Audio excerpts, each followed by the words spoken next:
king and his men stole the queen from her bed. Touchdown! Bound her and her bone.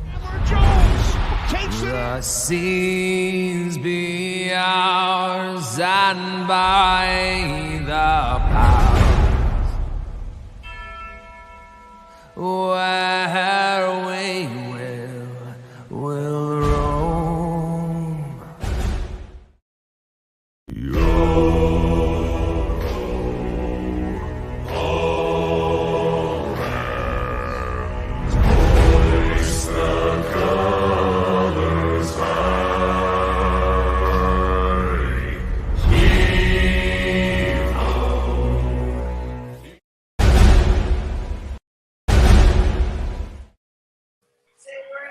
Dang, I wasn't ready for that. That shit was clean. What was that? You like that? That's the new intro, man. Yeah, I appreciate I wasn't AJ for even getting ready that for done. Nope, nobody was, because we just got it done today and threw it up tonight. So, like I say, that's a shout out to AJ for getting that done. 24 Graphics, man, great kid. Always doing a great job on everything he does, man. You ever guys need something, hit him up, talk to him, man. He'll be more appreciated to help you guys out. But outside of that, appreciate everybody showing up here. Appreciate everybody being here tonight. Salute to the chat. Salute to the panel. Outside of that, if you guys want to say something, salute to yourselves. Salute to the panel. Salute to everybody in the chat. Salute Raider Nation.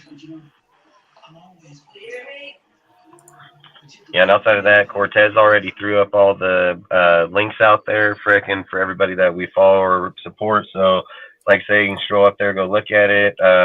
Like I say, man, you guys are more than welcome to give anybody a follow that you feel free to. Like I say, follow us on Instagram, Twitter, Facebook. Our Discord, like I said, you can go to the link tree, follow anybody in here too. Outside of that, man, like I say, appreciate all you guys showing up like always. And yeah, the intro is fire, man. I ain't gonna lie, I like it a lot. So worked out really well. And then again, thanks a lot, AJ. So appreciate it a lot, AJ, man. hit me up behind or after the show. I got to ask you a couple stuff.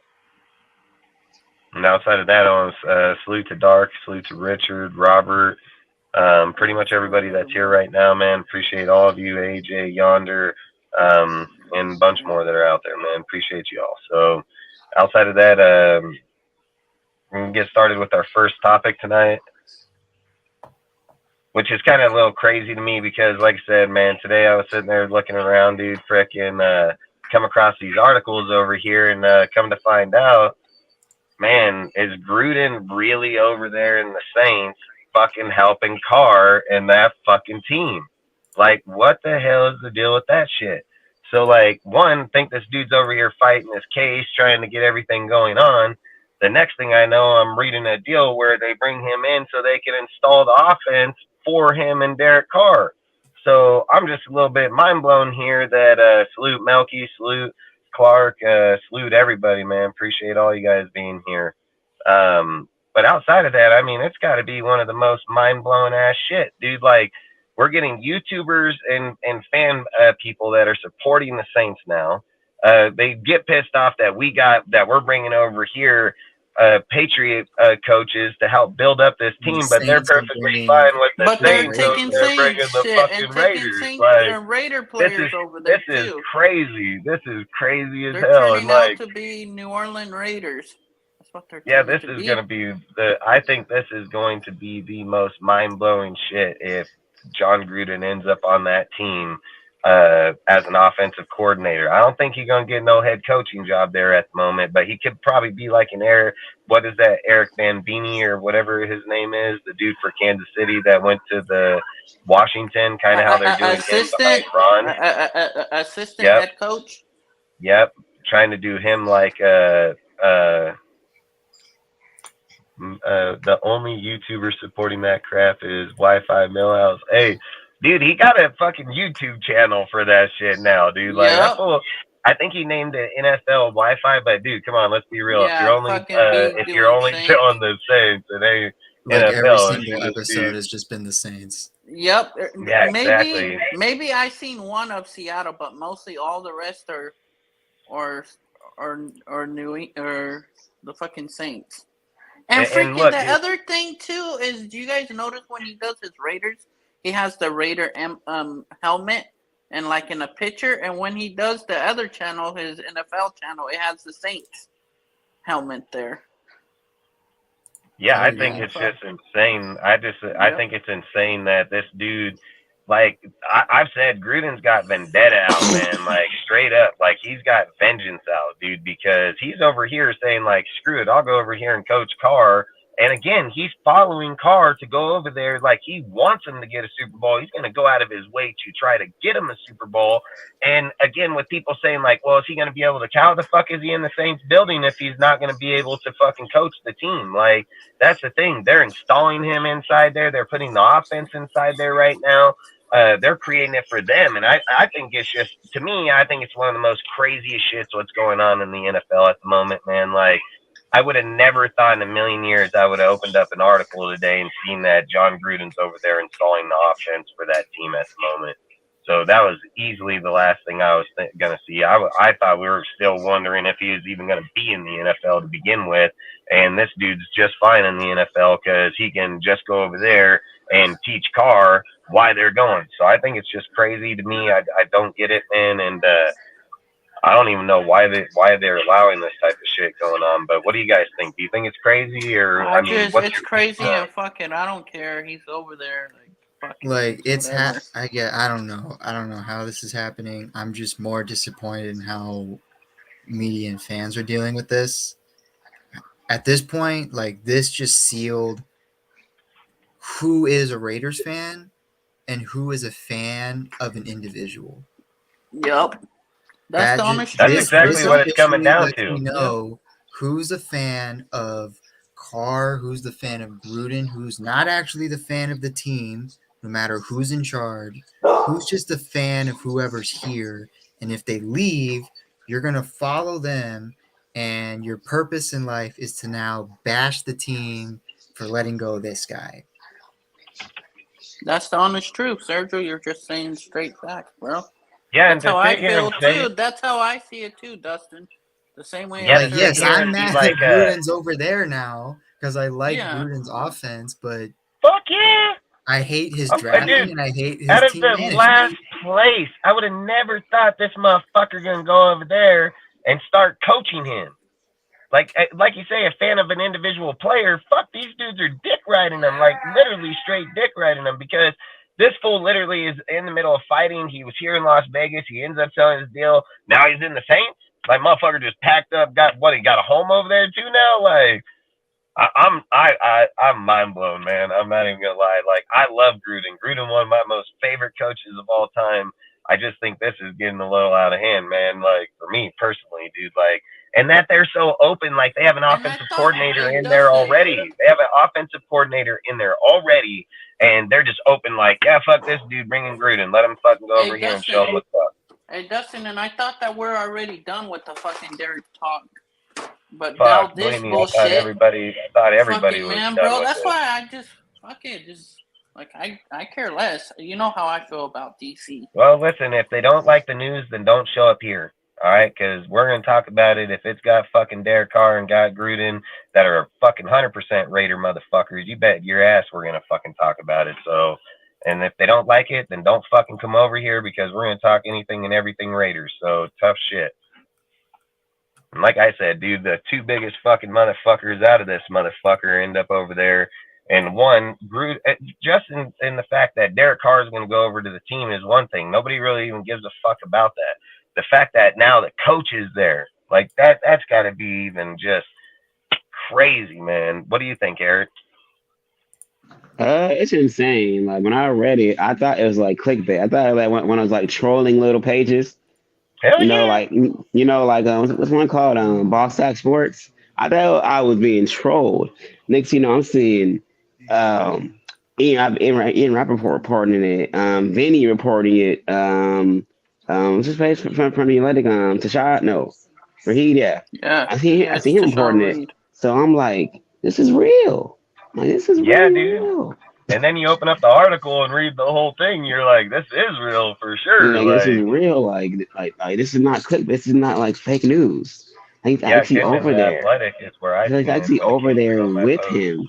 He's like actually over there with him. So I'm like, that's wild. So does this mean that the return of the Gruden car connection is going to be now in New Orleans? With Michael Like Thomas, fucking with Michael Olabi, and Thomas, freaking Rashid Olave, or Shahi or however you say and his then name. with Foster. So And so don't they forget think about Abrams Brian just Edwards too. Oh yeah, he don't Brian count. Edwards over there too now. What the He hell? dropped passes. He don't count. Yeah, that's fact. Nah, But he fuck shows up in no. the fourth Fuck quarter, no. They man. That's want the only him. They thing want about him that there guy. for a reason. They picked Yeah, him up because he for a shows up reason. in the fourth quarter, dude. That dude shows he may not get the ball until the fourth quarter, but he gets fucking 80 And yards in the fourth freaking quarter garbage and Jonathan Abrams touchdowns. over there too. Abrams is over there too. Yeah. Yeah, I'm not. Like I said, they can bring all the players they want over there. Is fine. I just think that at the end of the day, when you're sitting there looking at, I just think Gruden of everything is just the craziest fucking thing. Like, I'm gonna tell you right now, I think Gruden's goal is like to be like, hey, fuck you, Mark, for being such a pussy and straight resigning me. he's gonna Like, I try to think pull a straight up, 2002. He's gonna try to man, pull a dude, 2002. I'll flip my shit if that happens, dude. Like, I'll straight Mm. flip my shit, dude, if we end up in the Super Bowl against them and have that shit happening. Oh, you don't even know. I don't even If know if my I'd watch first football ever again. experience as a Probably never Raiders watch fan football again. witnessing a Raiders Super Bowl for the first time is that I will literally not watch TV That'll be anymore. crazy, I'll Sergio. listen to the games, but I ain't watching the Yeah. games anymore. But Hey, the and only Milk, you're difference is right, that he bro. don't know the plays though. But Difference. He won't know the plays this time. Yeah, this time he won't know none of the Know the plays that we have. plays. oh yeah, but what are you gonna say if you don't know the plays? Comes over here, kicks shit out of you. Then what play ain't got shit to do with anything. And Gruden proved Yeah. that he's a genius somehow. That's what I'm saying, and I don't want to even test that theory, dude, because I'm not. Like I said, the only advantage we would have this time around is it's not Gruden's team. Like, they literally dismantled No, it, it's the built their total shit. Right. opposite. Like It's it's a whole not Yeah, it's a even so West whole Coast. it's new not their personnel. team. Like, when Gruden was Yep. there in Tampa the first time, that was his team still. Like, that was still his team. So, and then like you said, Melka Breeze, you're right, dude. Nobody's above the shield. I just think it's crazy.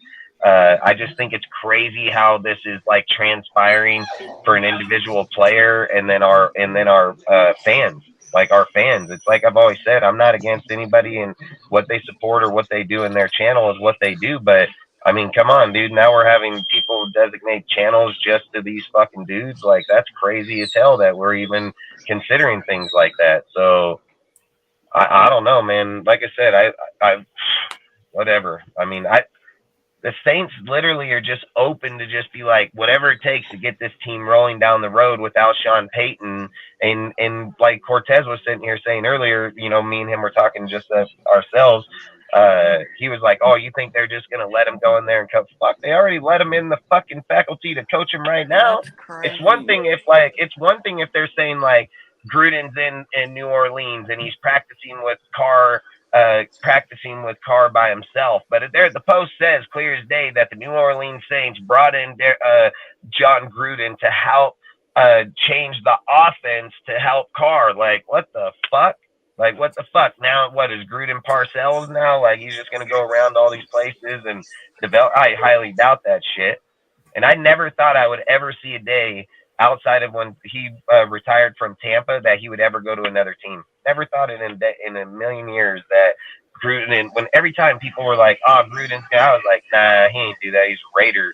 This dude's just like straight up fuck you." And it's probably a straight fuck you to Mark, dude. Like, there's no doubt in my mind, dude, that's what it is. Because I've said if I was here and when Goodell gave them the option to punish him himself and that the NFL wasn't going to do anything, I think fucking Al would have told would have told Goodell to fuck off, like straight up. And where Mark is too pussy with too much on the line, he's like, "Oh, I have to let you go," So, like I said, and now I think Gruden's here to be like, "Yeah, well, fuck you." Do we play them this year? Like, do we No, play we're this playing No. next year. We're No, playing No, next next year. year. Man, fuck, dude. I'm Next telling year you, we fuck play you. 'em. And where's next year's I'm Super not Bowl? even. In Vegas. I thought it was Yeah, this season. salute Yep. Ozzy. What's No, up, it's next year in bro? Vegas Salute, It's next year in Howard, Vegas Howard. because we played last year then before. Salute in New Caleb Orleans. G. Salute Do It Steam, man. I appreciate all you guys stopping by, man. Salute, Appreciate you guys Ozzy. showing up. Salute, Ozzy. Yeah, I just think it's the most mind blowingest thing I actually read, and I just thought I had to speak on it because, like I said, I've been a huge Dustin. John Gruden fan. I've always said he's like the most Raiders coach I've ever met in my life, dude. Like, and when I seen this, I was like, damn, people really dick ride Derek Carr, like for real, Eric. like not just a little bit, like we're talking for real, dude. And now we're talking about one of the most offensive geniuses in all of football. Literally, has just packed his bags and head to New Orleans with nobody saying shit about it, crazy. like not even brought up. So Hey, I don't know, hey, man. Eric, do What's me a that? favor. Can you check on MLB and check on the Giants versus Milwaukee Brewers? What's the score? It is weird too that the next two Super Bowls, one's in Vegas and one's in New Orleans. Smashing. I don't That's what like I'm that. saying. I This don't shit's like that. crazy. Yeah. This No, shit's it's crazy. just crazy. Fuck, dude. I don't like what the Hey, script what is if trying it's to like say. what if it's like Cortez, what if we it's play them and 14-1. then I know. That's what? why I told Did you to say check. 14-1? 14-1. The Giants are Yeah, smashing Caleb, the I Bruins. agree. I don't think Carr was the problem. I just think it was the money. I think they just needed the $40 million, man. That's why I think this whole thing is just mind blowing. And like I've said, I think with Gruden, with everything going on with him personally, you would think this would be the last thing on his mind. Would be like, oh, let me roll up out there and go help coach them. You know what I mean? Like, you would think that's the last fucking thing he'd be thinking right now, but apparently not. Apparently not, man. So Callahan was Gruden's buddy. Callahan would never had a chance to be head coach if it wasn't for Gruden. Callahan bringing him here. Bill hated the Raiders. Yeah, I mean, I ain't gonna lie. That's like I say. I mean, I just think frickin' outside of that, I mean, you guys want to speak on it anymore? You guys want to move on? No, let's move on. We can move on. Yeah. Hey, you know what? I just think would be the craziest if it's a Saints Raiders Super Bowl here, Saints Raiders Super Bowl there. Like that would just be okay. So like it'd be that would be crazy if it the was back to fucking back. creepy shit, But man. Back to which back one would you years. think we most likely face them in the Super Bowl? New Orleans or Vegas? Where do I think would be the most likely it would happen? Yeah, I would think next year. I would think next year more in the Saints and us because let's just be real. If Gruden gets to come in and be the offensive coordinator for that team, I think it would still take a year for the players to get up to speed, everybody in there. I think they would get there a lot faster having Thomas Callaway, Lavi, and that Rashid dude. I mean, like I said, they got a plethora of offensive players there. So, I mean, they can most definitely hit on it this year. But I think with Gruden's way, the way it goes, I think it realistically would be next year. And I think for us, it would be realistically next year because of the fact that we have so much change offensively, so much change defensively, getting it all together, getting them out to play to that caliber. I would say you're just being a fan favorite if you're thinking we're going this year. I think reality would say our best chance would be next year. If it is happening next year, I pray that Goodell tells the refs to throw every flag possible at the Saints. Just every imaginable, like the Chiefs game. I want that Chiefs game to happen, but at the Super Bowl.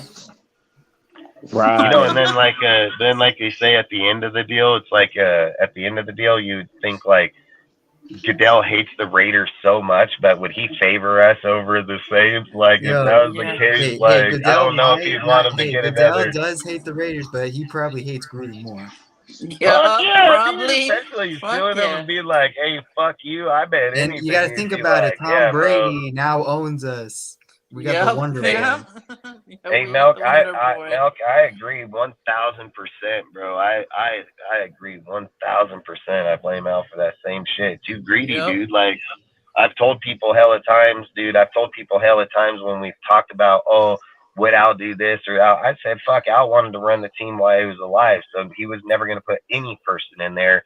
And John Gruden was the prime example of that. When John Gruden asked for management, being able to do the draft, things like that, that fool shipped his ass, dude. He wasn't even thinking about him or anything. He shipped his ass straight up, dude.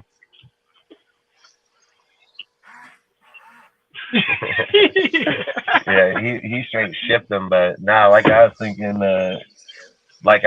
is like Al wanted to run it because it was his. You know what I mean? Like he wanted to always Yeah. run it because it was his, so he was never going to give it to anybody else. And I've even said in this deal, like if Brady was already established where he is right now, and there was Mark on the table and Brady on the table at the time, and Brady was going to buy the team versus Mark getting the team, I think Al would have gave the team to Brady just because he Brady, stands yep. more for football than his son did, and he knows that too. He's not a fool about it.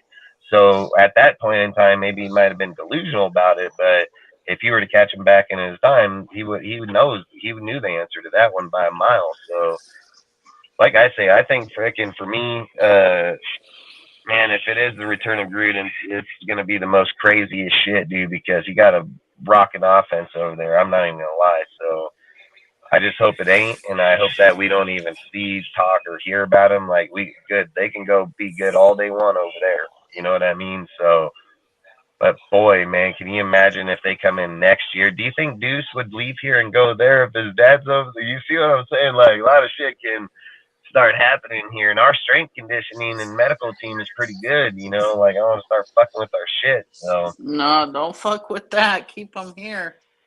yeah, so I don't know. I don't know how this trip will go down, and I don't want to go Or do down you this trip. think he's just trying to get that offense to fit Derek Carr's how he had the offense?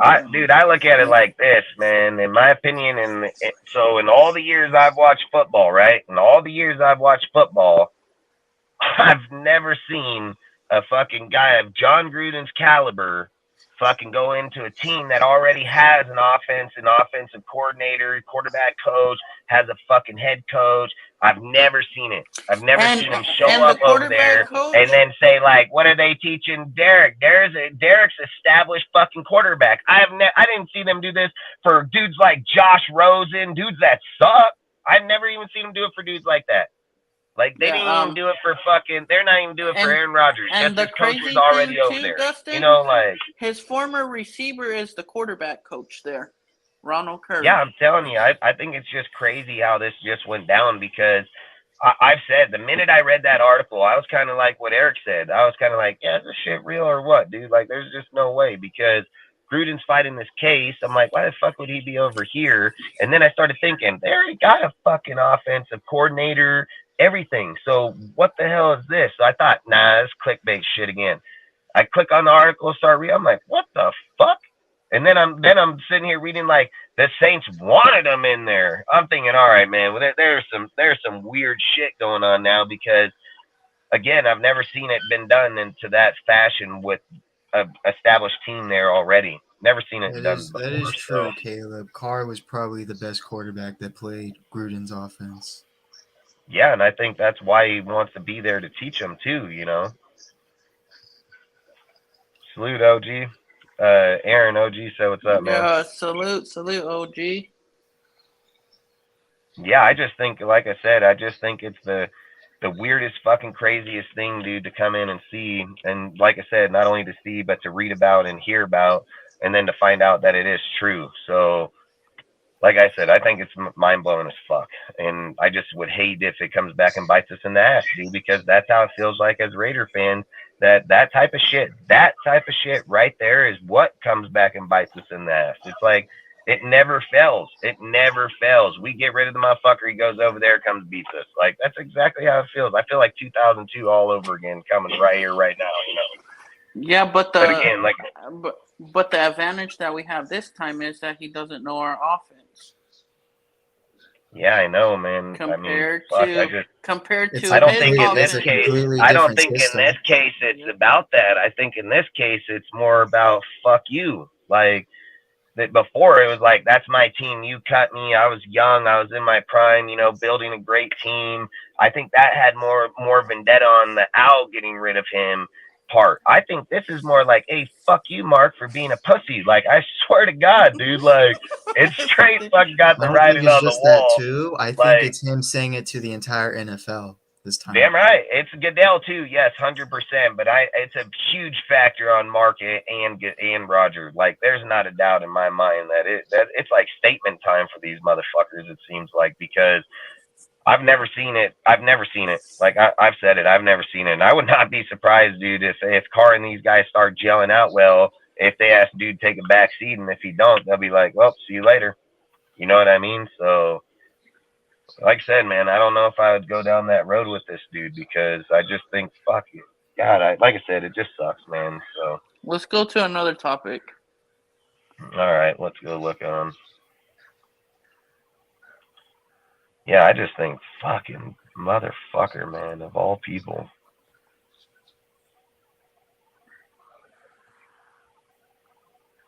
I feel like they just curse us, dude. Like, I'm gonna be dead ass serious. Like, I feel like the NFL looks to curse us, dude. Like, you think you're in the clear, start doing one thing, and the next thing you know, here's some other bullshit. It seems like this team just never escapes it. So, Eric, you want to speak on, and we'll go to Eric's topic, Jimmy G's fucking foot surgery. Yeah. Okay. Yeah. So as we know, Jimmy had foot surgery. Was it in March? Which is why Yeah, it was he Yeah. didn't early sign. March. Why he didn't Right. sign? And we were there at the presser. So my thing is, what's the heal time on that? And if so, should we panic? Should we Nah. should we They said it was panic a or minor surgery. It was It's minor. minor. Let him finish It's talking. minor. Let him talk his Oh no, Oh, no, yeah, my bad. you My good, bad, you Eric. My good. bad. No, you My good, bad. dog, you My good. bad, No, Eric. I was trolling. I was saying like, guys, should we start Aiden O'Connell week 1? Yeah, or let's versus go, Hyatt? Aiden. Let's go, Aiden. go. Let's go, Aiden. Let's go. Now, like, I've seen that, and I seen that reaction. People were saying that Aiden or Bryce, no, Brendan Hoyer might start week 1. No. You don't pay the porn star that much money, and you ain't starting week 1. That ain't happening. and plus that they already knew about it. Now, I heard people try Already. to say that this seems like a similar to the Derek Carr story. We draft a defensive end in the first round. Aha. We then draft a quarterback. We In sign the a veteran, but he has to get Aha. surgery, and he Mm-hmm. can't make it during the summer. So then we start the rookie. He Man. wears the number Yeah. 4. So basically, Yep, so basically, it's So Matt Flynn trying to Carr make over it again. in this, sir. Yeah, Yep. we went from DC to AOC. Or Tom Brady gets a fucking proved in the next meeting, no. which is there, and then he comes Tom down in his comes out of- jersey and becomes quarterback for the Raiders. So I mean, that's very viable. I ain't gonna lie, Dustin, because remember the NFL's new rule. We can have that emergency quarterback, man. You know what I'm saying? Quarterback, yep. Hey, he's the owner. He can be like, "Suit me up, motherfuckers." I'm back. Like, I'm back for straight the up. ship to Yo, get the Tom Brady ring. gonna be like Conor McGregor. Oh, Yeah, Caleb, frickin' Tyree Wilson is going to be a monster, but you know, like with the Tyree Jimmy would be G good. deal, they already spoke on it. They did speak on it too during the signing and everything. That they said that his timetable will be back before training camp. So they said him and Tyree Wilson will both be back by training camp with their deals. And yeah, That's and the the- thing I look at it is like for me, I think it's actually a good thing because I do believe that Aiden O'Connell could probably push Jimmy for the starting role, and I think that there shouldn't be any limitations on who you're starting, especially with the players we have here now. It's not just one big name; you have a lot of names here. You know what I mean? And you have a lot of good players. Yep. So beforehand, you were able just to feed Devontae and feed Jacobs and be content with it because every person outside of that ain't even here anymore. So outside of Renfro, you know, so outside of that, they've rebuilt the whole deal.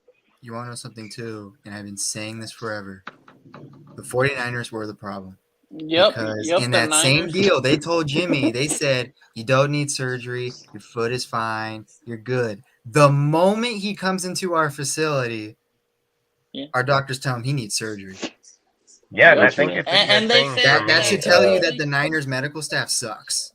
Yeah, because I think it's a good thing because one, you're evaluating the player where he needs to be right, and the other thing is like getting Aiden O'Connell the time to get reps with people like Devontae Adams and things like that.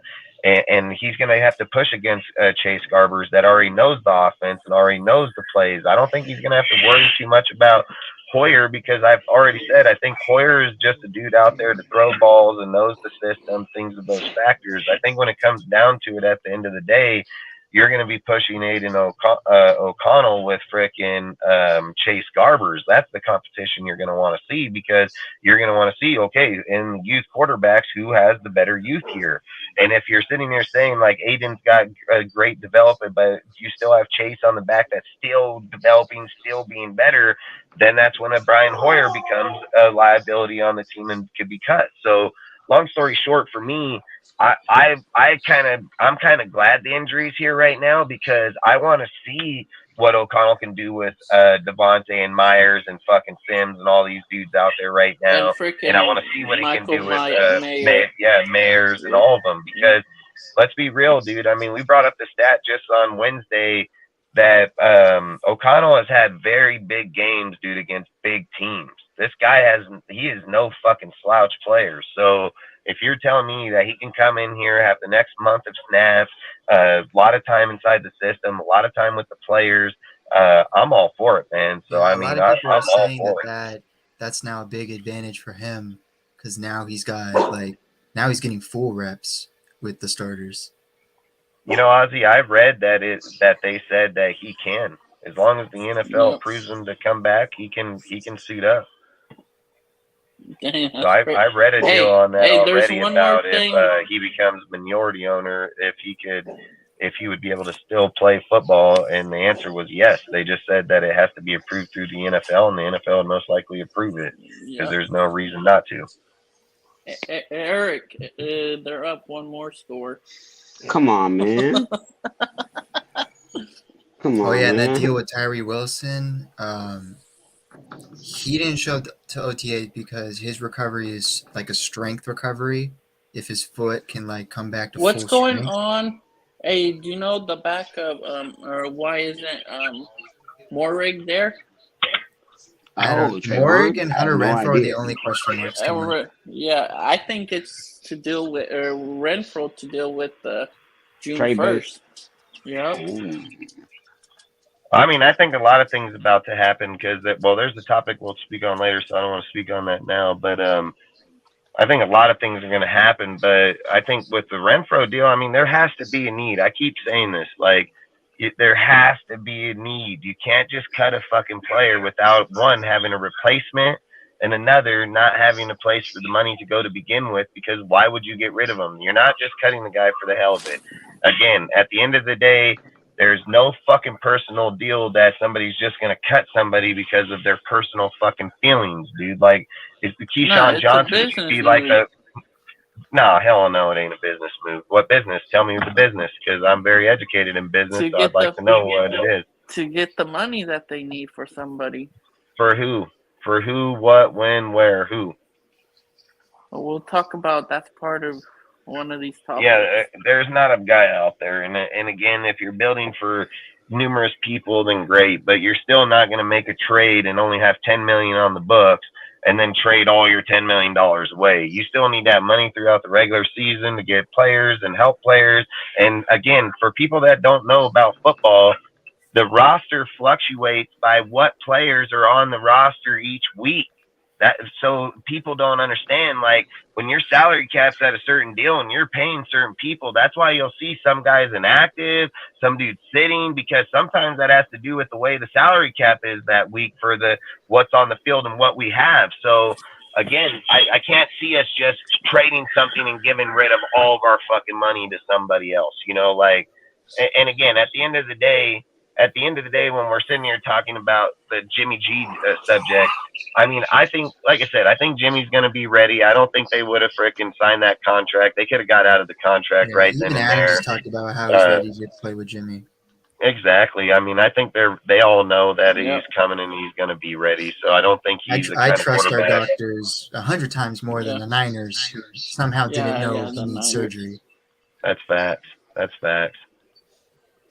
He said we could still see Brady under center, because we know Brady will do anything to win, especially now that he's invested. I said that exact Brady same still shit, wants to bro. play. He still wants Fuck to play. yeah! If he knows he can suit up and go win a Super Bowl, he can go win a Super Bowl for the Raiders. I think he'll be all over it. Football player version of Al Davis. He will die on that field. He is willing to Yeah. die on So that. did you say he says I think Adams is going to be a disappointed man this season? You know, We for can take this as listen. a fast forward to my topic. This is one of my topics. Okay, all right, hold on. Does anybody have anything else they want to speak on the No. Jimmy subject or any No. deal of that? All right, so you want to swap over to yours? Adams calls out media.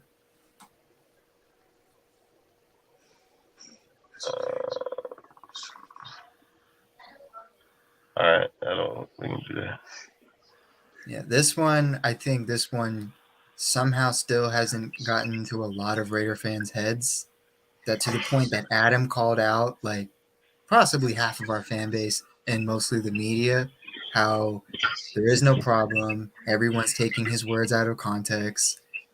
And literally everyone is trying to make a drama happen. So he's saying, if you got nothing else better to do, go play Monopoly, which I think was probably the best Yeah, line he ever said. that's true. Hey, he did say that. That's He probably did the say best that. line I ever heard from a player.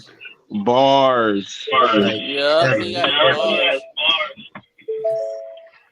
because that's basically what's happening. Like, he's probably sick and tired of it. McDaniels, like that whole conference was them saying we are getting really sick and tired of this, of having to explain that there's nothing wrong with our relationship between us. Like, there's no vendetta. There's no like I want to leave or I don't like these people. Like, how many times is Adams going to have to repeat like again and again and again? I love Ziegler. I love McDaniels. And the I'm good with crazy Jimmy. shit is, Sergio, why the fuck does Vinny B have to ask him these questions? Like, fucking dumb. Sometimes Vinny B can be dumb at questions. Dude, we got dudes that are straight hating on Devontae, you know, and I don't even want to say names, and YouTuber over here that I think is getting crazy, ridiculous in some of the shit. But long story short is like, you're right. Devontae's got to call out motherfuckers now, tell them. But what did I say the first second I seen that article? I called bullshit instantly. I said, nah, that's bullshit. I don't fucking see that. I said, this fucking guy's already spoke on it already, made it clear as day fucking from the beginning. Now the shit's just getting, what did I say? I said, people are probably doing this for clicks and follows. What did he say in the press conference? He said, I don't know if these dudes are doing it for clicks and follows, He but said it's kind of ridiculous. the exact line. Hey, if you have, I swear, I thought he watched our shit. He said it, you know, like I swear to God, dude, because he said the exact line. I swear, dude. And when he says that, it sits there and shows, like, all right, man, dude, like, for one, he don't need to come out and keep explaining to people. I said it the whole entire time. He made it clear one time. That's all he needs to say to me. Every time someone brings up an article, I call it as I see it. I've always said that, dude. That's why we built this channel. That's what this channel was for, is that people are going to have their different takes, but here we try to put out the fucking truth in every take, you know? And Dustin, I knew that straight bullshit from the get-go. But this is the sad part. I've said this. I've even told Sergio this in private or even on here too, in public, about I feel like Raider Nation's been infiltrated by other fucking hating ass fucking fans claiming to be fucking Raider fans, and then they just put out these narrative.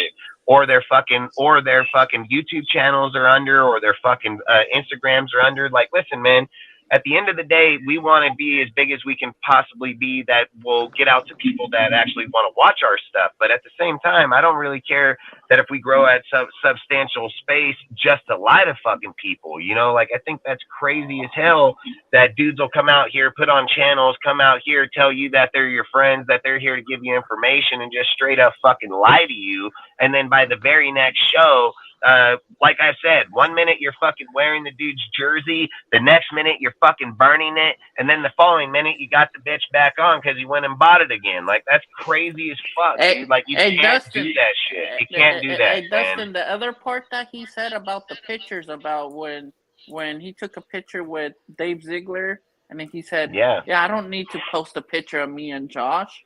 Or he said something like that with the pictures. No, he said what they're gonna think is what he said is what they're gonna think is, oh, the problem isn't with Josh or Ziegler, it's with Josh now, you know. Yeah. And that's the thing where it's a sad world. It's a sad world that you have a player on the fucking podium up there saying exactly what we talk about on here. Yep. I keep saying it over and over. I said it for the last 2 weeks. I've literally been pushing it about everybody fucking saying this shit about Josh and saying these narratives. I literally went off on the other night just about everything this dude's done and what he's doing, dude. How people just bypass this motherfucker because of their fucking biasness to an individual.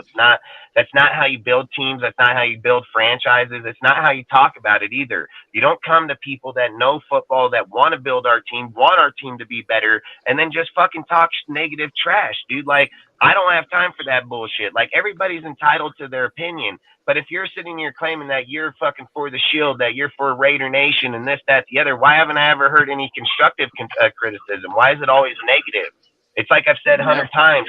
I can bring you right here and let you tear down this barn right here next to me with the dozer. Take you about an hour, just knock this bitch on its ass, fucking pile it up. And then if I asked you to rebuild this, you'd be here for 6 months to a year. You know, it's not fucking easy to do, and it's not easy to talk about, but people that do it and do talk about it, at least listen, you know, because why is a guy going to come up in this motherfucker, try to talk about our team, only negative, but never have any positive because he doesn't know it. He doesn't know it. That's why. They don't know it. They don't know why. Why do you think when I'm sitting here and I've been saying this the whole time, I've been the first person to say it out of any person on any channel that I've said, Josh and Ziegler are fucking, they're the truth, man. Like, people want to sit and look back at Denver when this dude's a kid versus where he's at now and all the experience he's been through and everything he's gone through. And to have his sidekicks here and have Brady literally come in and put 50+ million down. Do you think Ziegler or Josh getting fired anytime soon? Fuck no. No. That Brady deal should say crystal clear what's happening. Fuck that Brady deal just tells you that Josh here for the next 10 fucking years, dude. He's even said it, even in the presser, he said, me and Brady have an even better deal as friends. No, like, and as then people, and that's the thing. Everyone then tried to build a narrative that Brady doesn't like McDaniels. You're like, look, he yells at McDaniels. I'm like, don't you yell at your coworkers when you guys have a disagreement on something? Like, I'm sure Dustin yells at his coworkers. He tells me stories about it all the time. Because that's how it is. Sometimes, look it, you'll fight your own family, dude. So what's the difference when you're on a field with somebody every fucking day? It's no different than your family. That is your family. That's what people are misunderstanding, dude. They think an argument with a dude that's passionate about the sport just as much as I am. If I was over there yelling at a fucking dude because he ain't doing his fucking job and he wasn't passionate yelling back, I'd probably think this guy's a bitch. And I probably wouldn't want him on my fucking team. You know, like, there's a difference about, like, bro, I know I'm good and I know we're fucking sucking, but I'm fucking trying versus, like, I just sitting here getting paid. Like, there's a big fucking difference, you know? Like, I'm not going to take a picture. If somebody's challenged me to be great, I'm not gonna do that, dude. But other dudes do, and they fucking take offense to it. Hey, Dustin, they feel like me and you have talked behind the scenes about this front office, and we both agree on the same shit, Dustin. I've said it from the day fucking one, dude. These guys are gonna be eating crow, bro. Like, these fucking, all these little fucking faggots that are and I jumping over remember these the things. people that's hating on our front office right now. I still remember who they are. Hey, like I've said, the thing I love about YouTube is it gives us fucking receipts on each show. So we don't got to make it up. We don't got to lie about it. We don't got to keep bringing it up. This is recorded. It's on every fucking deal. And people are going to eat fucking crow because I've said it, dude. Josh is one of the most winningest coaches out there. He's had one of the biggest fourth quarter or, comebacks in Super Bowl history that he called and managed coming back in there. He's been in some of the biggest game moments in history, period. He's one of the most winningest fucking coaches. And to sit here and think like he's not going to be able to be successful going forward, that's just fucking crazy as hell. That's crazy as hell. Play caller that's worked the most with Brady.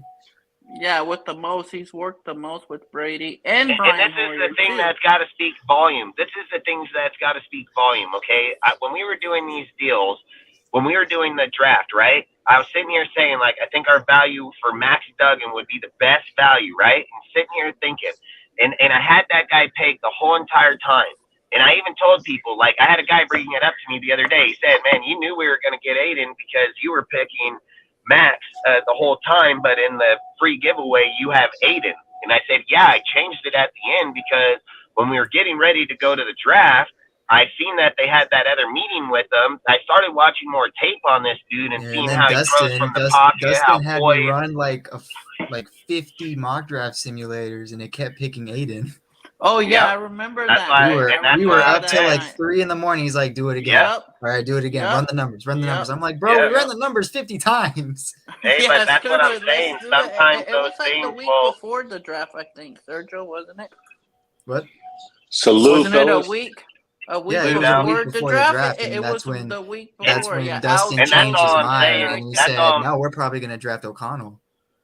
Yep, and that's all I'm saying is sometimes when you start looking at the things that are all just clicking, you can't ignore it because that's what. So look, I've even said it. Like in my opinion, I've said I wanted Gonzalez, but I've even stated on our channel, even in lives, that if they had Tyree and Gonzalez on the board at the exact same time, I said the odds are Ziegler would probably take Tyree. So it's not like an unlogical guess. It's the fact that sometimes we as individuals lock in on players because we want that individual player for our team. And the crazy thing too, Dustin, is that we didn't know what they were gonna do. So now, from now on, moving forward, now we know what players that they're gonna look for in the mock draft. Well, and the thing that I was going to get back to Aiden about is that when you're looking at Aiden O'Connell and you're looking at our team, right? You're sitting here saying like, okay, man, out of all the fucking guys you could have fucking picked and the people that were on the board and all these things, you chose Aiden. And then you're sitting there thinking like, why would you go pick Aiden even when there were still dudes like Haynard, all these guys that were still out there that have good play capability? And then you go back, you watch the way that this guy is poised, how he sits in the pocket. Then you start thinking about like people like Devontae, people like Myers, and things like this. And you're like, man, I see why he got this guy because this guy's gonna be dangerous, man. Like he's not no fucking slouch. If he gets his shit together, man, this guy can be a dangerous player in the NFL. It's just that I think when you're looking at the way that they value players and the way we value players, it's a whole night and day difference, dude, because people will sit here and talk about Byron Young and say that wasn't a good pick. Oh, fuck, That was a steal. Fuck, I've seen people say he's going to have a better career than Jalen Carter. So if he's going to have a better career than Jalen Carter, how is that a bad pick? You know, like that's the things I'm just trying to. That's what I'm trying to say is that where the fuck are these guys getting their player evaluation from? They keep saying Tyree Tucker is not a good player. Bull fucking shit. Bullshit. The dude's been clocked at a 4.29 dude on the field. He's a fast burner, dude. He's a short, fucking quick son of a bitch, dude. His only problem is hands. Outside of that, if that dude gets his hands down, he's going to be a ruthless, dangerous fucking player. And just to sit here and say, like, he doesn't have value here, that's just insane. Like, I think it's insane. And the way that they look at our players, then you go and sit like Chris Smith. Like, that was probably a steal inside the fucking draft, like a motherfucker. Yes. And people still don't even like Bennett act like too. our draft Bennett picks. was a I was steal just going to too. say him. Bennett too. Bennett is still, fucking balling. Even Bernie too. We got Bernie in the 6th round. Did you guys see that picture of the D tackle from Arizona fucking spraying Caleb with the water bottle right to his face? Yeah, I seen that shit. That shit was funny. I'm not even gonna lie. I laughed, dude. I was wondering because Caleb was laughing too, so I was wondering if Caleb asked him for a drink or something. You know what I mean?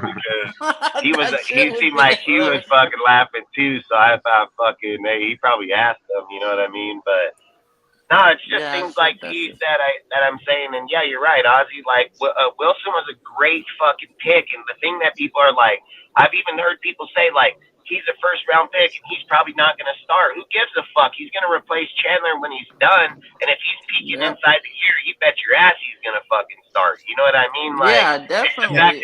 Anyone saying that Carter, if we picked Carter over Wilson, that would have been Ziegler's most biggest hypocritical move.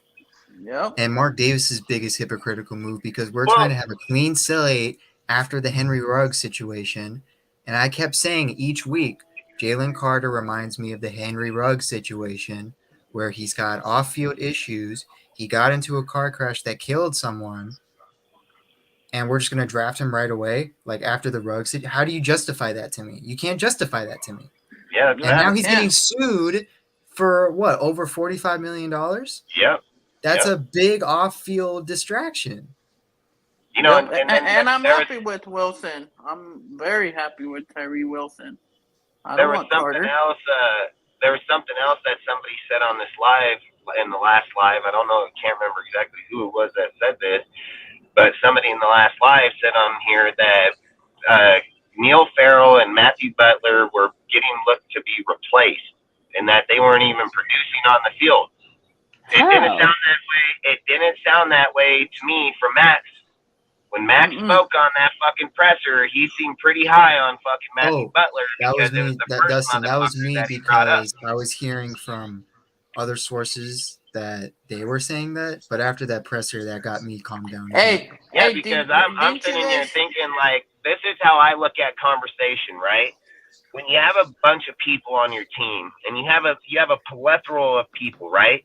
Usually you say the first people that stand out to you or are close to you, right? That's what you say because that you're familiar with it. So that you're familiar with the people, the names, so on. So it's easy to say. And the first thing that Max said was Butler. He said it right away. And I thought right away, okay, why would Max, of all people, bring up Matthew Butler if he's going to get 86th off the team? Like, that doesn't even make sense. Then the Neil Farrell, he brought up him instantly, how hard they're trying, how good they look. Like, he said it straight up. He said Hey, the thing that Dustin. he thinks Didn't is Max that they Crosby just also need to spend say? more There's time one together. more thing on Devontae. What Devontae said about Sam Webb, about how, what's the one over in Green Bay, Alexander, or what was his name? Yeah. He's Zach not Alexander. comparing him. He's not comparing to him, but he's doing Sam Webb. Cortez's Wi-Fi messing up. But he Yeah, was he's calling just me. basically. Oh, you want to keep talking? Either way, he's talking about how Devontae said that he looks at Sam Webb about the same way as he did Jahir because he comes to him asking for information, how to be better, how to play against You him want to know better, why how to though? You compete want to know better, why you know? this is something that we should give a whole lot of credit to Ziegler is he knows how to get UDFAs because a lot of our UDFAs want to prove something because all of them started last season and they want to make sure they're either still starting or that they're still on the main roster. What did he say? We have 40 to 45 UDFAs on this team right now. Yep. So And like Sam 20, Webb, Luke there's Masterson, 21 on Darian defense, Butler, so Luke there's a bunch. Magee, like they're all gonna want to prove that they can still be on the team. Yeah, and that's all I say is like when people people that do YouTube or put out content, it's easy to say certain narratives, like real easy. It's real easy. But the facts are at the end of the day, when you listen to just one presser between Devontae or you listen to a presser between Matt, it's not anywhere fucking close to what people are talking about out here.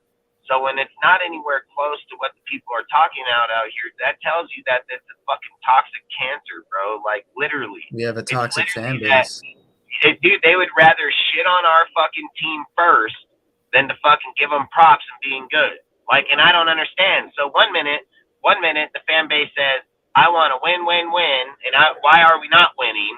But in the exact same sentence, they're just spitting on our fucking people and our fans and our players in the exact same content. Like, how is that even how do you do that? How do you fucking do that? And this is all. It's nothing against you saying it. It's the fact that people are saying it to begin with, and then not only that you acknowledge it. You know what I mean? That's why Dustin. An issue.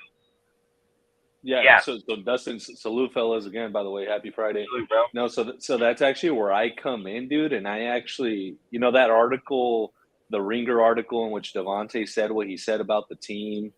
And, I don't have the quote right in front of me, but where he said that he's not necessarily seeing eye to eye with the regime.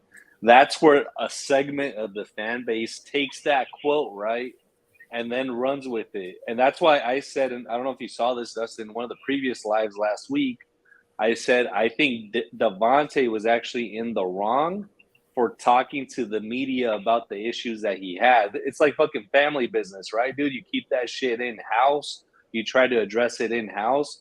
I'm pretty sure Ziegler and McDaniels had to sit down with Tay and told him, hey, we don't want you to be doing this kind of shit in the media anymore. Because you're giving them them more fodder, dude. reasons You're giving them fuel. to You're giving them fuel. yeah, you're giving them more reasons to annoy you, making you have to do what you do every single day. Like, I have to post every day that I love Ziegler. I have to post every day that I love McDaniels. I got to post every day that I'm fine with what they're doing. Like, I feel like what you're saying too, Ghost, is they're telling him, like, you're feeding what they're literally doing, What they're but looking now you're for. It's like making a it worse. vampire looking for blood, man. Like, exact thing, dude. And like, that's a juicy ass, bottle of blood right there, dude. If That's Devontae, your star player is saying, hey, we don't see eye to eye, you're gonna take But that that's out where of I think context people and took that content out, dude. He can be who he is and play for the team and not see eye to eye with the way the franchise. He's not building the franchise. They are. There's a big difference. Why I say there has to be, like, look, Ziegler said it from the get-go, okay? Like, Ziegler knows that, listen, there's a friendship relationship, there's a player fucking relationship, and then there's me running this bitch relationship. All right? Like, we can be friends, we can be cool, I can give you some information, but at the end of the fucking day, I'm gonna do what's best for the fucking organization. So at the end of the day, it's what's best for the Raiders. It's not what's best for you. And I kept saying this, and Ziegler's even said this, and even said it in a recent article where he said that Devontae was never going to pick the fucking quarterback to begin with. They were going to keep him informed. They were going to keep him up on there. But Devontae was never going to pick the quarterback to begin with. And if Ziegler's telling you that out of his own mouth and some other motherfucker comes on here and says otherwise, they're fucking dumb. They're just fucking dumb. They're just twisting the story. They're trying to put words in a motherfucker's mouth that literally just said it, that it ain't happening. And that's the kind of stuff that we got to watch out for as fans or as content creators or people that are putting the information out here is that we stay as true to the actual individual as possible. The reason that I said that I knew that was a bullshit deal about how he felt personally and how people were taking it, there's numerous reasons, okay? One, the contract tells you, like, he ain't going to be traded. Two, I've already heard it from Devontae's mouth the very first fucking time when he said it. He said, I'm a fucking Raider. I want to win a fucking Super Bowl as a Raider. And he said I was a fan before Carr ever was even on this fucking team. And yes, that he felt a certain way that Derek wasn't here. But at the end of the day, Hey, Dustin, I'm gonna switch over Raider. to my. So I'm gonna switch over to my laptop. I need you to add me. All right. But at the end of the day, man, when you're sitting there saying these things, they've already said these things before. It's not nothing that hasn't been spoke about. It's not nothing that hasn't been put out in public before. People, for whatever reason, people are choosing to negligate it. That's what they're doing. They're acting like when something comes up right now, they're like, oh, it's all new news. We haven't heard the bullshit. I heard this shit fucking 3-4 months ago. What the fuck you mean it's fucking new news? Like, is your mind that fucking slow that you really forget it right the minute that it came out? Like, I remembered it from the second that it was talked about. So to sit here and say, like, we're giving the information and then you're treating the information like it's brand new information. No, it's tied to the information that was already here months ago. So now you're looking up excuses. Like I even said in our show, like, our players are not fucking bullying our players. Like, Max and Devontae are not fucking bullying people. Josh McDaniels is not fucking bullying people. So for people that think that shit, that's crazy as fuck, dude. Like, you can't have as many people that have come to this team through free agency and so on that want to be here because of fucking Josh and then say that type of shit. Like, that's crazy as fuck, dude. Like, to have a fucking thought that is your thought, bias as fuck, like, great, dude. But to sit and imply that, like, that's happening, we can't do that shit. We can't fucking do that shit because what the fuck are we doing it for? Like, that's what I would like to know is like, what is the principle of doing it for? There's no principle of doing it for, so I don't understand the reason why it's being done. Like, you would think that, this motherfucker is straight fucking. Hey, Els Ghost, I just sent you your new logo that I got. Oh, appreciate that, Cortez. I don't know, man. Like, I just think when we're sitting here, we want to talk about our team. I've been on this fucking ship the whole entire time. I've been saying it. I analyze football to what it is, to be fair. I've never been biased to it. I've said from day fucking one, don't sleep on Josh. His shit backs his shit up, dude.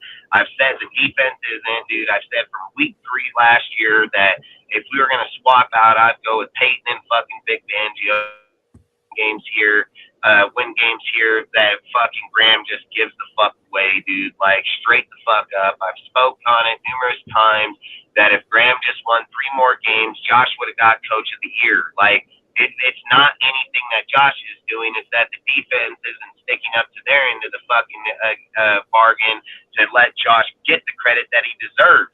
Like, those are the things people are just bypassing, and they're not acknowledging it. And then you're pushing on it. How can you fix something? How do you fix? Let's say that my motor's fucking broke in my car, right? Because everybody should know what the fucking motor is, right? So if I tell you that my fucking motor is blown and I can't fucking start the motherfucker, but every time you come over to look at it, you think it's a goddamn battery. Like, what the fuck is that? What does that even make? That sense don't even make sense. I'm telling you the bitch is blown because I can see the rod right out the side of the fucking motor. And then when you come over and tell me that you a fucking mechanic and you know what the fuck you're looking at, when you look at it, you're trying to tell me it's the alternator or the battery. Like, that shit don't make sense. It doesn't make sense. So why the fuck are we doing that on our team? Why are we doing that on our team? Why are we know when the Pistons through the block it's Graham, but we're over here saying that it's the alternator and blaming Josh? Like, that doesn't even make sense. This is why, Dustin. That's the dumbest shit I've ever heard. It tells me you motherfuckers are uneducated in football, period. It's not even educated on the Raiders. You're just uneducated in football, period. Like, that's bad. This is why, Dustin. So if we look at the team in 3 different divisions, right? And by divisions, I mean segments of the team. We have special teams, we have offense, we have defense, right? We have fucking Josh McDaniels, and you've heard me say this argument before, so you probably know where I'm going with this. Josh is the fucking CEO, right? So if he was running a business and he's got 3 different divisions in the business, offense is doing fine. Offense is top 10. Special teams, probably the top special teams unit in the league with Carlson and the punter with AJ Cole. The big question mark, right, is the defense. And obviously the person directly responsible for the defense is Patrick Graham, but his supervisor is Josh McDaniels. So I got to look to Josh McDaniels for not making any changes on defense in the coaching staff. Yeah, but they already talked about it. So at the end of the year, they put Graham on the hot seat. They made it public.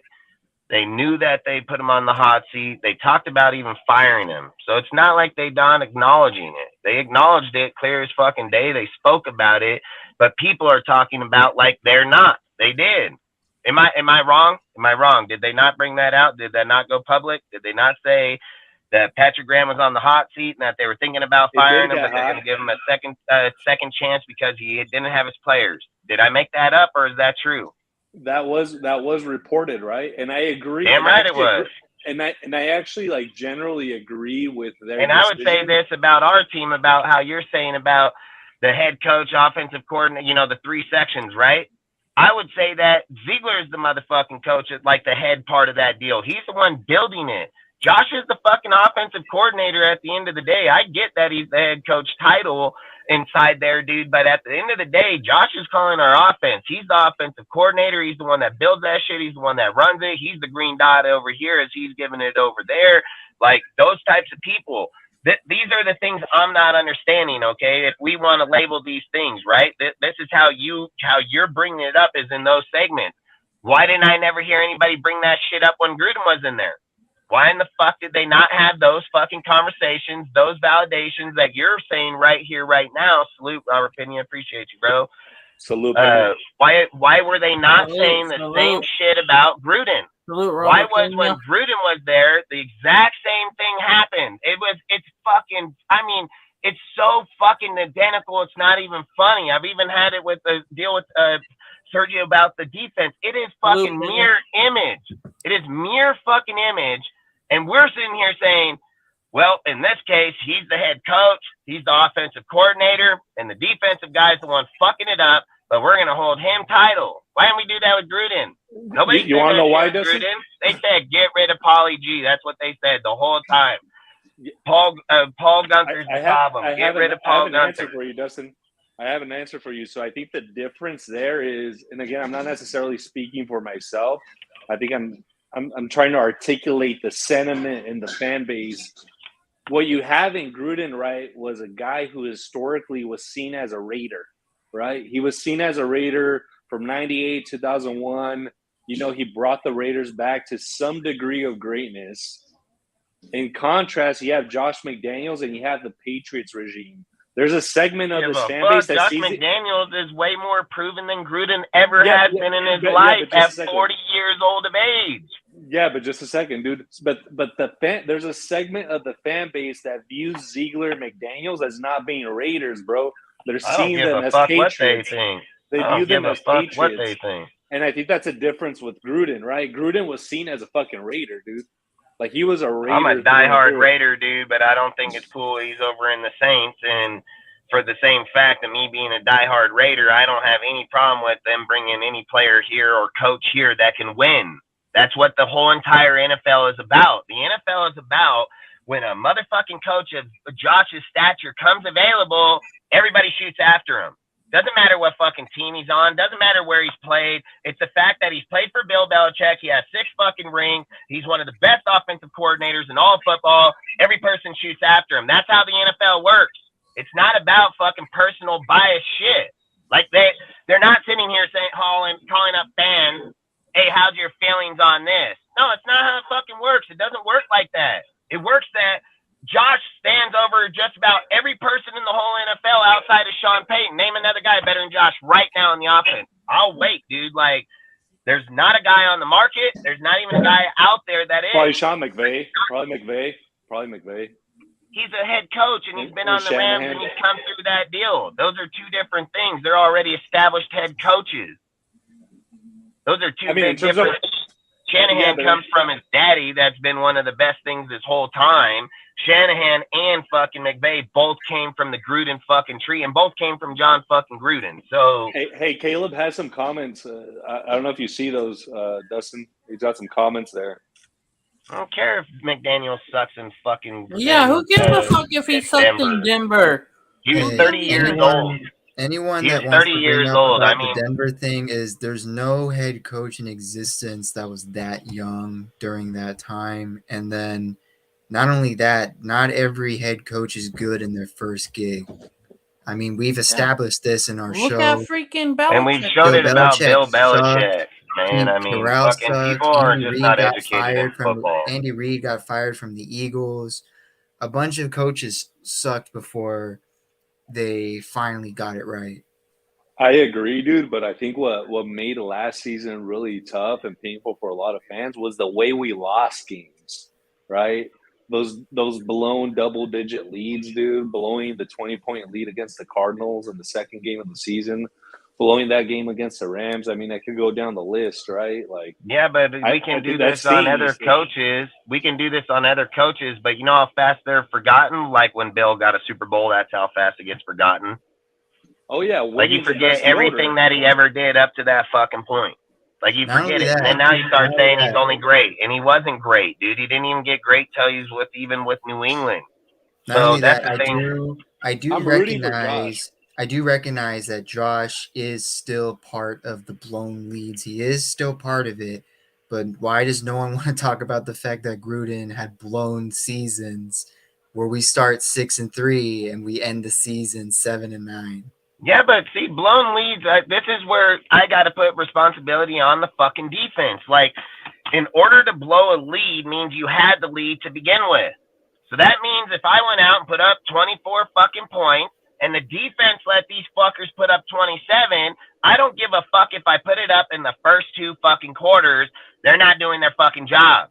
Most average teams, dude, are winning games between 21 and 28 points. Fuck, we had 30 and 40 and we were losing. Like, how do we sit and say that shit? Like, we're sitting here saying, like, oh, Josh just fucking sucked and gave up a 7-point lead. No, the fuck he didn't. Josh had games that were 24 fucking points, 27 points, dude. Like, you know what's a good example? Give up no You know what's fucking game that was like 7 points. You know what's a good example? A non-Raider example is the Chargers game against the Jaguars, where it was 27-0 at a time, yet everyone blames Brandon Staley for the blown lead. No one blamed Justin Herbert. The media didn't blame Justin Herbert. No one blamed the offense, but it was all Brandon Staley, a defensive-minded head coach, blew one of the biggest leads in the playoffs. Yeah, and I think the reason for that, Stats and Dustin, is again liking this to business, right? People are gonna look to the fucking CEO as to whether or not that company performs or not. They're not gonna look at the head of the division. Then. They better look at Ziegler, not Josh. I actually think. Well, I mentioned Dustin like, hey, I think Ziegler knocked this draft out of the park. The pressure now shifted over to the coaching staff. The pressure's now on Josh, on Patrick, on the rest of those guys. I think the pressure's on Patrick, 1,000%. I don't think any pressure's on Josh. I've said Josh took 2 players, accumulated 3,500 yards, 26 fucking touchdowns. Dude, he accumulated more yards than 2 players than a fucking quarterback's done in a team on as the starting quarterback.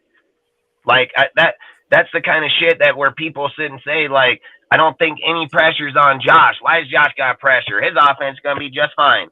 And to sit here and imply that he has 4 more receivers behind him, not just Adams now, but 4 more and tight ends, like, give me a break, dude. This guy's going to probably be first in scoring and fucking in top 5 in the red zone by a mile. Well, as you know, Dustin, like I'm on the record, I agree. I think the offense will be fine. The question mark is Jimmy's health, dude.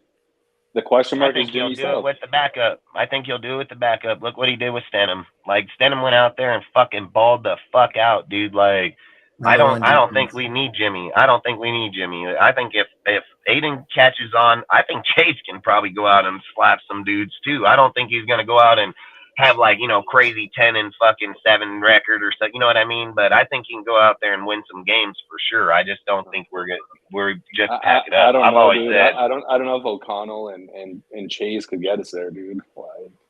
I don't think even Jimmy's going to get us there. I've said it's unrealistic to think we're going there this year. The reality would be next year. Like, the reality would be next year because of how many moving pieces are happening this year. Like, I bet a lot of money on teams. I spend a lot of money in there. I fucking analyze our teams.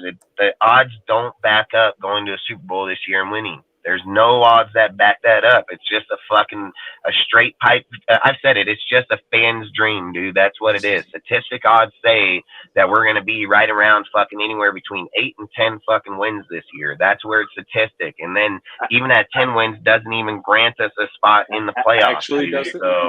Actually, Dustin, most analysts, I've been, reading, the Athletic, Fox, ESPN, whatever. Yeah, you'll just see CBS and shit that says 4. Go to Vegas. Go to MGM bet. CBS just hates our team. ESPN don't fucking place bets. They just talk. That's what they do. They talk. Go where they place bets at the MGM bet and bet MGM and fucking that's where your odds are at. Their odds had the Raiders at 7.5. That's where they had them to fucking win. 7.5 wins. So it doesn't matter what some fucking analyst thinks. That's where the money in the world is going to go, right there to fucking Vegas. That's right where their beds are. It ain't fucking ESPN making those deals. It's them. They had the Raiders at 7.5 wins. So anybody else outside of that, that's natural bias and fucking, that's why I say they're biased and it's their opinion. Their opinions don't make validation. I respect a lot of analysts' opinions and stat predictions, but CBS just straight up hates our team. Like, I remember after the draft, like CBS, 4 wins. I think CBS gave us like a D or a C- on our draft, and I'm like, bro, you just hate our team.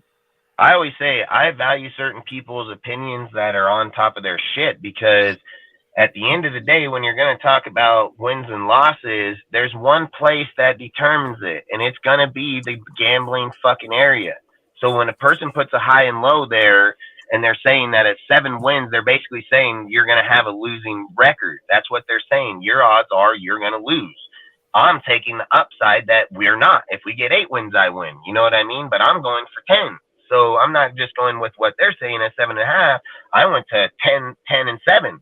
So I said, fuck your 7.5. I'm going to throw them $1,000 and I'm going to go to 10-7. And if we get 8-9 wins, I lose. I don't win until I get 10. So straight up, and he bid it at 7.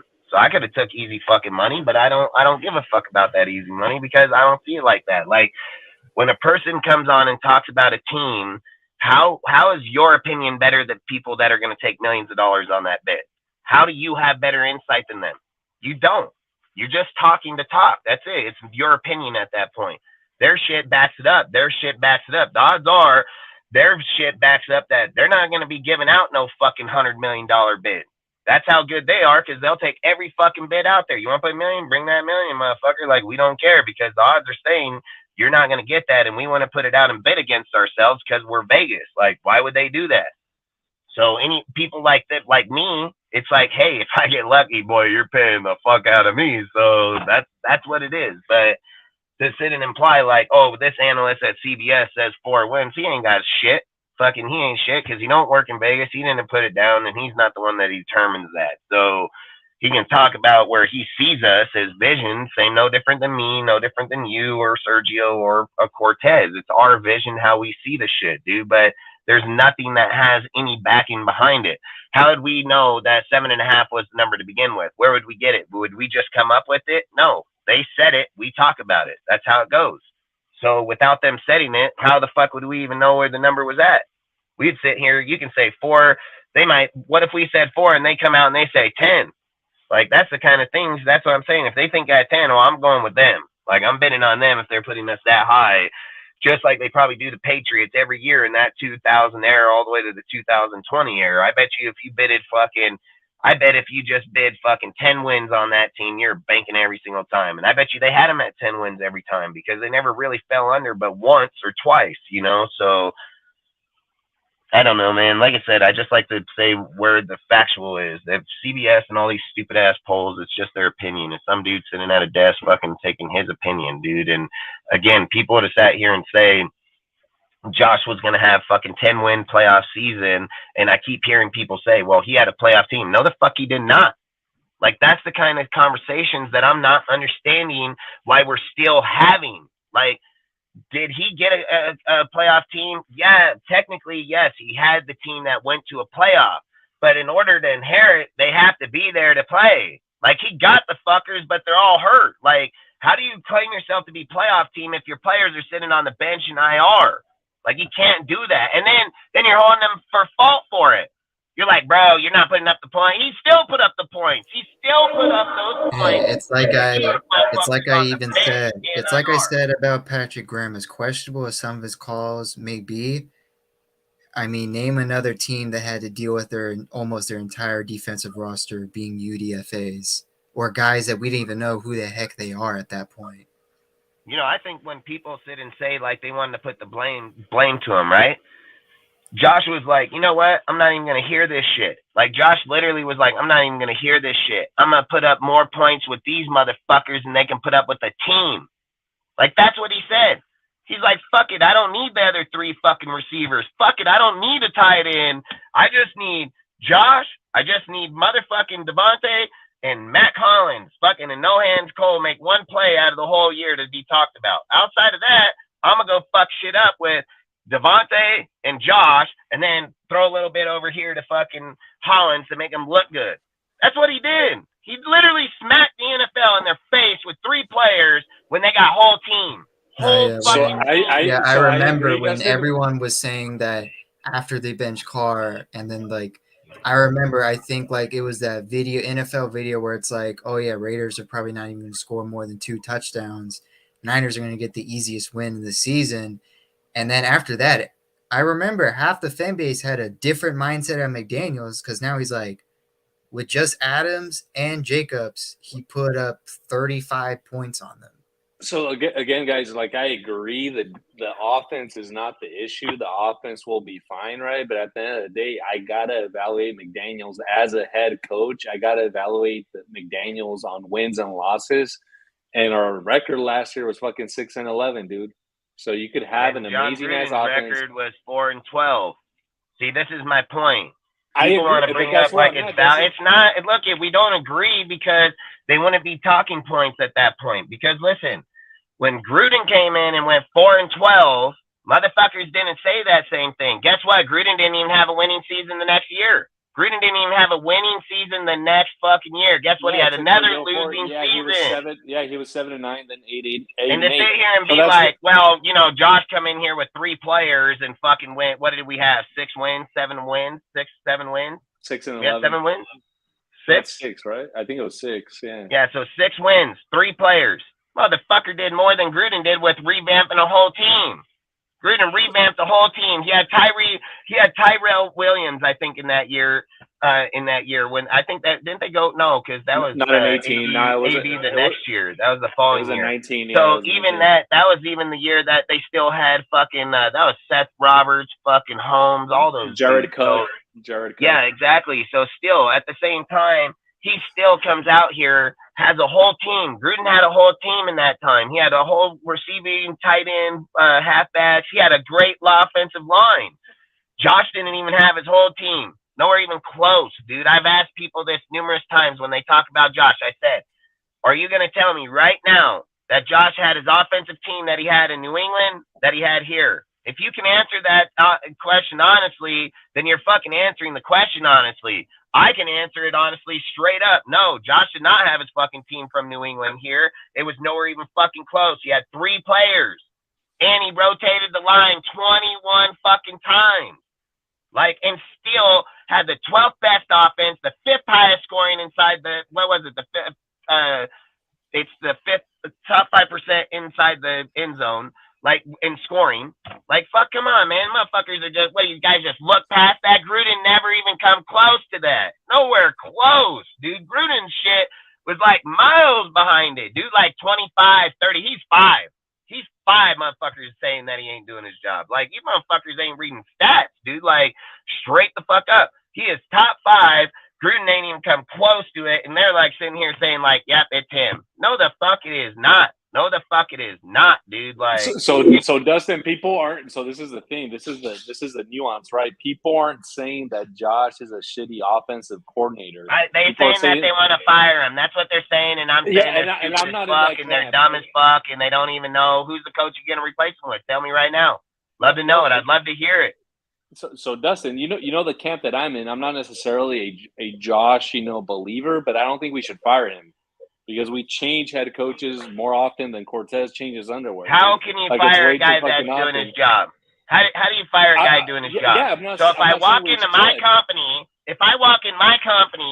and I got all my shit like this, I got my shit right here. I got my stats. I say, Sam, here's my offense. Here's my defense. Here's my special fucking team, because that's how you look at the fucking team. And when I sit and say, the offense top 12, balling out, fucking got 5 fucking guys playing on the whole team. They've well succeeded past their fucking numbers. I look at special teams and I say, you know what? We're not to par like we were the last few years, but we're still right up in there, probably top 10, still great. Well, what the fuck do you know? When I look back at this motherfucker, it's been the same for fucking 10 years at 30th or worse. And we're talking about firing this motherfucker that got 12. Where in the fuck does that conversation even come from? If I walked into my office and told motherfuckers that in my company, I'd be broke. I'd be living on the side of the fucking street in a fucking box. Like, you don't do business like that. You know why people talk shit like that? Because they don't run businesses. They don't know shit like that. They just talk. That's why they say that shit. In a real fucking world where I put money in my motherfucking pocket, supply everybody's living, my fucking house, and everybody else's, that's how you do real shit. You don't fucking walk in there and say, this guy's failing, but I'm firing you. What? How? Why? You fucked. You're fucked, dude. I'm going to fire him, but I'm going to have him, but then I'm going to fire him too? Like, that doesn't even make sense. That doesn't make sense. You're going to fail, just like we've been failing for, 20 years now. No continuity, no fucking validation. It's just blah, blah, blah. That's what it is. Fucking dudes giving out information that have no fucking deal giving out information. So, Dustin, like, as you know, dude, I'm not in favor of firing head coaches. I brought this stat up several times, right? I believe since 1960, the Pittsburgh Steelers have had 3 head coaches since October 2021. We've had 3 head coaches. That's no recipe for continuity. We can't keep on, spinning the wheels on the head coaching position.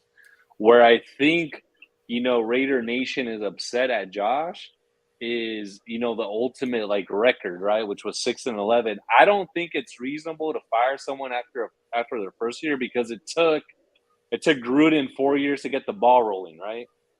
It took Gruden till year 4. If a guy came to me and told me you want to fire my guy because his record was 6, and I'd fire that motherfucker.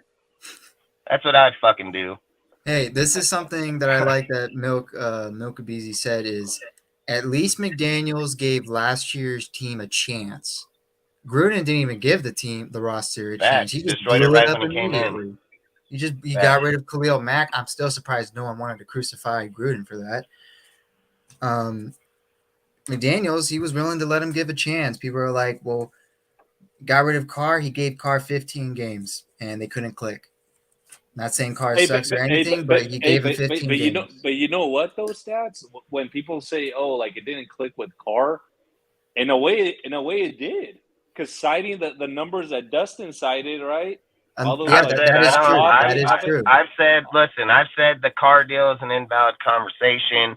Because if anybody knows anything about Carr, they knew Carr was being cut from the day fucking one. The minute he signed that contract, we all knew Carr was not going to probably be here next year. We all fucking knew it. We knew that there was a 90% chance Carr wasn't going to be here next year. And that's where and this is another conversation that I'm saying. No, it's not. No, it's not. Listen. We are talking about a conversation, again, if we were to rewind this exact show just about 30 fucking minutes ago, where I just got done talking about a conversation that took place just 3 fucking months ago. At the time of it was about 3 months ago, it fucking took place and you heard about it. Everybody heard it. They heard the contract. They read it. They talked about it. Then they forgot it. And then when it happened at the end of the year, they're like, oh, what the fuck happened? Oh, what happened? It must have been the Seattle game. No, the fuck it was not. No, the fuck it wasn't. It was the fact that if Carr didn't get to the playoffs, he wasn't staying. We already knew it. Everybody fucking knew it. We all fucking knew it. But whatever reason, Raider fans just want to fucking forget it and then act like when it comes at the end, they just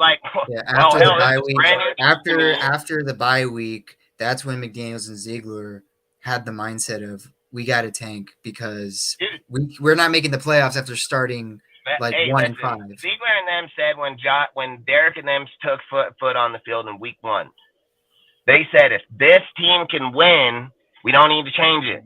They're already winning team. We don't need to change players. We don't need to change the depth. We can roll with this roster. But they knew right away when they put that cause in there, they said, if Carr don't win, we need that $40 million. We need to restructure the fucking team. We need to rebuild this motherfucker. We don't need a Ferrari at the quarterback position. We can get by with a fucking Honda. And that's why I said. Yeah, that's why I said after the bye week, they probably just knew at that point, we're 1-5, guys. We're not making to the playoffs starting 1-5. Yeah, stats and Dustin, but this is that's a hell of a gamble, right? Because you ended up shipping out, or the guy ended up leaving your building. Derek Carr ended up leaving your building without getting any assets in return, without getting any draft capital in return. I was in the camp of $40 million. Yeah, they got $40 million, but I was in the camp of, hey, if he's not your guy, and you know this, Dustin, you know this, Stats and Cortez, I'm a Carr guy, but if he doesn't fit your program, he doesn't fit your philosophy, ship his ass out, get some draft capital in return. Yeah, but he's not the first player it's ever happened to either. There's been other players that it's happened to at high levels higher than him. Heck, it just happened to DeAndre Hopkins. DeAndre Hopkins. Yeah, facts. Andre Hopkins just got shit canned before post June 1st, too. That's massive that they would take a $21 million hit, then wait fucking 5 days and not even take close to that. So that draft capital, right, that we could have gotten in return for Carr, which I believe the Colts were offering 2 first-round picks, would have been essential, especially in light of the fact that we had traded away prime draft capital for Davante Adams. We could have gotten that shit back in return. Because because that's 2 different years. So one, you won't even have Devontae if you did that trade to begin with. So that it counts itself So, out instantly. yeah, It's my not even a reasoning. valid. So, It's so not how even I valid can because reason if this. you So you trade said a Carr, quarterback that doesn't shit win, don't dude. happen. So That shit don't ever here's happen. how I can reason this, right? Here's how I can reason this is before like the whole Devontae deal happened, right? The Colts were offering like, hey, we'll give you first round pick. And the thing about it Two is that a first lot of rounders. people, yeah, the They thing is that a stacked lot of them though, people and weren't that's just he thinking said, about. she said, dude. I mean, there was no fucking trade put up. I And didn't see nothing. I heard someone talk about it, but I guarantee you, if we look up on the NFL deal right now in the trade, there was never a proposed trade. It's just people talking. When it comes down, those two turn into 1 and fucking 3 and a 5 or some shit. You know what I and the mean? thing Yeah, is, he Like, was definitely worth two the first thing rounders is, during that time. that's called the Colts were desperate at that point. But the thing is that we're not factoring is that Mark Davis still had a lot of faith on Carr, and Mark Davis was probably telling them like, I still want Carr to be the quarterback because this dude is my face of the franchise. So they're probably just like, all right, fine, we're gonna roll with Carr, but we're gonna give him like this deal where we can cut him after the 1 year. And Carr, like Dustin said many times, probably knew that. So that's why his agent said, okay, we don't want a no trade clause because we know what you guys are gonna do. Like, and that's why a lot that I'm pretty upset with Mark about this whole thing is we could have gotten the first 2 round picks with Ziegler and McDaniels right away if yeah, but Mark I just don't kept his think mouth shut. he wouldn't. How would he got that right away with Ziegler and them? That deal wasn't proposed to Ziegler. It was proposed to John. So It I'm was still confused here proposed now. though because the Colts still I'm didn't confused have here. they still didn't have their QB. They were still offering it. It's They just the didn't deal offer got anything smaller and because they made it smaller. clear as day that in this year they were not proposing any trades for any rookie players. And then they went for fucking Matt Ryan last year. So that deal was proposed to John Gruden. That deal was never proposed to fucking Ziegler or Josh. But That John deal Gruden took wasn't even place here under during that John year. Gruden in the beginning of the season, in the off season. That was proposed to him, supposedly, is what people claim. John turned it down. That's what they said. It was also claimed that in the same time, New England tried to trade for Derek Carr too because Josh and them wanted fucking Derek in New England to go out and fucking mentor frickin' what's his name, Matt Jones. So a lot of these things that it's conflicting because there was never a deal given for Derek during Josh's and Ziegler's time. So we're talking a whole entire year, 365 days before that. That deal was not done in his time. It wasn't done under the Rich Bisaccia in that time. It was done under John Gruden, the head coach time. So, like I said, I don't think that when it comes to them going to get Carr, I don't even think anybody at the end of the day was going to give 2 first round picks. I keep saying this. People keep claiming it. So I can validate it, right? At the end of the day, you're trading away for the production, are you not? That's what it is. The numbers. Bring up Carr's numbers right now.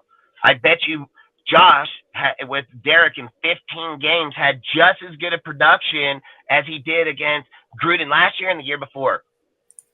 So I'm willing to bet they're probably right around the same exact touchdown to interception ratio and probably yardage. Probably 4,000 yards where he was at 3,500 and probably had the same amount touchdown to interception. Production's production. I don't care. I said it. If you have 4,800 yards and you have 1,300 more yards than Carr sitting on the bench minus 2 games and he had more touchdowns than you, that's pretty sad. That's pretty fucking sad. Like, we can't sit and just say because he threw for the yards down the field that was a big year. No, fuck no. The touchdowns don't match the yardage, dude. What it means is you threw a lot of fucking yards that way and never got the touchdowns in return. So that's all I say is you can't, when you're weighing production, Carr's production never fell off. It didn't fall off under Josh McDaniels, and it sure in the fuck ain't falling off under Gruden. So that production has not gone nowhere. I've even said that Derek had a better year under Josh with minus 1,300 fucking yards, like, and 2 games. So, okay.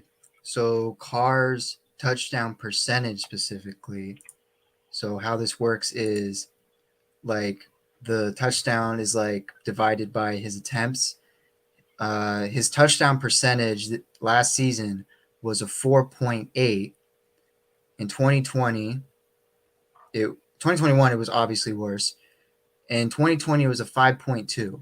Now, it was not as good as those numbers since 2016. Yeah, and I've said 2020 was probably statistically Derek Carr's best year, period. So that's all I'm saying is when we're relating numbers, numbers are numbers, dude. And Josh had better numbers than Gruden did in 16 games versus Josh in 15 with him. So that's all I'm saying is it was never Carr to begin with. They just needed the fucking money. Once they got the money, then they were like, all right, we can go build the fucking team. Do you think we would have all the players in depth and players that we have here right now if they didn't make that move? We would be nowhere close, dude. We'd be fucking picking up crumbs right now, dude. Like literally. So we'd be hoping on only the draft, like straight up. We got to sit here and say people like Marcus Epps and all these dudes like fucking Robert and all, like we got to pick up some pretty good little pieces around here and put them on the team. Without Carr being shit, we don't get that. And we still probably suck. And watch, dude, mark my words, man. As much as I hate to give Patrick Graham the credit right here, right now, watch Graham be in top 20 in defense. Not 30th, not fucking 32nd, not 26th. Watch this fool be up in the top 20. In one year, dude, giving them some type of players. Because let's not forget, as much as Dustin likes to hate on Graham but love Wilson, Graham wanted Wilson from the very beginning. It's just Ziegler told him he didn't believe we were going to get Wilson. Yep. What were you going to say, Al? No, I hope so, dude. I hope he's top 20. And I think if he's top 20 and Jimmy stays healthy, we get to those double-digit wins, dude. And that's basically the two factors. Yeah, and I know you guys were talking about Tyree when I jumped in, half an hour ago or so. I actually think Tyree takes over Chandler's job like midway through the season, dude. Ooh, I actually think he takes his job. Good possibility. That's a very good possibility. Hey, if Chandler, because if it is true that Chandler's like done after this season, like, and then Tyree slow, because it's obviously his rookie year, but if he like midway through the season just gets at it real quick, and then Chandler can't even get 3 sacks for the year. Like, it's obvious that they're probably just going to take him out and then have Wilson be in there 99% of the time. Hey, Caleb's right. I mean, Wilson is top talent with Crosby. I mean, when you're looking at two dudes' wingspans as big as theirs is, dude, off of the edges like that, Wilson just you're feels wreaking like havoc. In a story basis, it feels destined. Like, the dude is a Raider technically his entire life. I'm not going to argue against a Crosby pick. Crosby said like he wanted this dude before the draft even started. Wilson was nicknamed the Condor because of his wingspan, and Crosby's called the Condor. Like, this dude was destined to be on this team, and I hope that he has a similar career to Crosby, which would be amazing to have for the next 5 years. I mean, dude, I was watching video on Max, dude, where the Chiefs were putting 3 motherfuckers on one side just to try to even stop Max, dude. Like, he still made it through. Literally running into lines where 3 dudes are right, and he's just, wow, fucking get the fuck out of here. In my posts, one of them had Tyree where North Carolina had to have their tackle and their guard both have to clam Tyree. Tyree just threw the guard to the ground and threw the tackle right at the QB, and they counted it as a sack.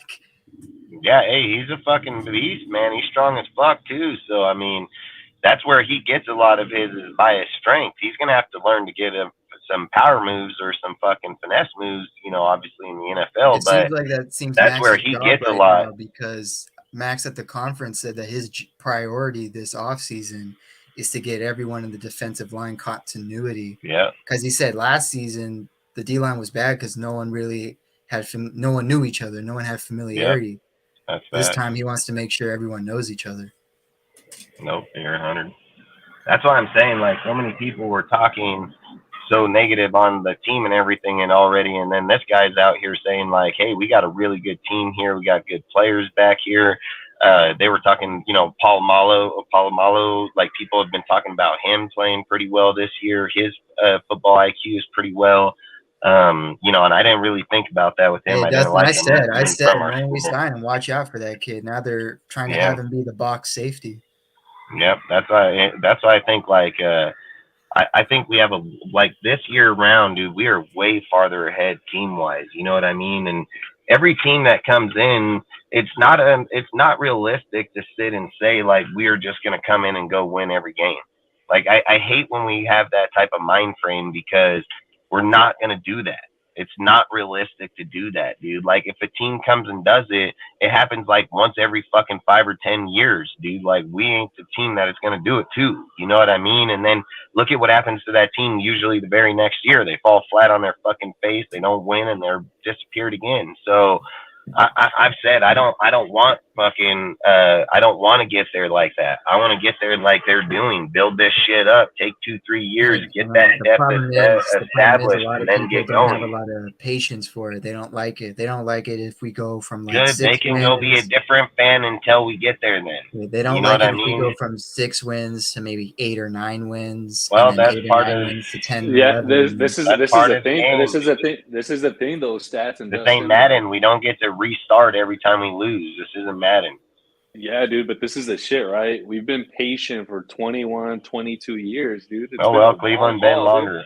Go ask It's been Cleveland. a They've been longer. it's been a long haul, dude. We We're have just three greedy. Super. We're greedy. That's Heck, what it is. look at We're the We've greedy. had a Lions. golden era. I think what stings is we had a golden era in the 70s and 80s, right? We had these iconic teams, and we haven't gone back to that. And I don't think Cleveland ever had the history that we had. Bullshit. Maybe you guys don't know the history of football. Go look up Cleveland's winning record before it ever even became in the NFL. They're the most dominant They got 10 fucking championships or more, dude. Like Oh yeah, Cleveland I'm was thinking no after fucking merger. joke. Yeah, I'm Cleveland thinking Cleveland was no after joke. this. Cleveland was actually the team of the teams. So to imply that that's not even true. It's not even true. Yeah, When they got here is when that pre-merger. shit. No, pre-merger definitely. Like it was a a team with like a winning record, right? But like post-merger It in had controversy 1970. between the ownership is what happened. They had controversy within the ownership. He wanted to move. They didn't want to let him move. He ended up having to Paul, relinquish ownership to the team. Then they ended up firing him. Then he went across the way, fucking created the fucking Cincinnati the Bengals, flipped the Bengals, colors, yeah, and Paul then Brown, fucking yeah, did that. Is that what happened? yeah, That's Paul exactly Brown, what yeah, happened. yeah. It was Paul Dang. Brown, like one of the They ousted him from his football. own team, dude, because he wanted to move the fucking team. He wanted to move it, relocate And the then he fucking deal, but created they the had to. Cincinnati Bengals. Yeah, that's Yep, why it's called and he Paul just Brown flipped the Stadium. colors. He flipped the colors on it, and that's how he created the Bengals. Dang. And the Yeah, irony is the Bengals are technically more successful. But again, than the people Lions. sit here and don't see. A lot of people don't even know the history of football, dude. And when the Ravens were being fucking the expansion team, the Cincinnati It was or the the Browns. Cleveland Browns, the Browns were going under deal. They had shit going on in their stadium, I think, at the time, and I think it was under reconstruction or something. Long story short, they weren't going to play that year. And guess whose personnel went to the fucking Baltimore Ravens? The fucking Cleveland Browns. All their management, their fucking personnel, everything left Cleveland, went to the fucking Baltimore Ravens, and they've dominated. You know what I mean? Like that's why I say there's so much history to football. Just certain people just want to pick certain fucking spots and then claim that's how the whole entire thing went on. It's not. That's why I've always said I like being not just a Raider fucking fan, a football fan. I know football history, period, dude. I know where it was created at, and I know where we're at, dude. Without a fucking start, you don't know where the end is or the middle or any part of it, dude. Like when people sit here and say, well, that this guy broke that stat, but he did it against a guy in the 60s. Well, I don't give a fuck. This guy in the 60s had that record till right now. That's what the NFL is judged off, and the NBA, dude, and baseball and anything. Those records were set then, and that shit still matters now. For a fan to negligate it, how do you get the right? You don't have the fucking right. That's not how it's worked. Well, this is a new era, new game. If it was a new era, new game, why didn't they beat it so easy then? Like, obviously, that doesn't even make sense when people say shit like that. It's a new era, new game. Yeah, they should have beat it then a lot easier. Should have beat it way easier if that was the case. But why is that record still standing? Because it ain't that fucking easy to beat, no matter what era you're in, no matter how the game or how it's played. It still is there for a reason. You think someone's going to break Emmitt Smith's record anytime soon? Probably not. Probably not happening. That's facts. You can go put hardcore money on it. You know why it ain't happening? Because it's going to take a halfback that can play every fucking game, be healthy every fucking time, and put up numbers like that motherfucker. What do you do? 5 games in 13 years that dude missed? Like, get the hell out of here. Like some records just ain't gonna happen because it ain't got dedication to people these days like that. They're like, well, if I got 1,000 yards and I get paid next year, I can go do 800. You know what I mean? Like that's how motherfuckers think these days, dude. And that's why we're at the point we are where we're sitting here saying, well, this guy's this way because he's a bitch. He's a straight They don't bitch. even. He shouldn't even be Dustin, playing football. Dustin, they don't even want to practice now, dude. They don't even want to practice. Yeah, and motherfuckers want to advocate for them not practicing. Like they just think like, well, they got $25 million. They should just come here and stand like this. Like, fuck, get out of here. Two-hand I didn't touch. pay that motherfucker $25 million to come stand like this. I paid that motherfucker $25 million. So every time I look out my window, he better be sweating. He better be working. He better be dedicated. That's what you got that money for. Motherfucker don't got that money. You got. Give me my money back. Like straight up. Hey, I that's actually kind think of most contracts, and I know it's tough, right? Because you have agents who, excuse me, are typically lawyers. They know how to negotiate. But I think most contracts, ideally, they should be performance based, right? Like for instance, Dustin, you have your fucking company, right? Like you're not paying guys, like you're not paying a guy, let's say 10 grand for how he's going to perform in the future, right? You're paying him for how he performs on a day-to-day basis. He probably gets a paycheck every 2 weeks, right? Yeah, It should and if probably he be the same performs way. good for a few years, then I'll give him a leadway here and there on a few days. You know what I mean? But at Right. the same time, if he still fucks up, no matter how well he is or not, he can still be fired. You know what I mean? Like that's the Exactly. fucking reality of it, dude. He cost me $1 million. You're probably not having a job. No matter if insurance or not, you're probably not having a fucking job. So even a good like football example is the freaking. I'm gonna hate on this deal forever until they prove me wrong. Is the freaking Lamar Jackson deal? Trying look to at it be like this. full guarantee the most highest played football player. When can someone tell me what Lamar Jackson has done that makes him guaranteed the most highest football player in history? Like, can He ain't anyone done tell me shit. what he's I've already accomplished? said Carr's a better quarterback than he'll ever be. He's just a better I athlete agree. than Carr will ever be. I completely agree.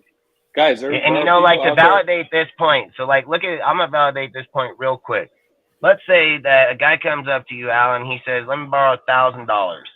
Says I'm gonna pay you back next week. You say, man, I can't really give you that $1,000. I got rent, I got bills. He's like, man, look it. If you give me that 1,000, I'm gonna give you 1,500 by next week, right? By next week, you're like, fuck, I got all the shit on there. All right, fuck, I need an extra 500. I'm kind of stressing too. I give you that 1,000. So next week comes around, he don't give you that 1,500. You're just gonna be okay with it. You're gonna be all right, looking out that window, watching this fool roll up in his nice car, getting out the soda, fucking walking up to his pad, while you're out your rent and everything, right? You're cool with that, right? Fuck no. Well, I mean, you're implying that the NFL's all right with that.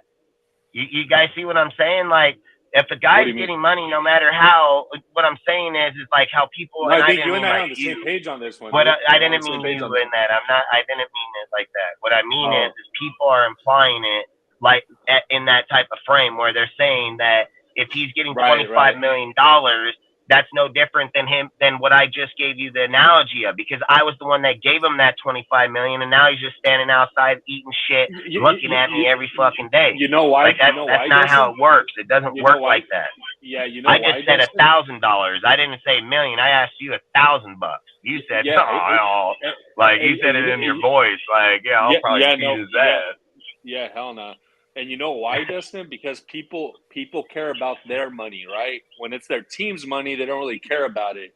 When it's like their money, like someone put it up. But people care about their money. They care about their pocketbook. Heck, you want to know something else though? Remember when? Hey, Mark, if Mark didn't have the money, they don't got the team. You know what I mean? Somebody anteed up the money. Like that money didn't just fucking hey, there's fucking 250 million. You know, like. Remember when there was big talks how people were saying like Mahomes' contract might be restructured to be the highest player, and then Mahomes came out and said, "I'm more focused on winning games than my finances." Like that dude is he's basically like a modern Brady, where he just wants to win rather than being the highest paid player in the league. Yeah, but what did they do? They gave him like 7th or 9th. I mean, they still gave him a pretty good deal. Yeah, but like you said, Dustin, like you said, now it's not even compared to how contracts are nowadays because they I just mean, that's what yeah, you're right. That's what because the Chiefs knew how the contracts were going to be. and they knew this in advance. You know what I mean? Like That's people why they think gave him that a 10-year they think deal. it's all coming true now. When did they do his contract? Like what, 2-3 years ago? Like they knew this shit 3 years ago, 2 years ago. You know, like, and the reason that they knew this was because they looked at this deal and they said, we have fucking inflation. This is the tax. This is the percentage. This is what each player gets paid at that percentage. We know that we're at 189 right here. We know that we need to be up here in the fucking about the 220 mark at the time that his contract's going to be taking place. So let's see what if we were to sit here and say that Aaron Rodgers is at 40 million. He's just clapped the Super Bowl. He'll probably get another one in the next few years. By this time this is there, 60 million looks like nothing. Dudes are sitting here. Listen.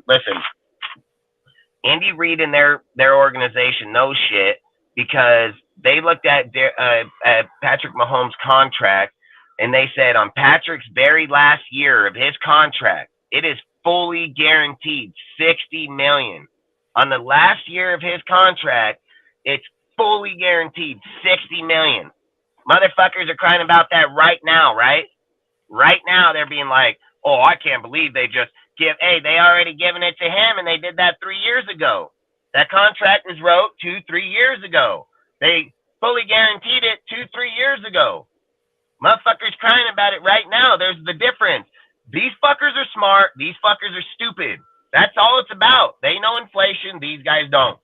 They know that we're stuck right here, and that's what they know. These fuckers know that we're going to have a higher fucking deal. That means the percentage is going to go up. That means every single position's cap is going to go up. They were on top of it like that. The major problem was how Patrick, they were like that with Kelsey too. And the other major problem was how a lot of dudes wait so long with their quarterbacks to do it. In Mahomes' case, first full year wins MVP, second full year wins Super Bowl. So Chiefs are like, we might as well give him the contract now before his rookie deal is even close to being run out. Damn right. And he's probably worth $50 million. Damn right. And that's the thing is that they're looking at it now.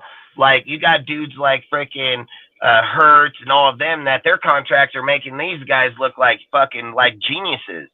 And I said that was the thing about Josh and the thing about Ziegler for the Raiders is Ziegler's seen the same shit.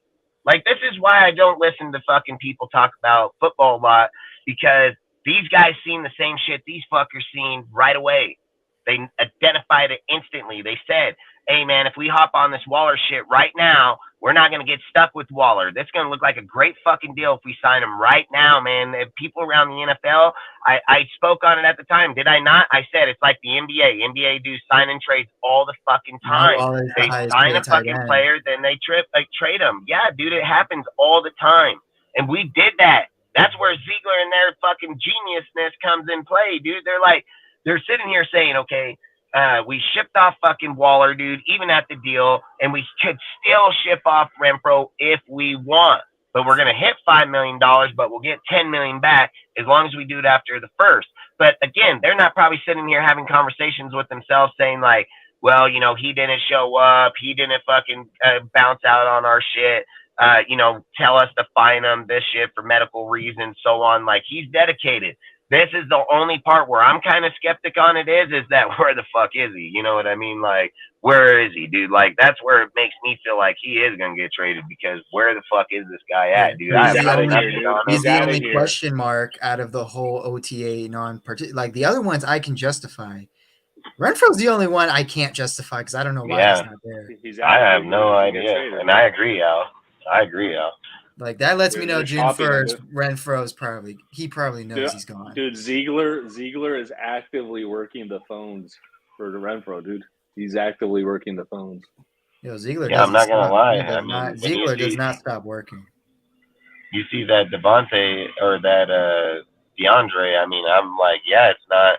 Like, that's where people are like, man, I can't believe they would cut Carr with none. They cut fucking DeAndre with none too, because this is the thing. People know when you put it out publicly, and this has been proven over the last, 5 times this has been publicly known.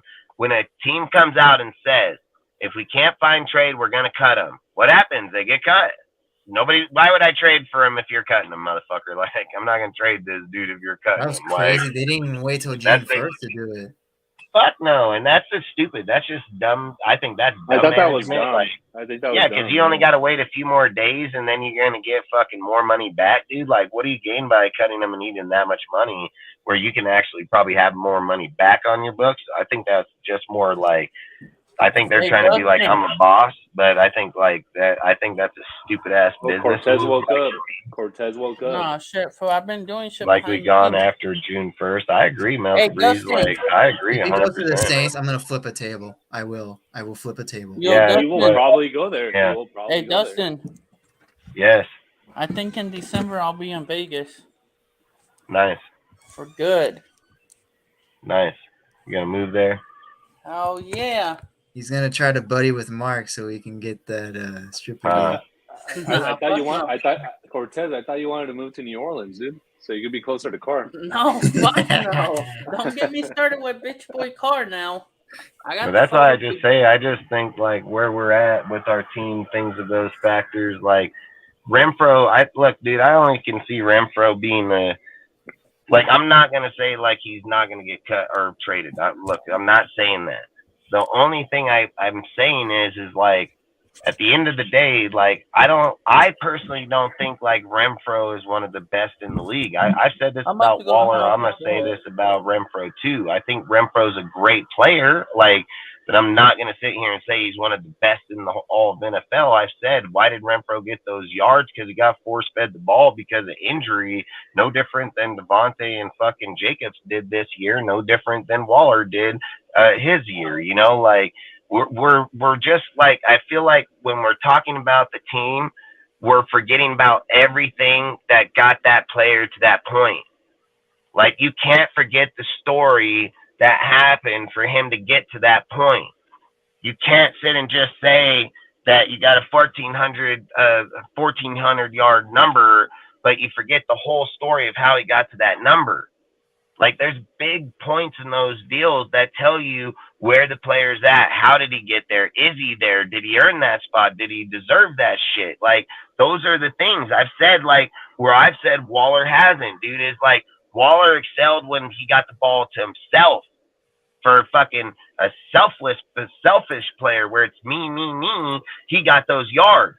Waller does not put up those same number yards when it's him and the team. Waller puts up those numbers when it's him and motherfucker injured. So he's getting the ball all the fuck time to him. Like, that's what it is. It's not a fucking team deal. I keep trying to tell people, like, when you're looking at history and great teams that win, they have a category of where players are at. Number 1, 1,000-yard player. Number 2, 800. Number 3, fucking 600. Number 4, around the 4. And your 5 is somewhere around 250 to 400, depending on if they're special teams or not. That's fucking fact. That's how history's been played. That's how the fucking game's been played.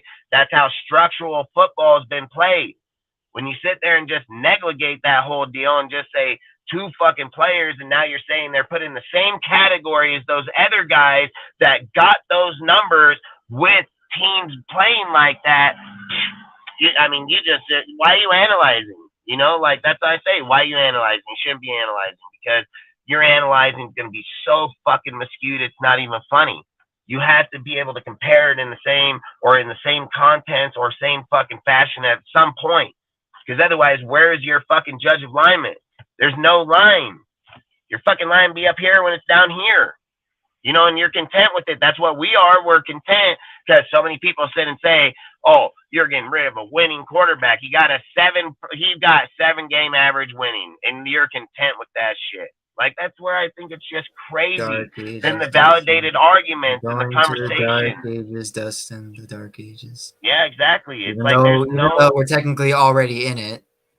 Fuck, we're in it, and we look way better now than we ever have, in my opinion, in the last few years. And I've even said this, dude. Like, I've asked people these questions. If we were to take Renfro and Jacobs off the team right now. Just pull him off. Boom. Just back him the fuck off. And look at the team right now and say, looking at the team right now, are we better this year than we were last year? I've heard hella people tell me, yeah, fuck yeah, even without them. Let me ask you this question. If we went back there last year and took those two players off last year, do you think they're better this year? We won't even have an offense. That's right, 100%. So that's how you have to look at it. It isn't about you looking at where we're at right now because you're blind to the conversation. Just like I said, you can probably argue, debate it when you look at it from that point because you're blind to it. But if you reverse it back where it's naturally at, there is no debate on it, dude. You minus those two players and Waller, and that you're done. It's over. It's not even a team.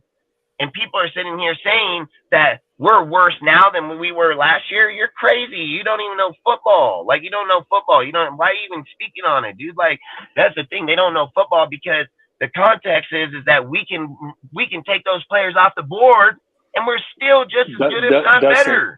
Dustin, this is why people say that we were better the year before Josh for a couple of reasons. And let me go through them real quickly. Number one is we made the playoffs, right? Whether or not we were a playoff team, quote unquote, we were a playoff team. We made the playoffs. That's number one. Number two, you've had so many players, both current Raiders and former Raiders, talking about how much they love Bisaccia and how much of an asset Bisaccia was that year. It wasn't Rich's team, so that's a delusional thought to begin with. To sit and be like, I love Bisaccia. Where's your game plan then? Like, how do you love a guy that has no game plan? How do you do that? You can't give this guy credit for Gruden shit. It's like, I love Bisaccia because he's such a good dude. Okay, at the end of the fucking day when we're playing football, because that's what I'm fucking paying you to do, what the fuck is he doing? You know why you love Bisaccia? Because he's running John Gruden. He's running John Gruden's playbook, and it's Derek Carr probably calling it on the field. He didn't come in there and change anything. He didn't call those plays. Yeah, Dustin, but Bisaccia. What do you walk over there and say, "Good job, guys"? That's what he did. Good job, guys. Good job. I agree with you, Caleb. Yeah, they made the playoffs, and Bisaccia was rallying the troops. That's what he was doing. He was rallying. Carr rallied the troops. Carr fucking called those plays. Carr fucking got those games. Like, let's be real about it. Like, we're over here giving Rich, a special teams fucking player or coach, credit for John Gruden's system for one, and Derek Carr knew it better than any dude on that fucking line. And we're going to give these guys credit. You're giving credit in the wrong places where it's at, because there are factual truth that John Gruden and Derek Carr spent more time together than anybody there. They lived side by side with each other. They practiced. They were in the buildings at 4 a.m., 3 a.m. in the morning. Like, to sit and give Rich credit in any way, shape, or fucking form is just crazy as fuck, dude. KJ Wright said, dude, they should have kept Bisaccia. Yeah, and they would lose their ass this year. What playbook they running this year then? Let me hear it. What playbook would they ran last year? I think they should have kept that regime, personally. So what, you're going to run John Gruden's playbook, I take it then? Yeah, absolutely. You keep that regime. We caught lightning in a bottle for that. Who builds it? Who builds the playbook? Because John Gruden changes his playbook just as much as Josh McDaniels. So who's building the plays? Are you just going to take plays that are all back now, nothing new? I would have had Ollie and Carr fucking cook some shit in the kitchen, dude, and start. You'd be like Bill Callahan out of job. That's what you'd be. Bill Callahan. Why didn't Bill Callahan go on and do shit after that for much? Nothing. Because they were like, that's John Gruden's playbook. He went to the Super Bowl the following year with fucking Gruden shit. Point is, Dustin, we caught lightning in a bottle with Bisaccia.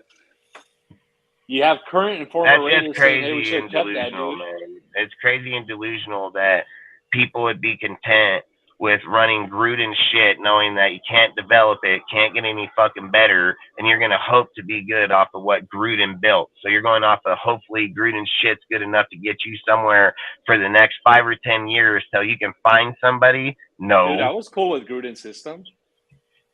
It doesn't work like that, though. Their systems are a revolving system. Josh McDaniels' playbook is so complicated. It's not because the play itself is complicated. It's because of the fact that he's redesigning this playbook every single year. So plays that these guys learned last year, they're going to have to be learning new fucking plays this year. They just know the terminology of what it is. So Dustin, I've said this comment a few times before, right? Just because something's complicated doesn't mean it's good, bro. Just because something's complicated doesn't mean it's good. Okay, tell me any guy's playbook that wasn't complicated that is good. I'd love to hear this one. We're using sayings without no validation behind it. Honestly, the Bill Eagle Walsh's system is isn't one of the most complicated. complex West Coast offense games ever, and it's still the most dominant in football to this day. Dude, I don't think the Eagles' offense from last year was very complicated. It was RPOs. How? That's all it was. That's all that shit was. Dominant O-line. You have Jalen Hurts just fucking read the DN, whether he's crashing or falling back, and then just moving the ball, dude. It wasn't that complicated. And they made it to the Super Bowl. They lost, but they made it. I'm not even go down this road because I'm not taking no one fucking team wonder bullshit fucking deals. Like fucking Vic's been down this road. Fucking, I mean, goddamn Dante Culpepper. Fucking, what was the dude that was in the Tennessee Titans? I mean, I can go down the name of fucking teams that's done this. That's not how it works. It's offensive systems that are working because that's what does it. That's why you have people like the Niners and teams that are dominating still to this day, because the West Coast offense is what works.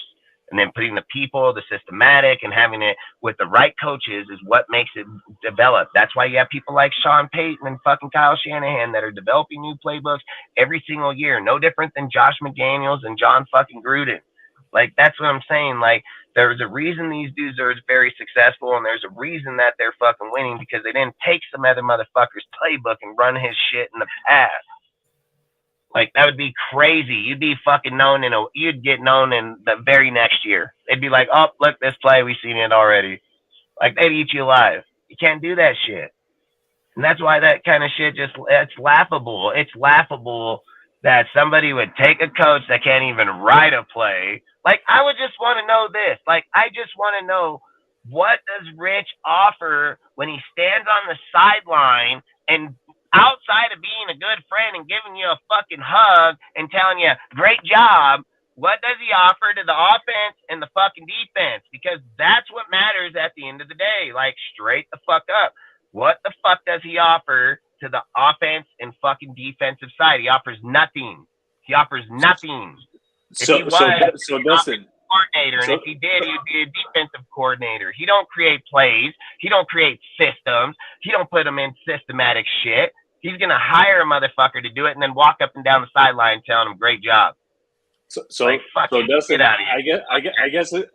Dustin, I guess this is where you and I like disagree. For me, the role of a head coach isn't necessarily to draw the plays. He could go ahead and delegate that to the offensive coordinator, the defensive coordinator. Who does that? Who does that in the NFL? Who does it? You guys keep saying these. You have who does that? Who does that right now out of 32 teams in the last fucking 20 years? Harbaugh in Baltimore. He's a special teams guy. Motherfucking guy was a special teams dude, and he's a defensive coordinating mind. That's bullshit. That's straight bullshit. So my point is, the head coach could go ahead and delegate to the whose defense is that there? Tell me whose defense is over there. Dude, my point is that the guy, the CEO, could be the culture guy, bring guys together, be rah, lead the troops into battle. The strategy as to how we execute the battle. It doesn't even make sense. We name one guy even if it's valid. It's one guy, even if it's a valid conversation, which it's not, because he was a special teams coordinator when he fucking got the job.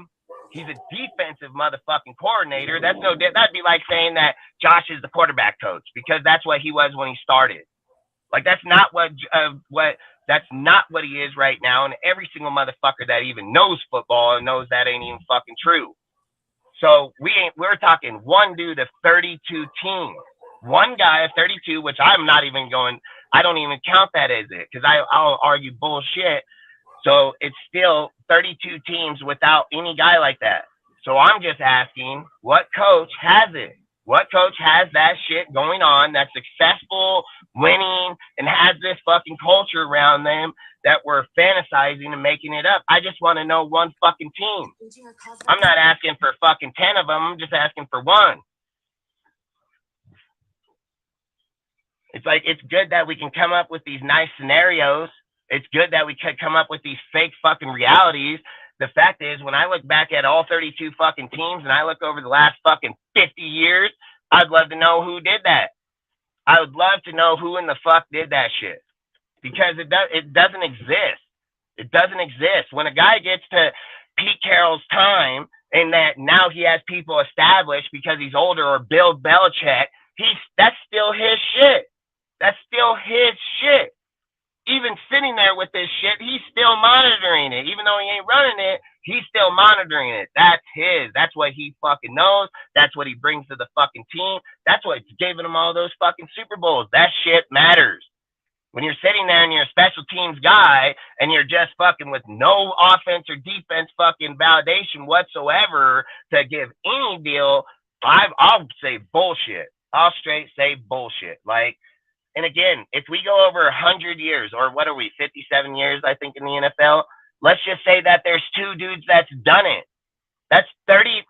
What do we start out? Like 26 teams, 28 teams. Then we've gone to 30, 32. So let's just say over the 50 fucking years, out of all the teams that's been there, it's happened maybe twice.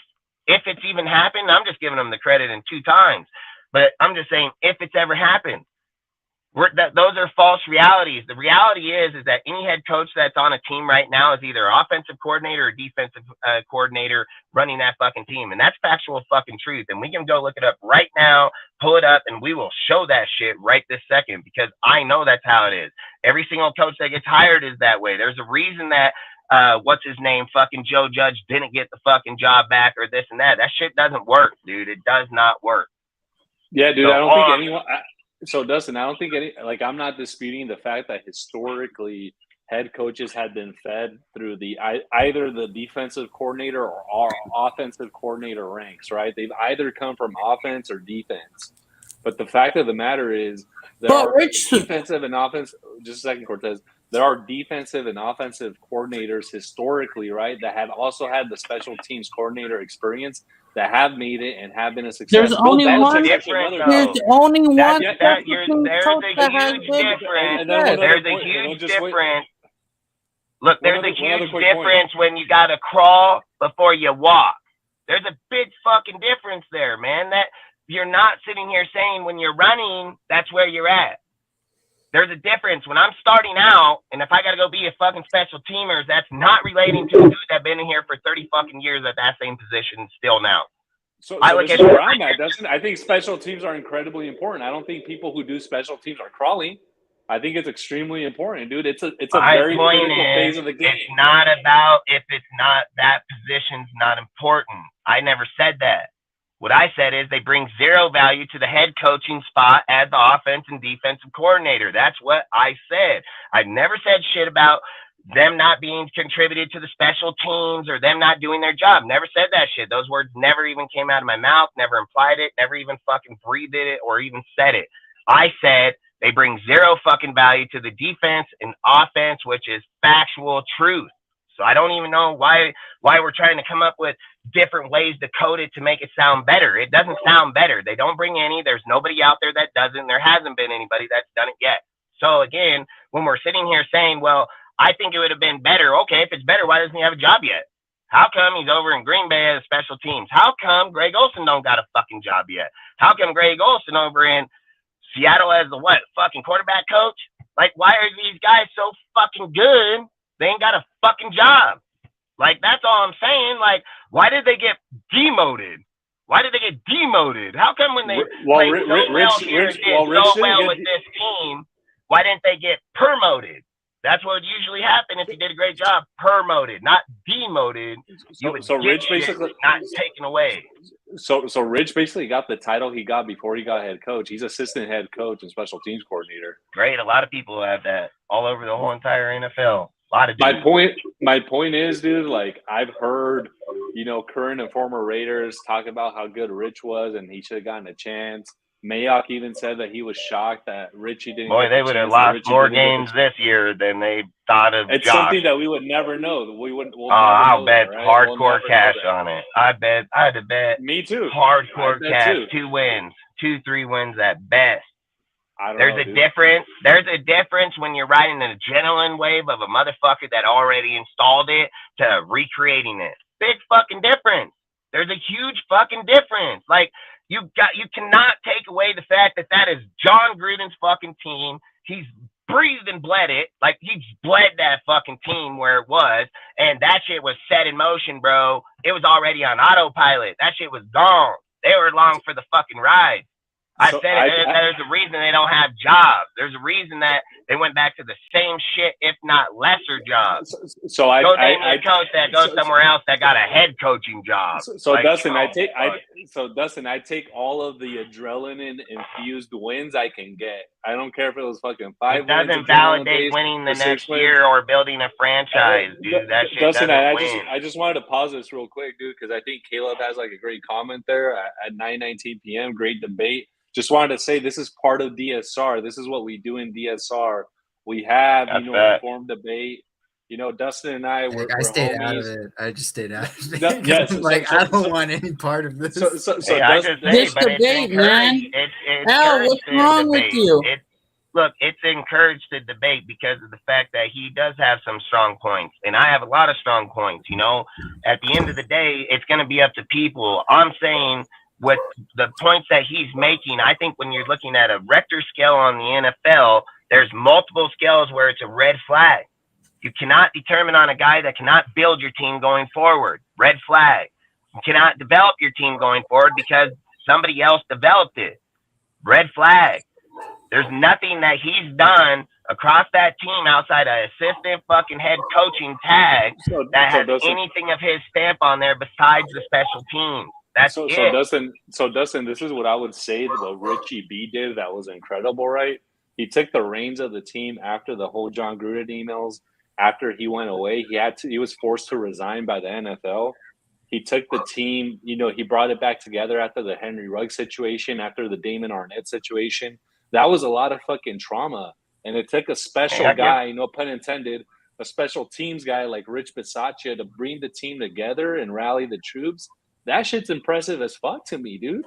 Because that was a lot of trauma. But he still's not a head coach material. Hey, Al Davis fired Hugh Jackson, which was one of the best offensive minds in football, and he shit canned him at 8-8.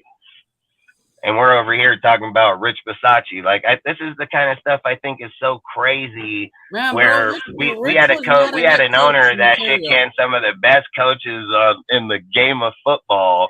And we're talking about a special teams coach that ain't done shit in any type of category in head coaching whatsoever. No wins, no nothing.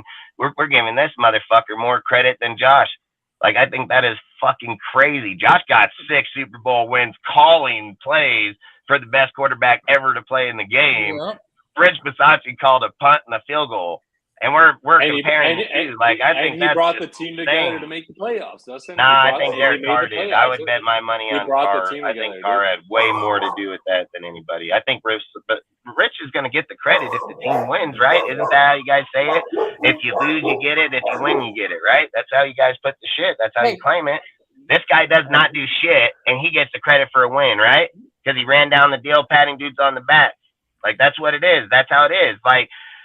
Every guy in the NFL, every single fucking coach in the NFL that's a head fucking coach is either offense or fucking defensive coordinator. And then if he's a head coach that is not calling the offense or defense anymore, well, guess fucking what? I'll bet you $1 million fucking bucks or $1,000 cash right now. I'll bet you fucking hundreds right this second that motherfucker was either the offense or defensive coordinator until he quit calling the plays. There's no argument about that. So when we're looking at a team and saying, well, that's how it's been the whole time. What, are we just now acknowledging it? We're just now acknowledging that the offensive coordinator is the head coach, or the defensive coordinator is the head coach and he calls the plays. Like, we are just now acknowledging this shit. So Like, this it is the doesn't other make point. sense. So Dustin, this is the other point that I wanted to make, and I actually gotta bounce real quick, but I should be back on if you guys are on in like another like half hour or whatever. Yeah, But I'm this is gonna a probably quick point just that roll back here while I let everybody talk when I grab my fucking cartridge. Yeah, Nah, so I'm this good. is the point. I'm about to So jump off. I'm fucking stoned. That's not true. Cortez will stay on. I know No, so this is he always says that, and then he'll be like, man. Nah, No, so Let me this is, just go get Rudy, bring him over here. This fucker will be lit up on the screen with the camera on him, fucking hair done, fucking shaved. Now, here's how you also He'll be get like, him. what? Here's how you also He'll be get like, him. what? What Bro, did you say? Huh? Cortez will be asleep, not even knowing we're live. All I have to whisper, I'll be like, Derek Carr. He'll get up right away. Hey, fucking hops up, fucking camera on. Fuck him. Fuck no, DC. so this is the point that I want to make, and I actually I don't mean to bail on the debate because I think this is a great debate. Man, this Dustin, will always but fails. This was No, probably no, the no, this was no, probably no. the biggest but civil debate that we've had. that's what it's about, dude. No, so this is the point. This is the point that I want to make. Just because something has been done a certain way historically doesn't mean that that's the only way to do something. Well, I won't argue Right. that, but when you're batting like 1 million for a million, well, I'm taking those fucking odds. I'm not gonna go out there and say, listen, the validation that you're about to make, you're 100% right on that comment. But there's a huge difference in result behind that comment. The result behind that comment states that there is really one way that you run it to win. Like, that's fact. Because if that shit wasn't the result true, the previous season if was that playoffs. shit wasn't true, man, then other teams would be running other shit and they would be winning. They're not. They are fucking not. So Well, the result prior to Josh was playoffs, right? And with that, I need a balance. I'll be listening, though. I'll be listening. yeah, but fucking if Catch we're you soon, setting guys. ourselves on if we were a legit playoff team, I mean, we're discrediting ourselves massively on who we really think our team is.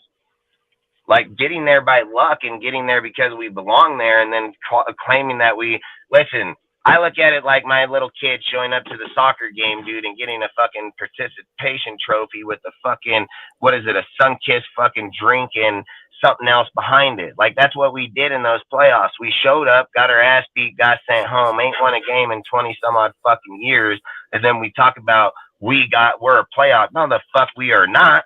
No, the fuck we are not. We barely even won getting into the playoffs, dude. It was actually, we were willing to tie. That's what we were willing to do. We were willing to tie, literally, until those motherfuckers called the timeout. Then again, that shit could have went either way. Fuck, in our history, we miss, they get the ball, they score, they win. Like, that's usually how that shit goes. So it's pure fucking luck, dude. I mean, this is the thing. I know the history of our team. A lot of these motherfuckers apparently don't know the history of our team, because when we're looking at the reality of all these things, again, you set your standards at 7-7 as a winning quarterback. I mean, fuck that. We imply that every time we mention Carr as a winning quarterback. We imply that our seasons are winning, but they're not, dude. We've only had like literally 3 winning seasons over the last like 20 fucking years. And then we're implying like somewhere along the line we're winning. Like, I am fucking mind blown in that conversation. Then we talk about, well, we made it to the fucking playoffs, and then but history, even with Derek Carr's team, guess what? When we were 12-4 with that team, guess what our record was the next year? Like, the very next fucking year. People will claim it was Gruden that fucking did that shit. It wasn't fucking Gruden. It was fucking Jack Del Rio. You want to know why? He went fucking 8-9. He fucking demoted, or he got rid of fucking Bill Musgrave for whatever fucking reason, promoted Todd fucking Downey's stupid ass at the fucking quarterback position, and then we just fell the fuck off the face of the earth. But people will sit and say, oh, well, when Gruden got the team, it was the same. No, the fuck it was not, and no, it is not here either. You're like taking shit that the team degraded. All they did was change the coordinator. The team was the exact same fucking team, and I don't hear motherfuckers sitting there talking that shit on Del Rio. Like, this is the kinds of things is that we want to talk shit on a motherfucker that's doing shit, and then we will not talk shit on the guys that had harder times, if not worse, and then you gave them credit. Like, where in the fuck is the continuity and where you're trying to be good? Because to me, it seems fucking crazy to me, man. Like, I feel like my mind's just fucking like it's just blowing up, because It doesn't make any fucking sense. It makes zero fucking sense. We were not a fucking playoff team, dude. We were not, dude. We had so much shit happening, so much shit went our way. Just like I said, we rode an adrenaline high, dude. We got places where we probably shouldn't have got. Derek Carr did get us wins where we shouldn't have. Great. I'd give him all the credit in the world. But there's no way I sat there and looked at our team and said, oh, next year, dude, we're going to the Super Bowl, or next year we're going back to the playoffs. I never even had us pegged in the playoffs the following year, dude. Like, I sit and get every year I'm going to try to hope we make the playoffs. Like, that's just me as a fan. But the reality was, like, I didn't even have us pegged in there, dude. Like, straight up, dude. Too many things happened at the end of that year to put us inside that section. And that's all I'm saying is I recognize the things that got us there. Other motherfuckers don't. Apparently, they just think we walked down this red carpet and they fucking just opened the doors and we were right in there. And all these players were playing just phenomenal fucking football. And we were averaging, you know, the top 3 fucking defensive stops and averaging top 1 fucking offense in the NFL. Like, that's how people are talking about this shit. It's not even how it went down. It's not even close to how it went down. We struggled even getting there, dude. We barely even got there, dude. Like, and then, like I said, we're implying like, oh, we're a fucking play. You got to win to be a playoff team, motherfucker. Like, you got to win. You don't go there and lose and then say I'm a playoff team because, again, you just set your standards pretty fucking low, and then you're just doing the 7 fucking win shit again.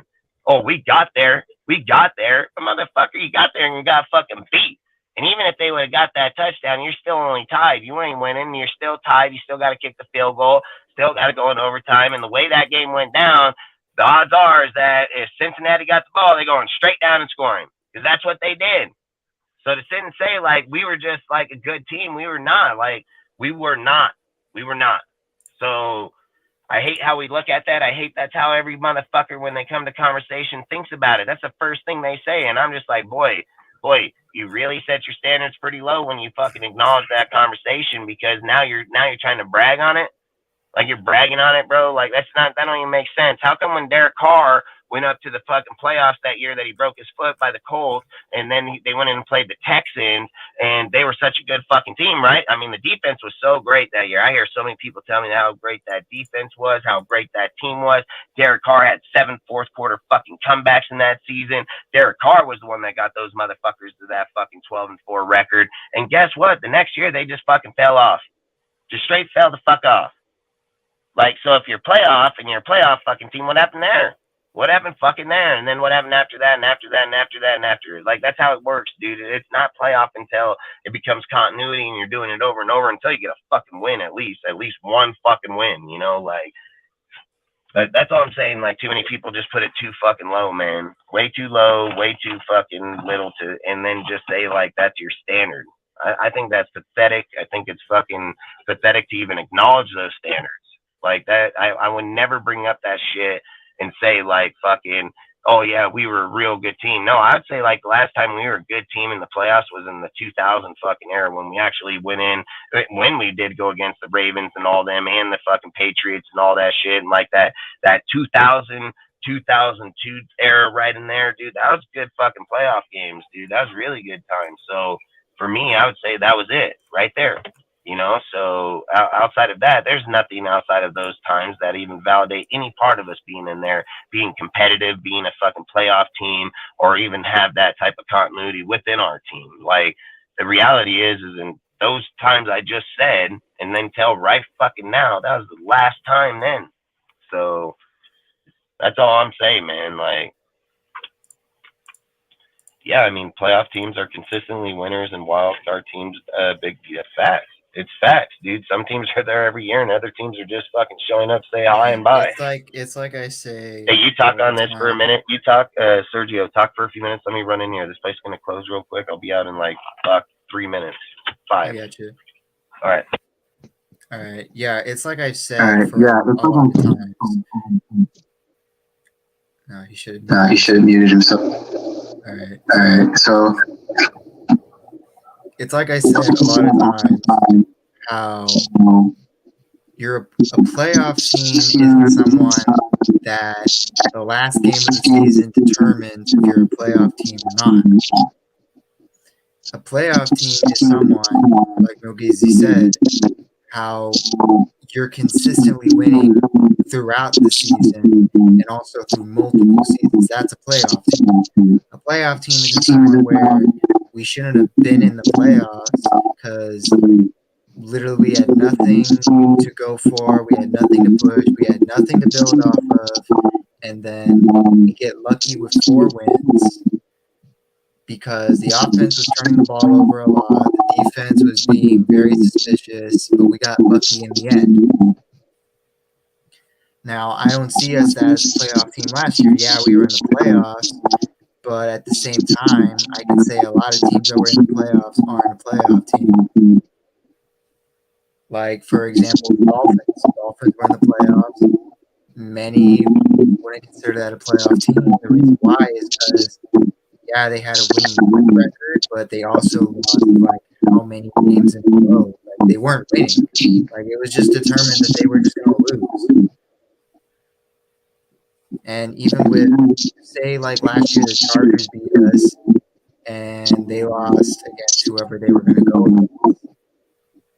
A lot of people would have said that they're a playoff team. I doubt any of us as Raider fans would say they're a playoff team. And we're like, hey, you guys had to barely beat us, and then you got booted out of the playoffs for immediately the moment you got into it.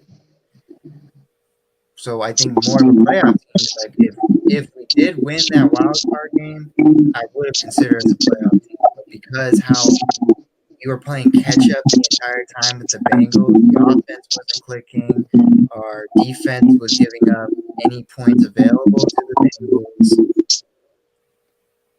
Not any points, but 90% of the time, whether it was a field goal or a touchdown, it was bad. I don't want to say the narrative, but my point where I say that Gruden on the playoff team, yeah, that team also went 7-9, but the reason why it went 7-9 was because the offensive coordinator was Todd Downing, and we all know how awful he is with his play calling. So the roster was still there. We had all of our key players still there. The moment Gruden comes in, he gets rid of Khalil Mack. He then gets rid of Amari Cooper. He gets rid of all of our players, and we're cool with it for some reason. We don't crucify him for doing it. And not only that, all the first-round picks that we got, none of them worked. The only ones that worked out of the trade deals were Josh Jacobs, and pretty sure that's it. Colton Miller was already a first-round pick to begin with.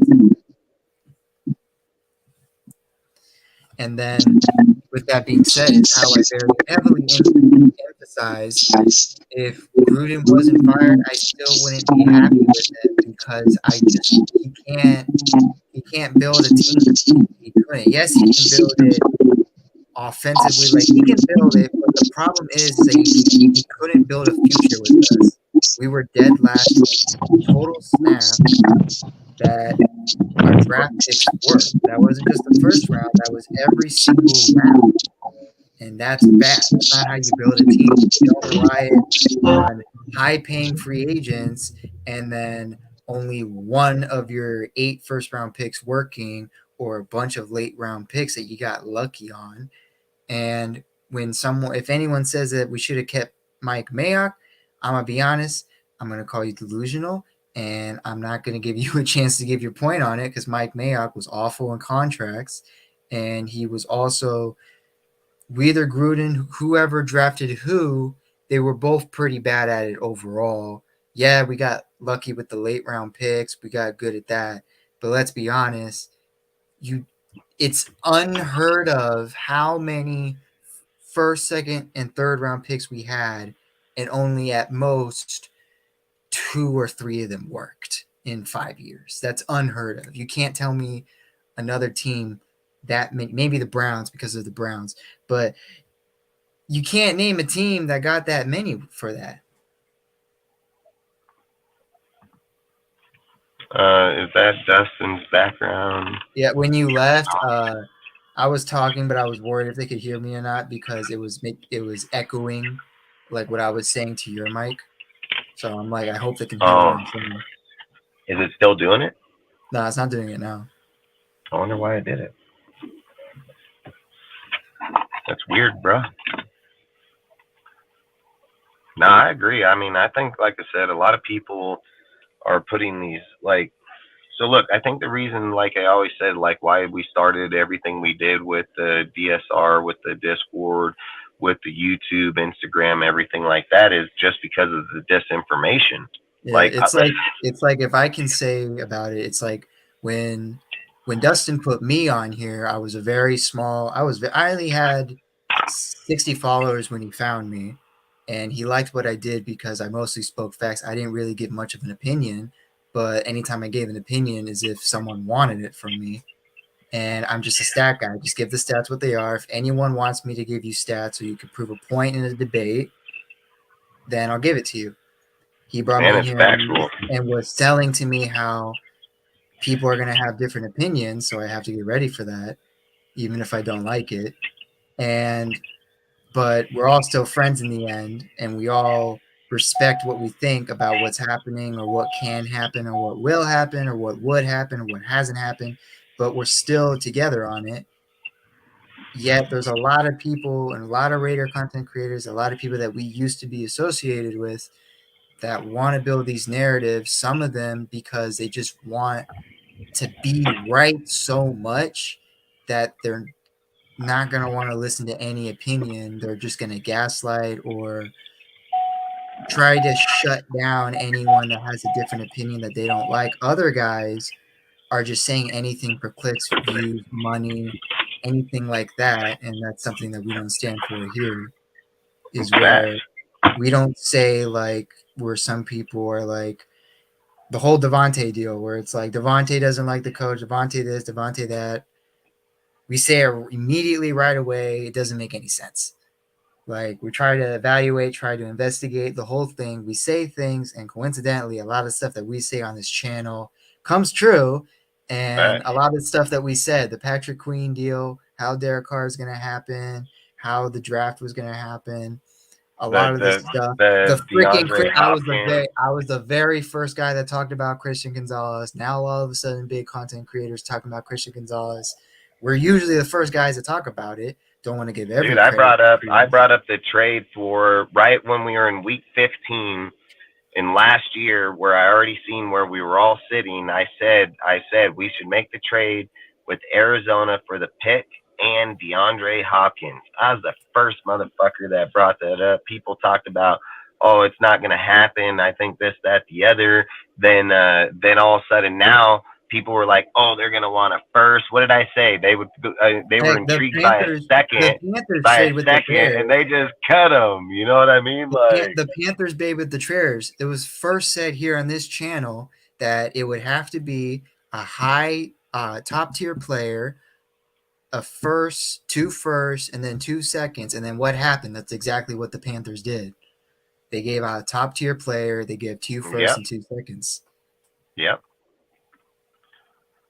I wonder why it Except was beefing or doing that on the channel, man. I don't know why when I got out it did it. It didn't do it when I so was a in. lot of people didn't hear what I said. Oh, that sucks.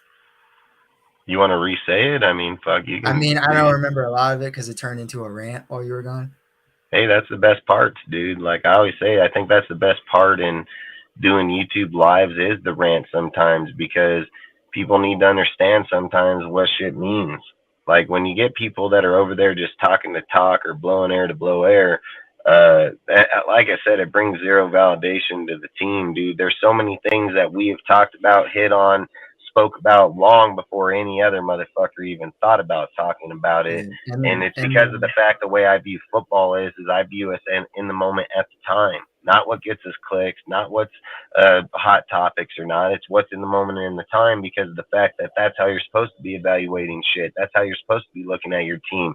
So when you come out and you start talking, those are the things you need to be talking about, is shit that matters. And that's all I say is that why when people talk about our team, are they all wasting time on shit that has 0 point? And why are they strategically placing conversations, strategically placing things that they want to push to other people? We don't do that. I just come up on here and be like, what's topics? I tell them every single week, dude, fuck 3 times a week, send 2 topics. I tell them even when we're doing certain things like, hey, we need to get on more current shit. We need to start looking at different deals, even if it's within the NFL or even within the teams, like we need to stay more on it.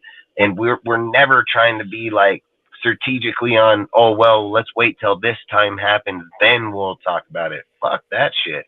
Fuck that. I'll talk about it 2 months before anybody else talks about it, because I think the sooner you notice it, the better it is.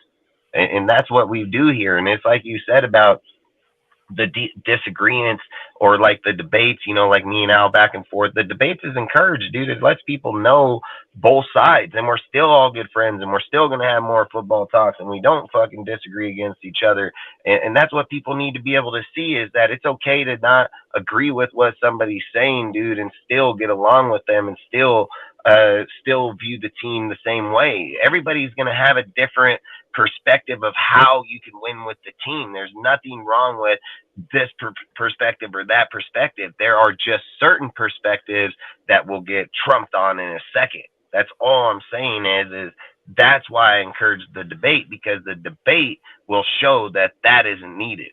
And that's all. It's not about, oh, I'm right or you're wrong, or you're right and I'm wrong. It's not about that. It's about to the people out here that once you start seeing strong points set in, you start saying, all right, I see that. I know that. I mean, now I understand why that is. Or, damn, I didn't even see it like that. I never even knew it was like that. I never even knew people looked at it, or maybe I never even looked at it like that. Like, I bet if people were to go back, they probably didn't know that it was so dominant offensive and defensive coordinator, head coaching. Like, those are the things I say is, salute, took your soul. Salute, took your soul. Appreciate you, bro. The type of Raider content creator I am, like, here I will give my opinions. Most of my opinions are on here. Like, when it comes to like Instagram, I will sometimes give my opinions on a deal. But hey, and I appreciate that. I appreciate that, Ozzy, man. Like I said, man, run it. Like I said, dude, I look at our tag like a COD clan tag, man. You want to be on here? Grab it, dude. Like, it's for everybody that believes in what we believe in. I mean, at the end of the day, I've always said, like, I don't believe in bullying. I don't believe in bullying in any way, shape, or form. And I'm the one dude where other people will come and say, well, they'll tell me, they're like, if you say that, that's not a hot topic. And I don't care. I didn't come here to ask what if I want to talk about what they're fucking agreeing with. I'll tell them straight the fuck up, it's not. Because sometimes people need to hear it, and that's facts, dude. When you have people over here that are all in agreement, and then you get a guy that comes in here, and I can argue the fact of why it isn't in agreement, why I think it shouldn't be. Where other dudes, they'll go in there and they'll go into a fight instantly. It's like, I'm right, you're wrong, and then they just go back and forth, blah blah blah, fuck you, fuck that, blah blah blah. I don't do that shit. What I do is when I come up into your shit and you say, well, this is what it is, and that's how. No, it isn't. This is why it's not. This is why it's not going to be that way, and this is why you're wrong. It's not about anything about, oh, you think of the team any less or anything. It's that what you're saying is bullshit, dude. And if I'm going to go to those extents, you bet your ass I'm going to have the shit to be able to prove that, because that's what I do. That's why I can get into any conversation, any kind of debate, because my football knowledge isn't at the fucking floor. It's at the ceiling. My shit goes across any fucking platform and any types of years and any types of teams, and even including every single year of our team. Like, those are the things that I've always said is that when you come down to talking football knowledge is more general than just one-sided fucking team and biasness. And then you want to get into people that are like, well, this is why the team's failing. You don't even know why the team's failing, because you don't even know why you're watching football to begin with. You're over here saying some delusional ass bullshit. Then you want me to believe it. And then you're talking to me with conviction like you believe that shit's true. And then I'm like, bro, that shit don't even exist. One, that guy probably ain't even here anymore. He's probably somewhere else. And you probably don't even know the fucking team, because you're telling me players that aren't even on the fucking team. Like, that's the kind of shit that you hear. Motherfucker will tell you about something. I'm like, dude, that dude been traded like 2 months ago. And he argued with me for like 5 fucking minutes about it. And I'm just like, boy, you about dumb as hell. Google it. You know what I mean? Like, just Google the motherfucker. Like, that's the whole thing. If a motherfucker got a phone to watch this, go into a Discord, go into a YouTube live chat, go into any you got a fucking goddamn webpage to Google. Like, I don't know, what, you too fucking lazy to back the fuck up off the motherfucker, or press your button so it's in the bottom of the screen and Google the bitch? And then that's why I was saying, where the type of content creator I am, I'm not here to build narratives or I will give my opinion on some things, but 95% of my content is just literally schematics and stats. Like if you want a player or if you want to know why this player was cut, like I made a post about Amik Robertson, right? And I gave a couple reasons why. I'm not saying he will get cut. I'm saying a potential cut. Why I'm like, here's his height. Here's the percentile of his height, weight, arm span. The dude is literally in the bottom of the bottom when it comes to that. You look at the schematics he's familiar with, it ain't that similar to what we got now. You look at his stats, you look at this, who's he connected to. That post was probably the only post that got Meek's attention and commented on my thing, and I screenshotted it and it said that. But then that validates me to what I said is a lot of facts about it, and he didn't say any. He didn't say it was a lie. He didn't say it was a lie. He didn't say I'm BSing. All he said is that I don't know why everyone thinks that this happens every year. You guys say the same thing every year, and I'm like, you could have said I was just lying. Yeah. And then another thing where I made a post about McClendon Curtis. I said what his potential could be, and I said here's why. You look at his stats. The dude gave up no sacks. You look at the schematics he's familiar with. The dude likes my post. I put a story thinking him liking it. He then liked that. The dude acknowledged that whatever I said, he's saying he's saying I liked what you said or what you're saying is facts, and I believe whatever you're telling them. And that lets me know that whatever I'm pushing is most likely facts, unlike what other content creators are pushing, where they're trying to build drama up or something. The only time I unintentionally build drama, and it was the post that I say blew me up to got better known, was where I made a post, and it wasn't an opinion post. It was 10 slides on where Carr could be traded, because that was the big talk. Where could he be traded? Where could he go if he was cut? And that one was the biggest one. I remember Dustin got into that one a lot. It was probably the biggest debate out of my whole thing. That was the first post I ever had with over 100 likes, and I had like 70 comments in there, and everyone murdering each other on where Carr would go, why it'd be terrible if we traded him, terrible if we cut him. I didn't even bother touching it because I'm like, everyone's murdering each other in here. I'm gonna just let them do their own thing. Meanwhile, Dustin went in with the sword and a machine gun and was like, I'm about to blow I'm about to I was the one everyone. that got that shit popping, dude. I ain't even gonna lie. I got that shit going instantly in that. I'm looking at Dustin. I'm like, why is Dustin in here? Hey, fuck, gotta go. Yeah, and then that's my whole deal. I'm just a stat guy. I'm just here for that. And a recent post Dustin made, because he's very heavy on how the offense is McDaniels and the defense is Graham. He came to me, he's like, hey, I want you to put out a stat on McDaniels' offense and then Graham's defense last year. I did it. I researched it. The one that caught my eye really quick when I was researching for him is that the offense was top 5 in scoring percentage. Now, if anyone doesn't know what that means, is if you had the ball, we basically had the 5th best chances, the 5th best probability to score, whether it's field goal or touchdowns. The defense was 25th or 26th, meaning that they were bottom, like you're most likely going to score on this team. Like you're going to score on this defense no matter what. Meanwhile, basically that stat says we're just going to score no matter what. Our defense is allowing whoever to come through, like as if the Great Wall of China blew up or something. Yeah. And then Dustin used that post. Dustin can use it however he wanted. He can say what opinion or what narrative he can build on it, but he's using my stats. That's who I am. I'm just going to give you on that. He used it, and I'm like, hey, it is good factual stuff. He wanted to spread message. Like, this is why I'm saying it's McDaniels' offense and Graham's defense, because why are you bashing on McDaniels for Graham's defense? Because it makes no sense. That's facts. When no one bashed on Gruden on Paul Gunther's defense, which is arguably the worst defense I've ever seen in my life. And then look how many people said, dude, when I posted that deal out and said it that way, look how many people were like, damn, never seen it like that. Hella people were, dude. There were so many people across those posts, dude, that were just like, some people would combat that, just Josh hating, but there were so many people that were like, yeah, I never seen it like that, never even thought about it, dude. And that's all I'd say. It's just when you have people talking versus, is that soy sauce? Yeah, I'm just fucking around. Are you drinking that? No, hell no. Oh hell, this fucker's drinking bug juice like it's fucking straight soda or something. Fuck no. Fuck You no. I know, forgot to put it away. I ate some rice. here, let's talk on the DeAndre Hopkins. I'm gonna run in the store, Let's so get we can this speak shit. on the DeAndre Hopkins deal. I'll start it off, and then you guys can go on for a few minutes while I run in here and grab me some candy. Now this fool wants to go grab some candy. I want some candy, motherfucker. What the fuck did you go right now? I went to get the fucking dab, bro. Go get gas? Dab. Oh shit. But what I was gonna say is, so with the DeAndre Hopkins deal, all right, I'm gonna say no instantly. I think it's not a good idea. I think it's actually a waste of fucking money, and I think it's actually a waste of a position.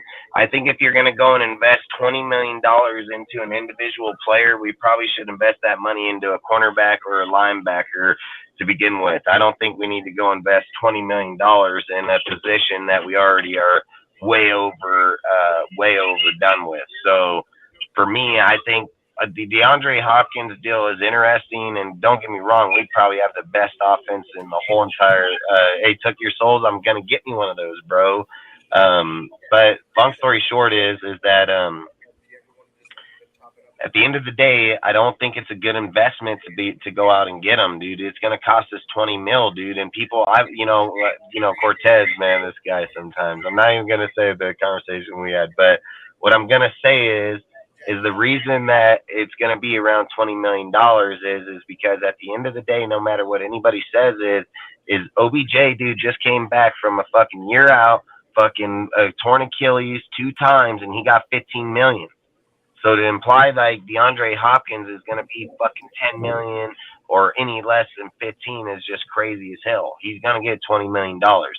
So at the end of the day, I don't think we should invest $20 million into a wide receiver for our team. I think we have way more needs in different positions, way bigger needs in different positions than our wide receiving core at the moment. So for me, that's the reason why I would say no. Now you guys can speak on it for the next 5 minutes while I run in here and grab me something real quick. Let me do that. All right. So is it echoing? Right? Is it echoing? No, not this time. You're good? Yeah, we're good. Echo. Right. Yo. So sometimes. All right, that's good. Oh yeah, that's good. So we don't. Yeah. So yeah. With the DeAndre Hopkins, as much as I would love it if he was on this team, because that'd be like a Tim Brown. Let's Jerry just Rice. think about it. Why is Renfro not going to training camp or off OTAs? There's something behind this. He may go, and then that frees up 11 mil. I don't know, because I kept saying a few weeks ago, I'm like Renfro feels like an odd man out because has anyone heard from him? Like no one's heard from him saying I haven't anything. seen a snap You haven't seen a picture, press conference. Seen, he's been the quietest dude out of all this. All of this. Like I only seen him go get a wild turkey recently when he went hunting. That is true. Big wild turkey, and that was it. Yeah, that was the first time I've seen Renfro in like who knows how long. Other than that, I have not seen him. I don't know. Yep. Yeah, bro. Like it feels like it. But if they trade him stuff? to the Saints, I'm going to shoot someone. Hey, but sometimes I gotta trust in Hundo Carpenter with some shit. He breaks down some shit. He said that he may not be on the team because they were talking to teams, seeing.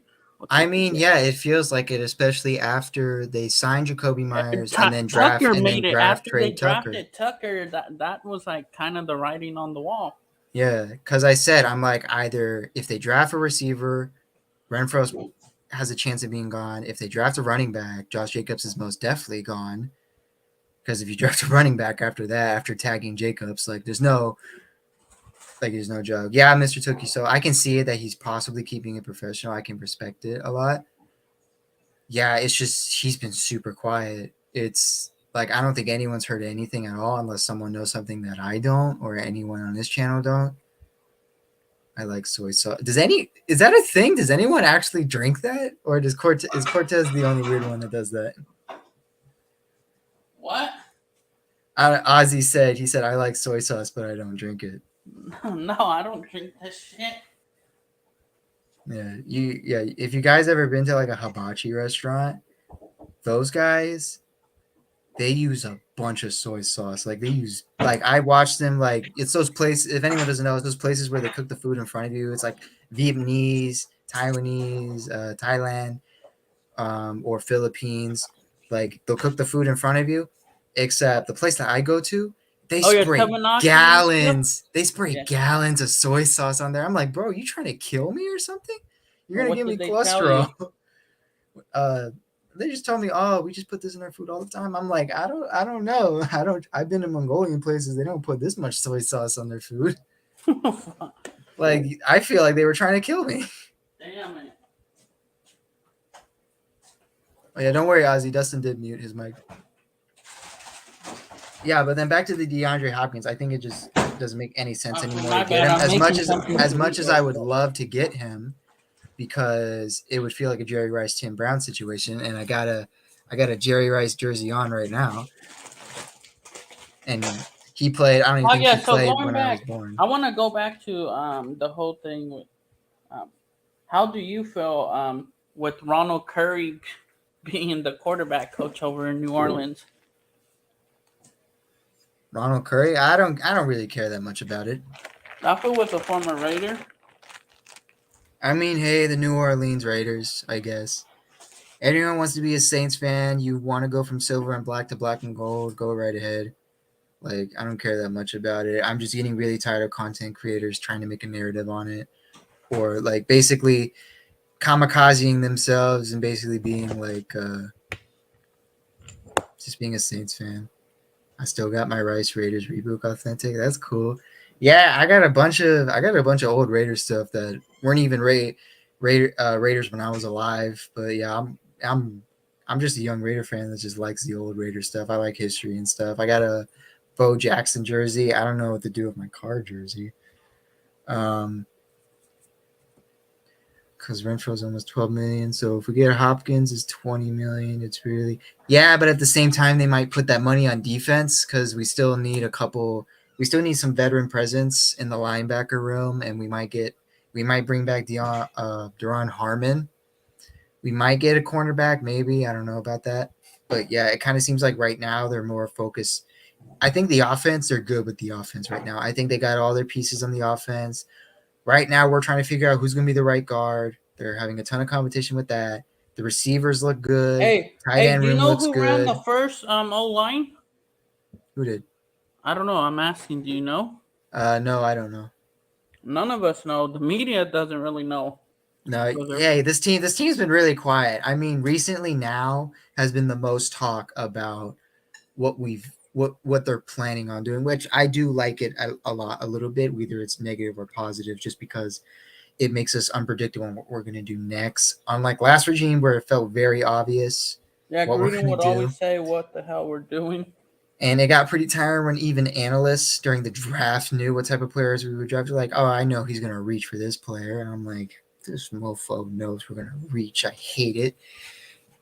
Like, I forgot when, but I remember a few analysts knew we were going to draft Leatherwood. And I'm just like, I hate it. Yeah, that shit pissed me off. I'm like, I hate it that they knew we were going to draft Leatherwood. Yeah. And yeah.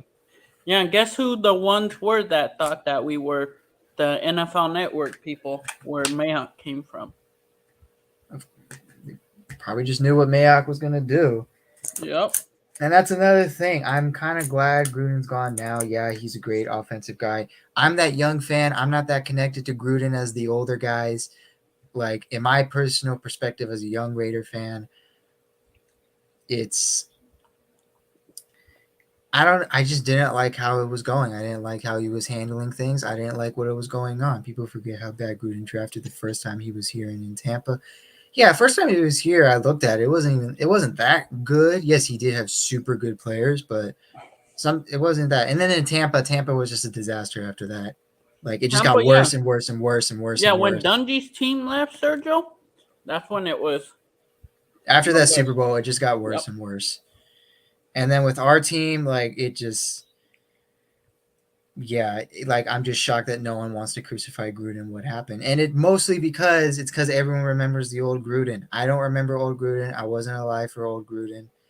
right now for the Gruden that I I was young. experience. I don't like Gruden. All right. I do appreciate him. I don't like him that much as people would think that I do. And people are like, well, you're not a real Raider fan. I wasn't alive when he was here in the early 2000s. I was born in 2005. Gruden signed solid vets but drafted bad. He did sign some solid vets. The problem is, though, is that the contracts were terrible, like really bad, especially how much dead cap we had to deal with them. The drafting, I will say, in the span of 5 years was the worst drafting I've ever Bro, seen. I thought we were gonna go or Josh Allen, the edge rusher, with the 4th overall pick, but no, we went with Cleve. That was a big mistake. That Mike Mayock still tries to justify that pick. How the hell are you gonna justify? That's the one pick. That's the one pick he's been trying to justify. Like the other picks, he doesn't try to justify that much. But Cleveland Farrell, I guess, is the one guy he actually wanted. I mean, yeah, it goes to show if we still had Gruden, I wouldn't be that confident. Because I'd be like the guy, like he can't finish a season. Like he can't finish it. Yes, the defenses are bad. Like the whole regime just couldn't finish. And for some reason, we can't hire a good, like he didn't hire any good defensive coordinators. None. And that's that. It's that cream soda. Hey, didn't he keep Oh no, Paul G was been with them since he came back. Yeah, but people didn't want Paul G. Was still around, but people didn't want Paul G when you first hired him, and then after that season, they're like, fire him, and he's like, no. Then 2020 happened, worst defense alive. People are like, fire him. He's like, no. And then that Chiefs game happened. I think after the second Chiefs game, I think that's when he was deciding to fire him. And he's Isn't like, yeah. that when Rob Malinelli came and took over? Yeah. And then that's when Gruden's like, I have to fire my best friend. I'm like, your best friend sucks at coaching. Freaking his other best friend. Yeah. Cortez busted out the A&W cream soda. You get the cream soda. Yep. I'm a Sprite guy. I only drink Sprite. Have you tried it? I've tried, I try other sodas. I just like Sprite. Like Sprite's just where I go at. Yeah. Like for some people it's weird, but to me I kind of like it. I'm eating a baked potato right now. A baked potato. You just oh my god. Oh yeah, I got stoned. I got the munchies. Gotta eat. Yeah, like I would take them, tell them, oh, I'll give you 15 to come sign with us. Hawkins. I think it's gonna be Natane Moody at right guard or that kid out of. Yeah, I've been saying I keep thinking McLennan might win the starting job. Dr. Pepper is not the way. Get out of here. Hey, this is so this is my opinion. So Andre James may get moved too. Move Dylan Parham to center. Put Moody at left guard. Or put Van Breckenberg. Dustin bought $50 worth of candy. Did you, Dustin? You put your whole bank account on the candy? Yeah, go. Yeah. I can. That is a possibility because it's still sketchy on what's going to happen with Andre James a little bit. Hey, Souls, he's like, Dustin bought fucking. Look at. Oh, you probably didn't hear us, but that's why we said, yeah, he probably spent his whole bank account. Burritos and fucking chips right. Dustin got his doctor telling him he's gonna kill himself. He's like, I don't care. I'm gonna eat this thing till I die. He's like Al Davis. He's like, I'm gonna put him on the field till he dies. We all die in one day. I'm gonna die eating what I want. Yep. You're kind of like those. You're kind of like those. Want me to eat shit. They want me to eat food that's not even real fucking food. Like, you know what I say to it? Cheers to death, motherfucker. Like, straight up. You're kind of like I ain't fucking go out of that fucking road. You're kind of like those people in commercials that are like 103 years old, and they ask him, "What's your secret?" And then they say, "Oh, I smoke cigars and drink Dr. Pepper on a Fuck daily." yeah. Facts. You know, this is the thing I love about doing the lives. Be on Friday, just be out here talking, kicking back. I think that shit's cool as fuck, man. Just talk football and life. So I think I'm gonna do Saturday night, so Saturday in the day without extend it couple days. Get 1 day off of doing it. Doing Sundays, no Sundays. Maybe We're gonna have a busy guy right here. maybe like after the game, do a post game talk about the game. Damn, whatever this motherfucker was, this bitch is hot. So yeah, You don't even know what you bought. This food doesn't even Well, know. He must be. He's I know like, it was like food is food. Food is food. one was a steak and cheese, and then the other one was, I don't know, something good. It I tastes swear, good. It's just hot. Dustin's like that one joke. I forgot who said it. It was like a famous comedian.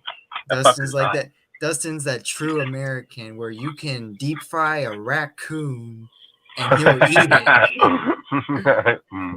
You'll be like, this is a deep fried raccoon. Does it taste good?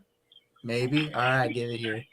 I'll give you 20 You're bucks. fucking right, Took Your Soul. When you're high, dude, you shouldn't go shopping, bro. I'm gonna tell you right now.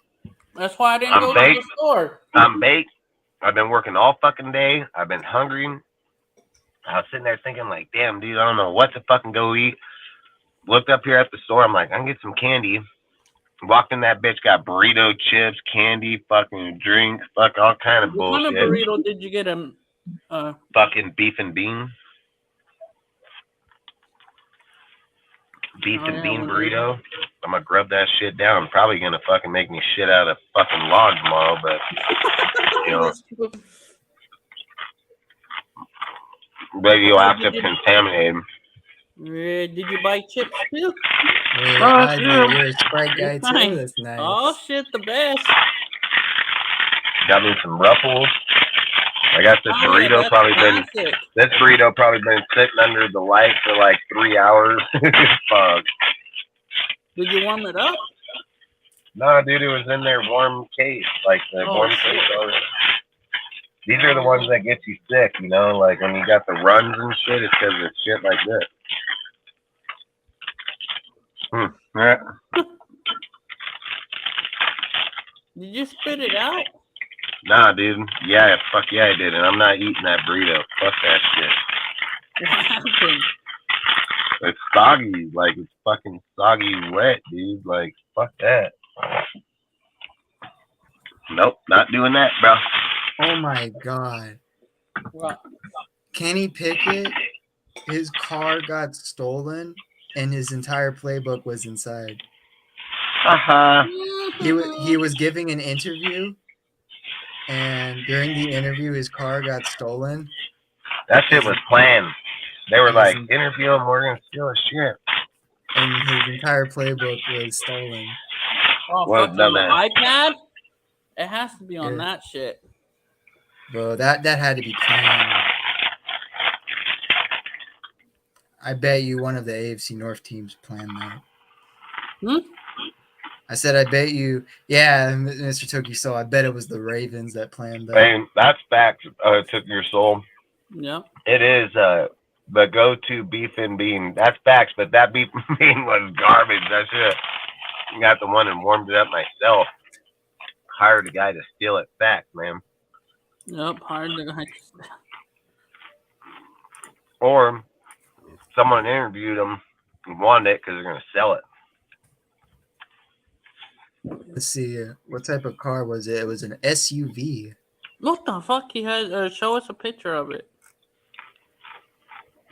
Let me see if he has a picture. Do we have any highlights or any interviews we can watch or listen to right now? There wasn't none today. I know that for a fact. It was just yesterday's. Did anybody listen to all the ones yesterday? Mhm. Did you hear them all? Nope, I did. Did you I watch them, did. Sergio? Which ones? All Any of of them. the pressers yesterday? I was listening to Adams and a little bit of Crosby's, but mostly just Adams because I knew what he was going to say. Hey, bro. We can bring it up and listen to it right now if we want. Yeah, bro, if you want.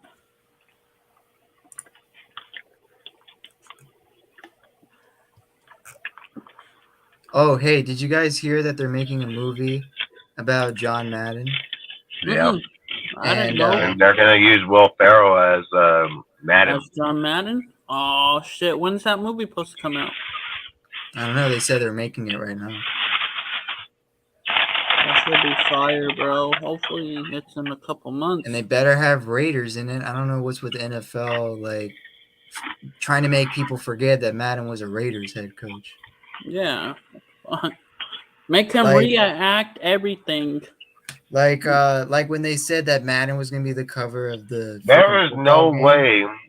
There is no way that John Madden gets talked about in football and not related to the fucking Raiders. Yeah, every time. What fucking team? What team is he gonna get related to? No, that's just what I'm seeing is like they don't like say what team. Like they'll be subtle about it. They're like say, and the Raiders, and then they'll be quick about it, and they'll be like, anyway. Like even with the new game, when they finally had him like be the front cover of the Madden game, didn't even like talk about how he was like any Raiders history. They're like, oh yeah, the head coach and stuff like that. It should have said the Raiders head coach.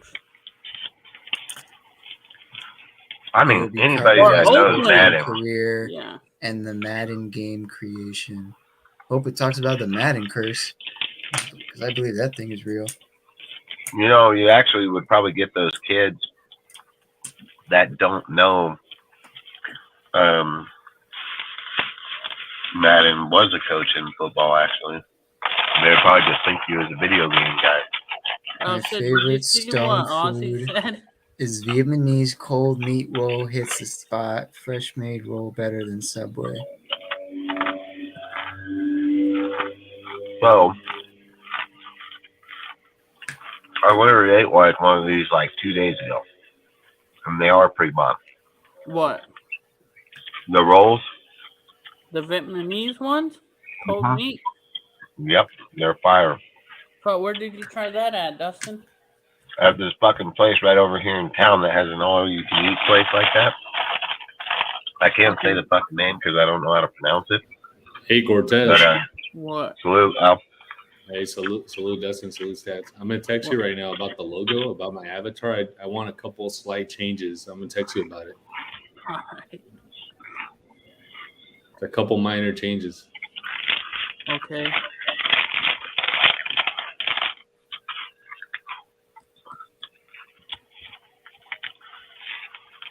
Why did you guys get them done? Huh? Did you guys get them done?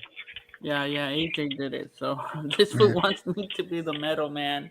I guess Chandler Jones is trying to recruit D-Hop. Oh shit. Good luck with that. Yeah, it ain't gonna So are happen. the Bills and the Patriots. Yep. Doesn't he have to wait a couple of days to be cleared? Yeah, Fuck no. He can be signed right. He got cut. He can sign right now. He can sign today. The only thing he would have to be pending is a physical on the team he's going to if they did that. But if he's been axed off the team where they took his jersey, he can go wherever the fuck he wants. Fucking, how long was his contract with Arizona? Must have been pretty long. They ate $26 million. here, I'll check. Yeah, why would, if you were trying to get competitive, why would you I trade? would have kept them, dude. Yeah, I mean, what the if you're fucking, eating and now you're $26 fucking, million, now you're like gonna be negative 26 in the hole. and the player, And and the the player's fucking player. gone. I'm telling you, Who do you have Cardinals. over there? What's his name? Hollywood Brown? I'm telling Is you, him? Cardinals. I've been saying the Cardinals are gonna try to lose on purpose, To get rid of tank? Kyler Murray, and then try to get the top quarterback. Yep. because they don't like Kyler Murray. So took your souls, dude. We have a bomb ass Mongolian barbecue place right down the road, dude. My woman gets it all the fucking time. Bro, Mongolian They have- beef is the best. Dude, they have like this I don't think special. I They have ever this tried special Mongolian. sauce that they have for their place, and man, it is fire, bro. I remember this Mongolian place I went to in California, and they Dude, had that all was the beef meat, all the or meat of fried your chicken, bro. choosing. Like, what meat do you want? What type of veggie? What type of rice? And then they had rows of different sauces. Some sauces I didn't even know existed. I wanted to try them all. I'm not gonna lie. So I was teriyaki chicken every time. They give you this big old deal of rice and then chicken in the sauce and shit. Is so bomb. Cortez And then doesn't at the like very- Asian got it. food. Cortez And at the doesn't like very Asian end- food. My Cortez woman is told me, like she was Asian like, food? "You want this Yeah, flavor?" And I'm like, "What is it?" And she's like, "It's the house deal." And I was like, "Fuck it, let me try it." Yeah. It's And fire. then at the I wish I very knew end, this. at the very Yeah, end of bro, Mongolian I have place, had after I put it all together, they then asked me, "You want garlic with it?" And I said yes every time. It was the first time I said yes. Their garlic hits so different. It's different than Dustin, any other garlic. Yeah. if you like the chicken teriyaki stuff or whatever, you should try Thai food, dude. I don't know if you've had Thai food. Thai food is pretty I fire. eat there every now and again. Yeah, Thai food's pretty good. I eat a dude. lot of places, dude. I eat at a Where lot do of you want to- restaurants, hey, a lot of Now, different types of food. At the bottom of the the only shield, thing bro. I'm not for Oh, is like alright, the I got fucking you, I got gummy, wormy fucking type foods. Like I don't like that shit, man. Like So, I'm willing to try any food, just not no fucking nasty. Like octopus is fucking gross, dude. no, hey, bro, I have tried octopus. Hey, Dustin, no menudo? No menudo? No way, Fuck that shit that. ain't no come menudo. Fuck that. That shit bomb. I think I want loves fucking menudo. cow stomach I'll liner. show you. and I'll go fucking cook right shit. now. Like I'm good I'll go on that. cook it up right now. Yeah, some- Cortez likes cow brains too, right, Cortez? Yep. Hey, I'm gonna be honest. Some Mexican food that I love, like my favorite is tripa, like the cow Oh my guts. goodness, bro. Cow that guts, shit bro. is It is bomb. different. They get all Tripa, crispy. you put it in They a get you all put it in a crispy. taco. I'm like, That shit That hits fire. different, Dustin. You gotta try that shit. Yeah, that's What is you gotta it? Try it. it's Tripa. tripas. They're the guts, It's basically, cow dude. cow They're the guts. intestines. They're really Okay. good, bro. They're fire, Dustin. They fry Put them some up, bro. chili They fry on them that. up. That shit hits.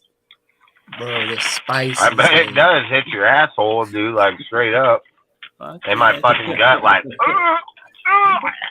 Oh, shit. Like What'd I you like get the for dinner? cheek. I like the cheek is fucking really good in the fucking Yeah.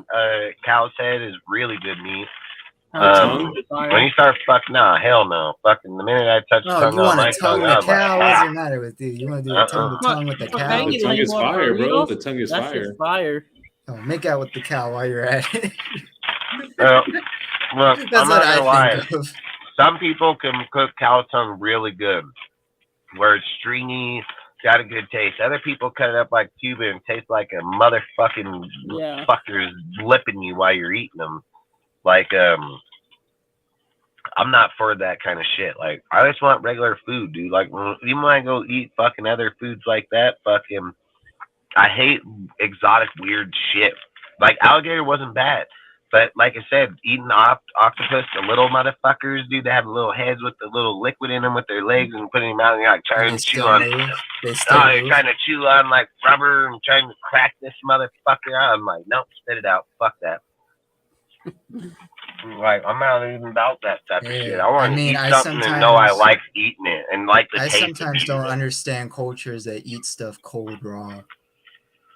Like Dude, cold raw like food. my buddies the other day, he's watching this fucking family on YouTube. That's exotic, like an exotic culture. This fucker goes and catches live lizards and eats them, bro. Like, what the hell is What wrong the with this fuck? Bro, he motherfucker? doesn't even check if they got worms or anything. Oh man, we put like soy sauce, some fucking garlic salt, or something, and eat a live lizard. Just fucking eat the motherfucker. I'm like, What bro. the fuck? No, that's Yeah, I was like, nah, not doing it. Like, that's the weirdest shit, man. if I'm dying and I'm in the fucking forest, I'll cook that bitch. Like, he's gonna bet your ass. I'll fry that motherfucker up and you like charcoal. We Hey, got Ozzy that and a bitch will be Homer so right now. crispy when I'm eating that motherfucker. You gonna know it's dead. This fucker hanging it while it's fucking just wiggling and oh hell no. Motherfucker putting soy sauce and fucking no, you're crazy, dude. And he dipped it in this fucking like this salt shit, dude. Like fucking Mexican salt shit. Oh, Like, the guy. I mean, just think, chili, but like just- chili salt or whatever But that this is the shit thing. is. But this is the thing. This is the thing, though, Dustin. I've actually thought about this like quite a bit. Like, just think about just animals in general. Like philosophically, like what made certain animals okay to eat and certain animals not okay to eat, right? Like at the end of the day, they're just animals. If you just step back and think about it. Hey, At the end of the day, one tastes like shit and the other's got some flavor. my philosophy is if they're smart enough to know things like a little bit to how I know things, I ain't gonna eat them. Like, Yeah, fuck that. Well, Like- you know that pigs are some of the smartest animals. So out you've never there. ate dog? I would not want to eat a dog. Damn. Hey, Horse? dogs Pigs are are really dogs are Horse? smart enough to know things. Nope. Cat? Nope. Good. I wouldn't eat any of them either. Fuck no. Fuck, you think I'm crazy? You think I'm eating my pet? Fuck, you smoking rocks. What'd you get for dinner, Dustin? Man, I got fucking He got junk whatever food he could at the find. fucking convenience Find in store. the I know. gas station. I'm about to He eat literally this went, bar "Shut right up and now, take my dude. money." Dude, You king missed size it. cheese He was bars, eating these things are something. bomb. He didn't even know what it was. He was like, "I just I got a ate this thing. Reese's. don't I got know a what this is." Reese's with the fucking, one with the damn little candies in it and shit. Shit looks fire. What the hell are you drinking? Root beer? Brisk iced tea. Oh, brisk iced tea. Let's Nice, go. nice. Yeah, You can missed send it, me a Ghost. case He of was these. Send me a case. I'll take them, promote them for you, drink them. you Fuck it. missed it, Ghost. He was like eating things. He randomly said, "I don't know what this is." And I'm like, "You don't even know what you bought?"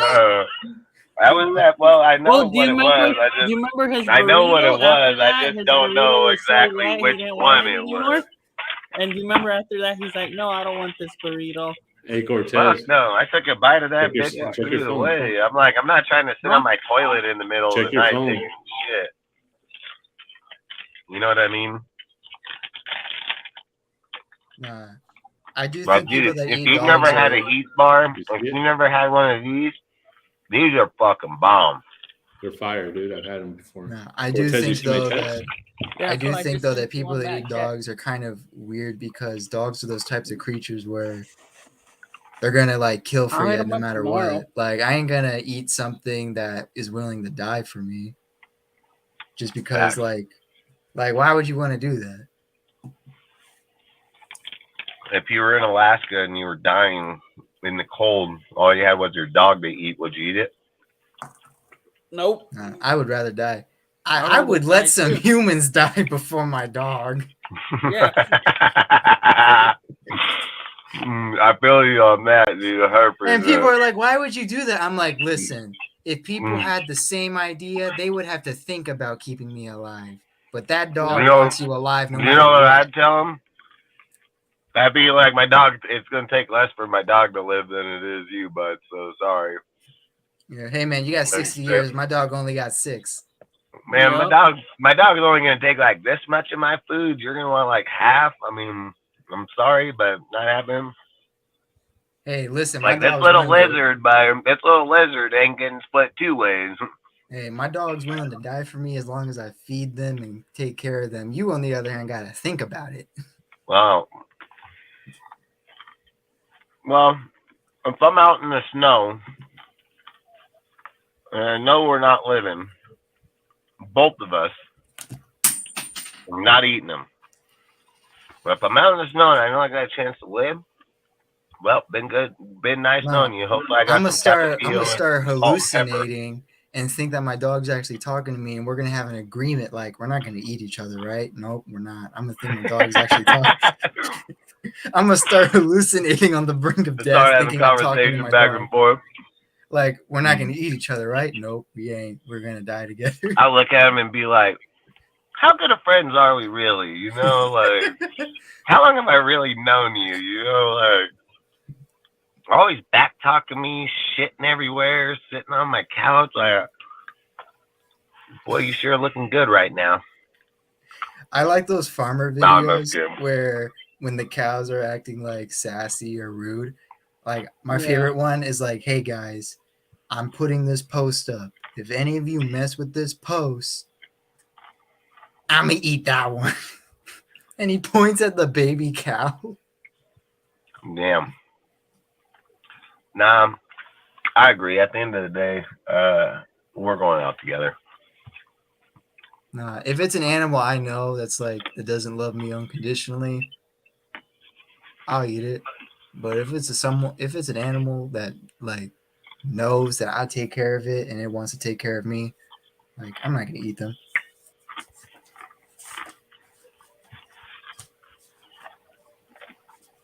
So if you had a deer, if you caught a deer, rescued it, and raised it, would you still shoot and eat it? No, but I shoot and eat its No. brother. Just because I don't know your brother, but I mean, know are you starving? Is that the situation? You know Dustin? what? You know what? I was gonna say the same thing. I would be like, I probably want to shoot him, but I shoot the next wild motherfucker out there. Hey, this is my pet, but I shot his brother, so. I mean, if I'm starving, I gotta eat it. Yeah. Hey, if I'm in the wilderness and caught a deer, you can bet your ass that fucker's day is coming. Hey, even if I had a dog and we're in Alaska, I'd be like, "Hey, man, we're gonna hunt together.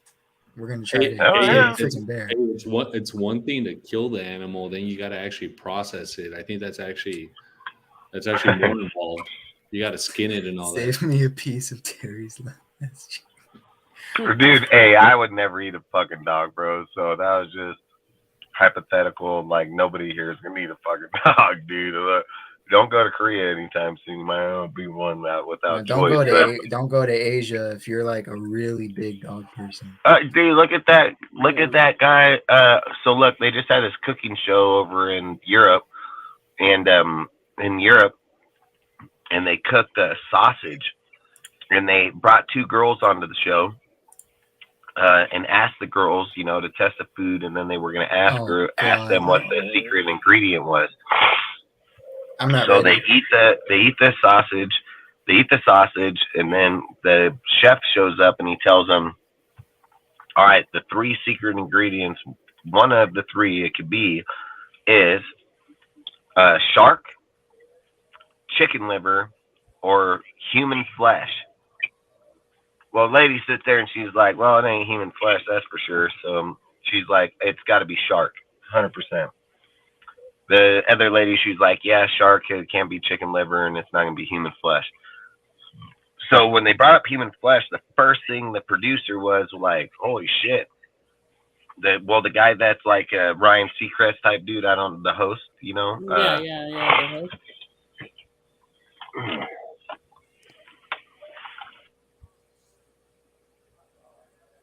Not the suspense. Ugh. All right, hold on. Technical difficulties before we get Dustin back. He left us at the worst part. Yeah.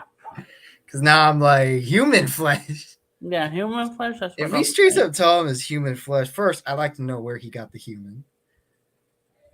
Yeah. Second, I want to know how that was legal. Where the hell? Oh shit, he must have froze. I can't blame Cambodians for eating cat and dog, bat, etc. I'm with Sergio. I would be a cannibal before I eat a dog, especially my dog. Honestly, I prefer dogs over humans. Oh, hey, it's like I said, I prefer keeping someone that loves me unconditionally alive rather than someone that's got to think about it. Yep. Oh shit. So he has to come back. All right, hold on. We're gonna wait for Dustin to come back. But then, other than that, yeah, like I wouldn't eat a dog. I'm a big cat. Like some things people don't know about me. I'm a huge cat person. I love cats' intelligence, and I know cats are pretty loyal. At the same time, to an extent, I wouldn't eat a cat at the same time. When it comes to like that question, like would you take care of a deer and eat it? I'd be like, I wouldn't eat it, but I'll shoot its brother and eat it. Heck, even then, I remember growing up in California.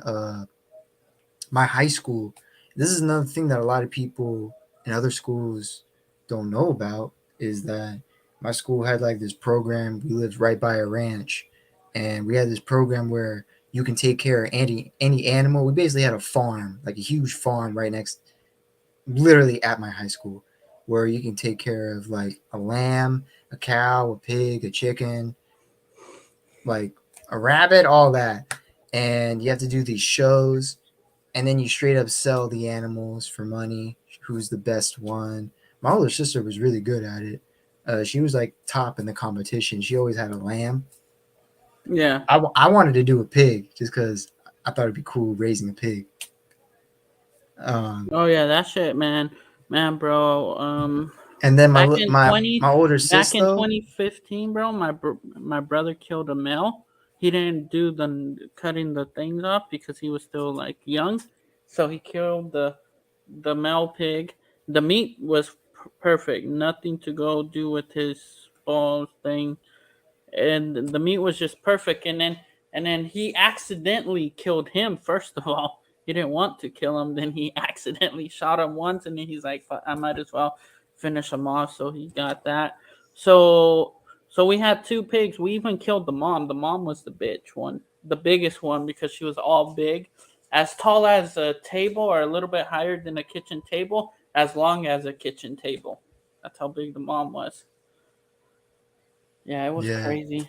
my older sis, every time like it got to the point where she had to get rid of the lamb, We she made we made carnitas out of the meat, out of half of the. That nice. shit was bomb. Yeah, but every time my older sis got to the Yeah. point where she had to sell the lamb because that was part of the thing, she Oh, didn't want to like do it. FSH, like agriculture type of deal. Yeah, it was an Yeah, agriculture program at my yeah, high school, my old high school, and she hated doing it. Like she hated getting rid of the lamb. She's like, "No, I want to keep this. This is like my baby," because I literally raised this thing. yeah. And one of the lambs she tried to buy herself, and I'm like, "What the heck is with you? Like, it's gonna get eaten no matter what. Someone's gonna eat it." And then she's like, "I know, but I raised this thing like as if it was my baby." Hey, fool, pull up. I'll send you the link. I ain't gonna fuck time you out. Pull up. The real question has to be what humans are on that wilderness trip with you. If it's people I don't care about, I probably care more about the dog. Hey, exactly. I mean, I don't know. I just care. I would care about the dog more than the people. I wouldn't care about it. Like I would actually, and I think that's a norm in a lot of people in modern society is they would let people die before a dog. Like that kind of shows how awful a human being can be. If we can admit that humans are so awful that we would let a dog be alive rather than a human. Like that's a case right there that a lot of people can talk about. Some people still eat the dead and yeah, that's true. Some people still do that and stuff. Heck, even in some history like even in cannibalism, like which trail was it? I know it was like these people, it was in American history. These people were on their way to California, except they did bad timing because the storm came in when they were going through the Rocky Mountains, and they got lost, and it got to the point to where they were starving to the point where they had to eat the dead. Like, and a rule that they did for it was uh, if like a family member was dead or one of your kids was dead, just let a different family eat your kid and you eat they're dead, all right? Not alive, they're dead. Like they're dead. You eat their dead kid, I'll eat your dead kid. I'm not eating my dead kid. It's kind of how it worked a little bit. Some cultures still do that. It's a religious thing. They eat their dead family members so they become part of them. I will consider that weird. That is weird because that scientifically doesn't make any sense because they still come out of you, you know? And then, yeah, that's disgusting to think about. This is a disgusting topic that we landed in. especially Papua New Guinea on the other side. Yeah, that. I mean, yeah, the islands over there, that other side. It's weird. It's I won't say weird as an insulting way. I'll just say unfamiliar, unnatural in a worldwide view. Oh, he's back. He's back. Thank goodness. Now we get to hear the finishing story of this. All right, let's hope.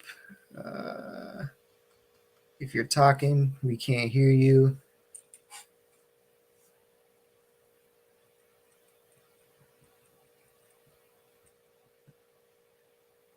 Darn, I can't. Right? Oh, here we go. Nope, still buffering.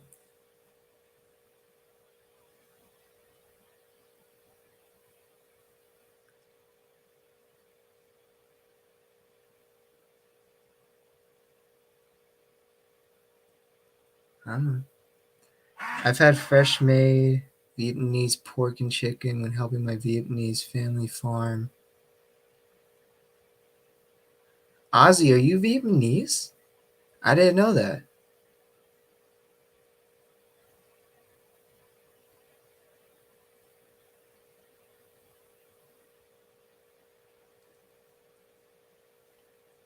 Are you like part Vietnamese or are you like full Vietnamese?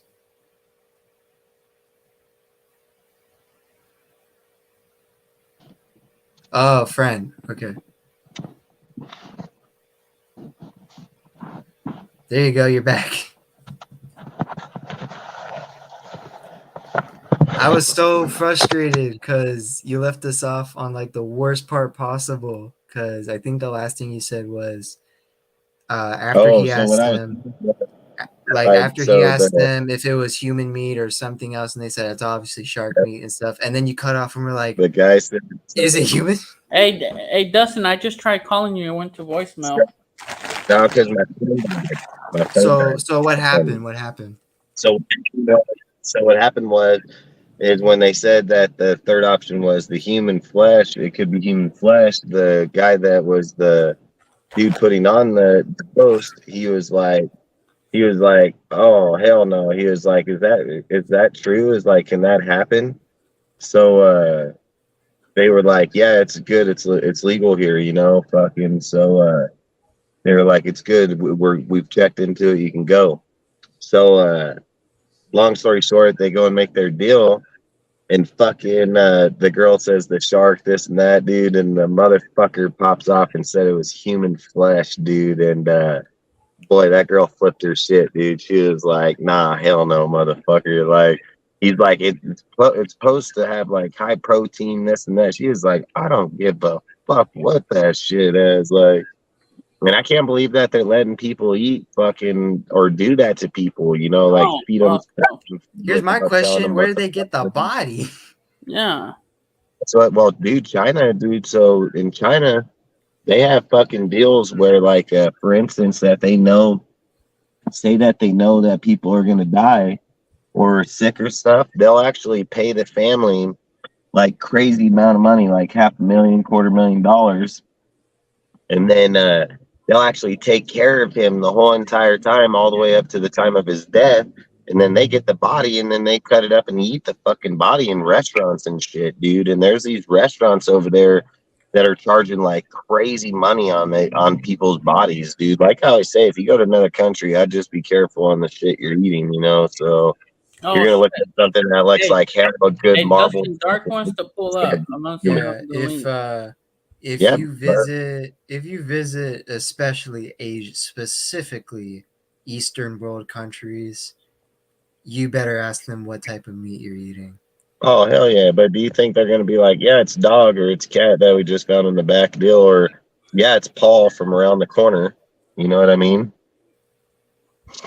I mean, hey, That's if it's common in their court, I hope that doesn't become the common morality that we pay off the government to take care of our family members so they can kill him and then or yeah, let and him they die.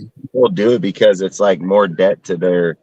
From what I've read, the reason that they do it is it's more debt to where they're at. So, like for instance, if they have a lot of debt within the house or the family they're gonna die, then they just fucking end up doing that, and then they give the money to the family, and then like I said, they feed them certain foods all the way till the time they Still, die. then, do you know how bad though that is? Because then, if you know you're eating human flesh, imagine you're looking at someone walking across the street and you're like, "I bet they would taste good with my cuisine." Like, do you Oh, fuck, understand how no, messed that's up that just sounds? Yeah, disgusting. dude. So there's been research of recently that actually claims like that's what we actually are, is like that. So we're like actually carnivores of that nature. They actually say that the fact that, like, they say like blood, things of those factors actually enhance our body skills and things of those factors. They've been doing research here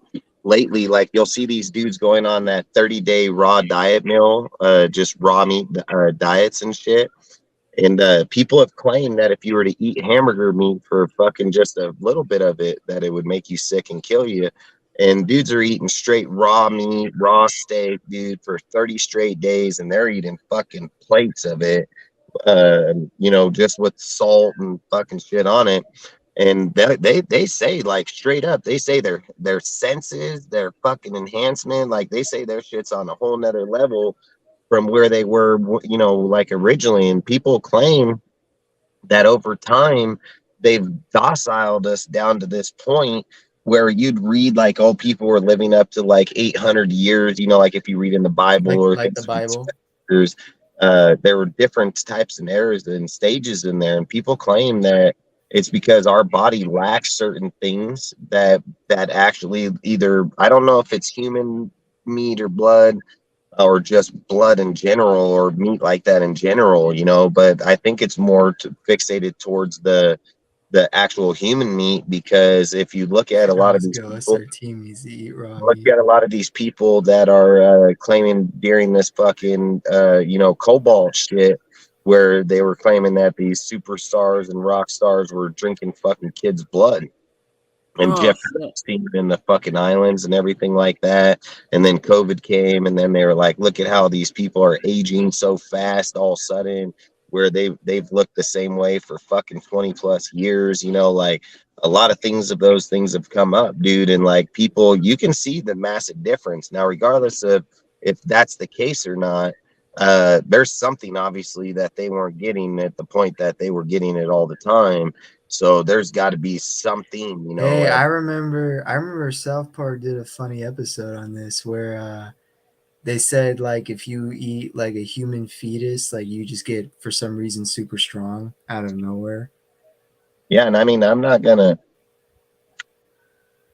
like say if it does or not, but from what these guys have been saying on the research of it, is I wouldn't doubt it, because I wouldn't doubt it. Maybe your body lacks certain things that type of meat or things put off. You know what I mean? Like, and again, like, if you think about it like a dog, right? If a dog doesn't ever get the taste of blood, then the dog's never going to scent for it or want it.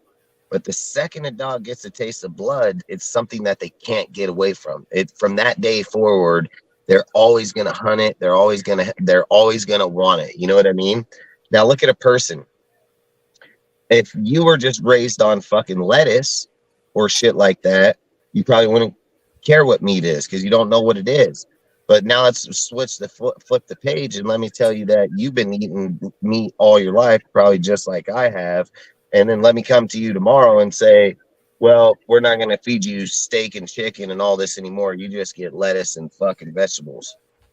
Like, you're not going to go for that shit. You're going to be like, yeah, right, my body needs that fucking meat. Like, I need that meat to live. You know what I mean? So you take that away, then look at these dudes. They're pale. They're hella skinny and frail, dude. Like, a lot of shit. Like, even bodybuilders, dude, they're still eating chicken proteins and so on. I don't think you're going to just see them go to a fucking all vegan fucking let me eat fucking lettuce diet, So at some point along the way, you need that type of protein. And that's all I'm saying is like, too many people put too many things, like the people claim like looking at the sun is actually bad for you. Well, it's not, dude. It's been proven research that says that when your eyes actually fixate to the sun, it actually causes something within your pupils and your eye in there that actually enhances enhances the vision within your eye.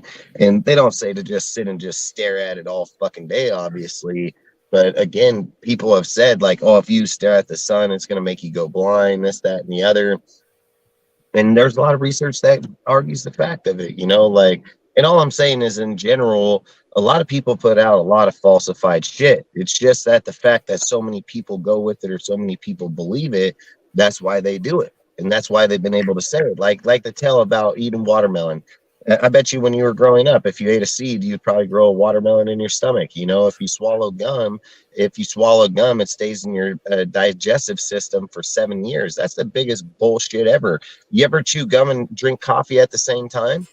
Like the gum will fucking deteriorate on its own. So you're telling me you put that in your stomach and the gum's gonna still stay there? That's a bullshit fucking Hey myth. Dustin. Like that's a Hey straight Dustin, bullshit can you myth. check the lobby? For what? Dark said he was in the lobby. Oh, is he? I'm now questioning how we got into this conversation.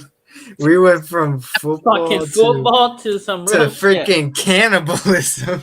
I'm just saying, like, I think the way we got on it was that stupid ass fucking that deal, but that's real shit going on right now. You know what I mean? Like, that's real shit going on. He's not in our lobby, dude, so I don't know what lobby he's in, but he ain't in this one.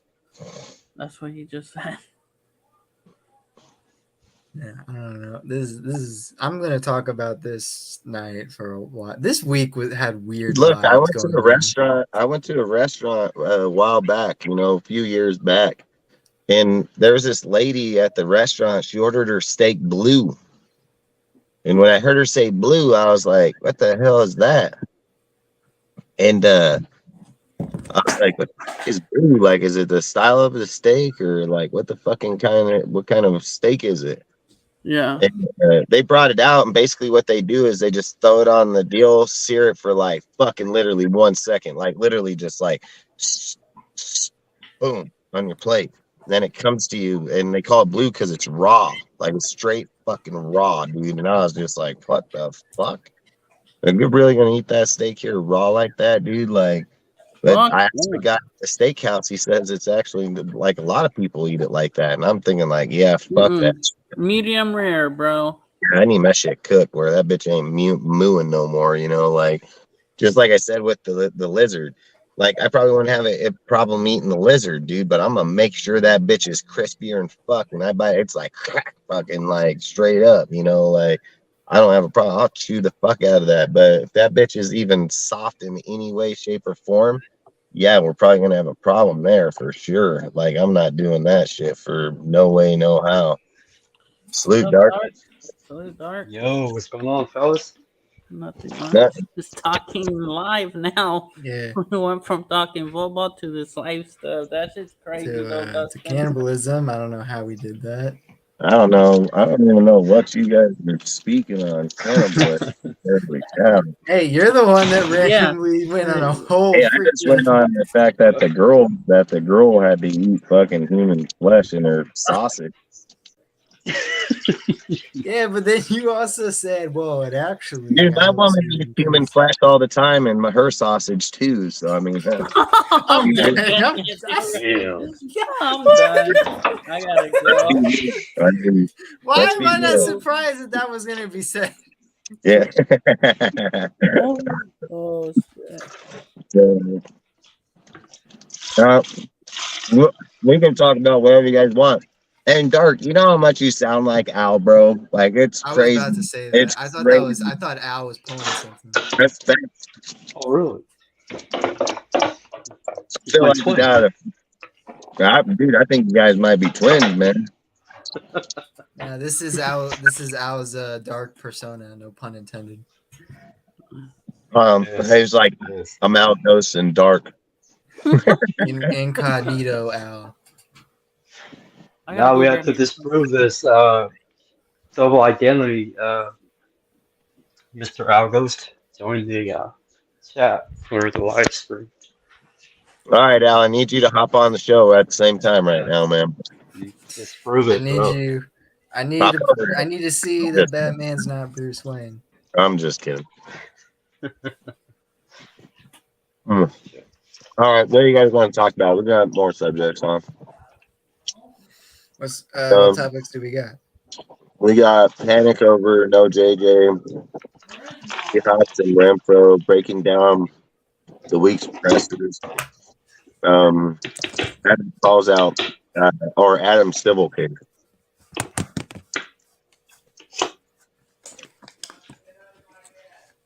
Which one of those sound talkable? What? I guess we can do the Adam Civil case. We haven't talked about that. Yeah. I don't know anything Dude, about that. Talking about? But go I ahead. eat so much food. My fucking stomach. Watch. Oh yeah, let's talk about. Yeah, so now apparently the man that Adams shoved has feared for his life. Adams could have murdered this man, okay? He could have murdered this man. He has concussion symptoms, with medical professionals saying he doesn't have a concussion, which I don't know how that makes any sense. So he's now suing Devontae Adams, the Chiefs security staff, and the stadium of Arrowhead for his risk and safety. So yeah, this guy is just getting the biggest bag that he can get. Oh my word.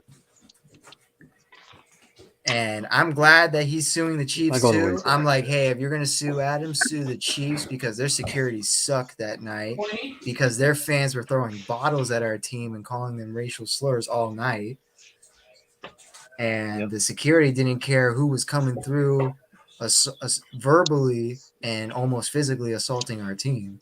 So I'm glad he's suing the Chiefs over that. But with Adams, fearing for your life, that's comedy. Dude, if this guy sued me and won, I would be Devontae sue the Chiefs for letting that fucker cross across the deal while the players are walking out. That's exactly what I'd sue him for. I'd be like, you have no way to restrain your own people. This dude crossed paths with me and inflicted the fucking deal. Like, so And I don't see fucking how. stopped in front of him. He Yep. just stopped there, and he could have just went right by, but no, he took his sweet ass time, stopped, and then Devontae hit him. And he knew Devontae would have done something. Devontae was already heated. And to sue the Chiefs and the Raiders and Devontae, so this guy has 3 lawsuits. This dude is definitely not going to win after he sued an entire team.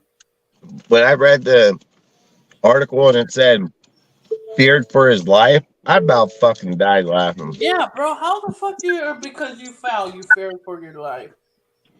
Yeah, that's like what? You think Devontae is just going to take his helmet off and be like, you? He said 10K. I added another 0 on there probably. He's probably going to get like 100K. He's going to get incentives. Shit. Yeah, if I was Devontae, I'd put some incentives behind the bleachers.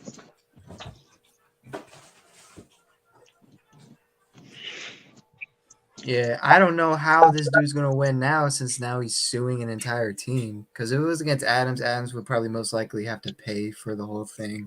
But now since he's suing the entire team and the stadium, not the Raiders, but the Chiefs. I'd be like, hey, let's team up and fuck this guy. That'd be a rare. That'd be like a Raiders and the Chiefs teaming up. Like that's unheard of. Like imagine that. Fuck it.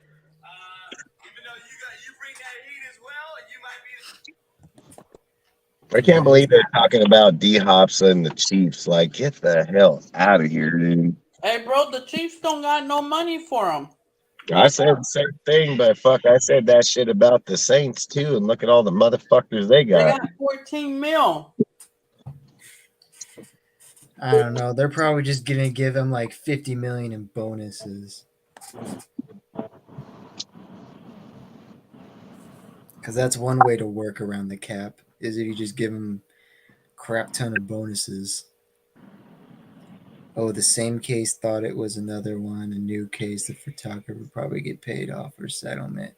Yeah, I'm surprised. I think this is a new case too, because I thought I thought the whole thing was settled. Adams paid off the thing. I think this guy he wasn't satisfied with what money he got, so he wants It didn't more. fix that case. It was postponed throughout the year. Oh, it was So postponed. I thought it was settled. yeah, it never. No, it never even made it to case. It didn't even go. It never even made it to court till the off season.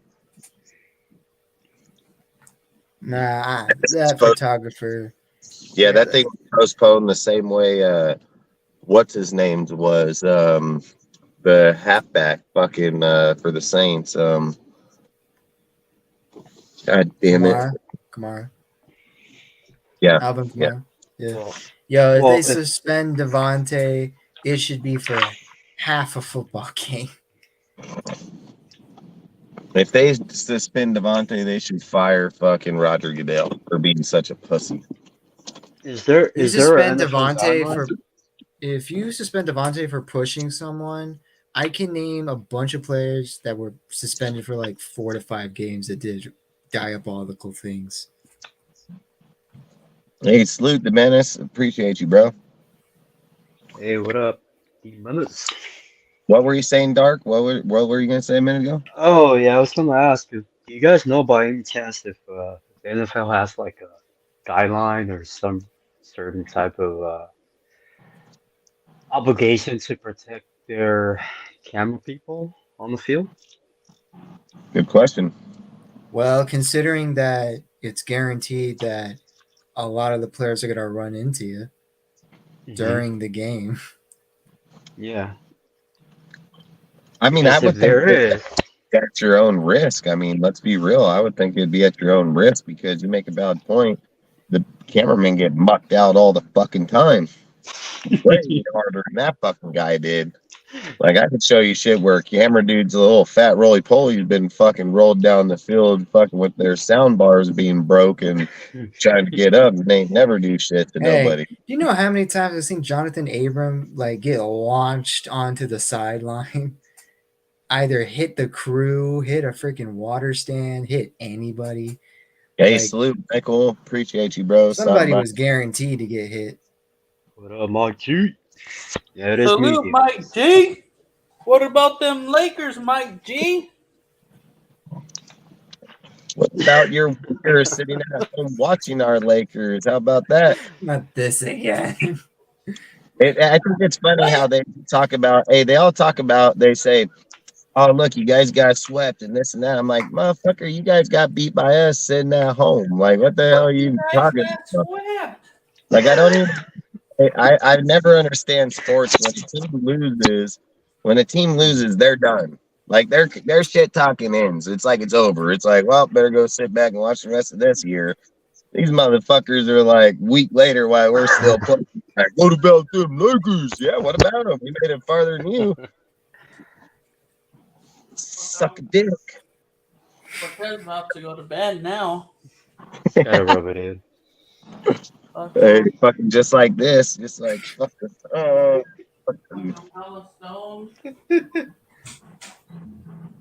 What about those Put on Warriors? this 10 straight facts. The fucking Warriors will be back this coming Cortez. year.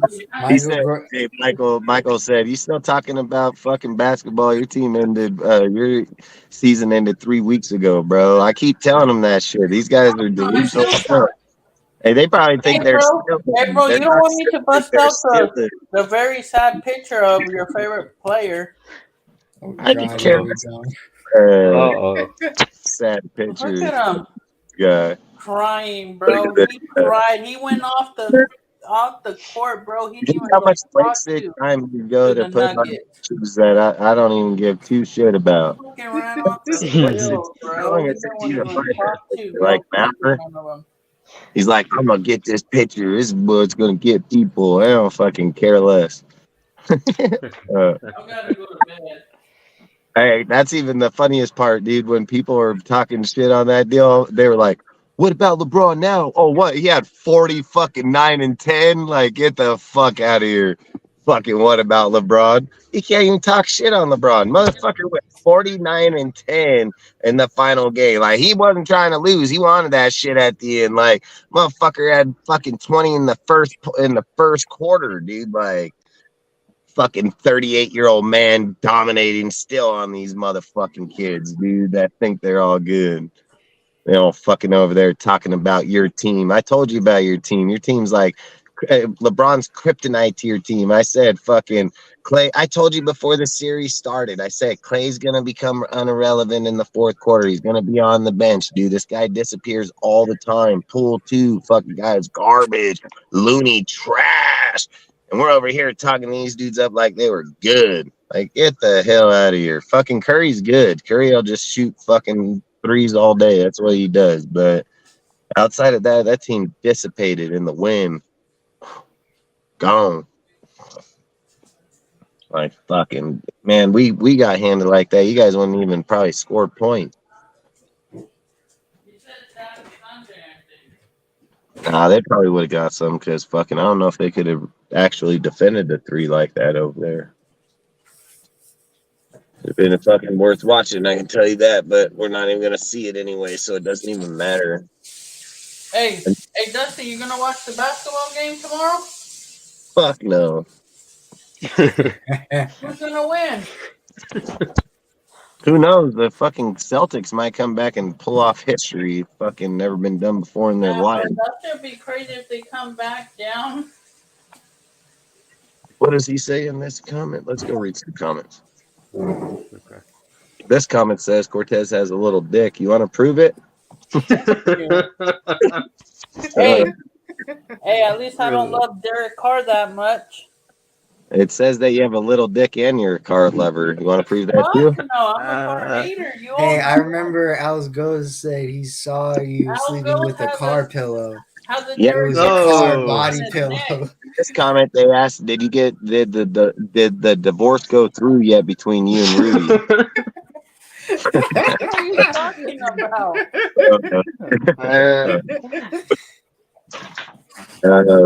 So who's getting half of what? Yeah, who gets the house? Who gets the sex toys? Like, which one's going which way? Oh, Who it gets the says who's rights to the top, midget who's bottom. porn? Yeah. Says, what about Devontae's safety and player safety? No one should be allowed in the tunnel who isn't a player or coaching staff. Facts. I'm about to go play Madden right now. Unfollow the Warriors Don't quit. 2015. That's even facts too. You're gonna go play Madden. Let's watch you lose. No. Wait! Didn't you say you had all Madden on your team? Yeah, I'll Yeah. show you my Yeah. Hey, he went and set up the settings so that way when he called me back the next day and said, "Hey, you want to see the deal?" I'm like, "Yeah, you probably changed that shit already. I want to see you play him. You gotta use the sim category. Like, he don't even play the offense or defense. He's like sim." It would have been funny if you showed you a sim and they lost. Oh fuck, dude! I'm about to go play right now. What team are you gonna use? The fucking Cleveland? No, the Raiders. Oh, I'm gonna go use Trey Tucker. or something. Trey Tucker's my wide receiver. Trey Tucker's your wide receiver? NDA and fucking and What? Jacoby Myers. Did you upload the deal? Yeah. I got the new. You did not. Yeah, Tyree Wilson's as a D tackle. What? Chandler Jones and Mad Max are the outside linebackers. They run a 3-4 defense. So fuck. Shit, man. I agree. Because it got him to stay in the game. It kept his pitch count down. Yeah, he gave up one run. But I want to watch you lose, dude. Like, Hey, bro, the Giants won. in the back of his mind, I have a short. Guess how much the Giants won by against Milwaukee? 16-1. Yeah. You know how I knew that? Because I'm a fucking mind reader, dude. Like, I would. No, it's because we can hear it. Plus, I heard him say 16, so I cut him off before he I said finished. 15 earlier to Eric. You tried to say 16 right now. I just stopped you before you said it and said it myself. Made myself Gotta sound. drink water, guys. My fucking. You guys have to drink some cold water. You guys got. Why was that water white? You know the answer to that question. It was just like what he got. It's just like what he got done sucking on something that was this big too.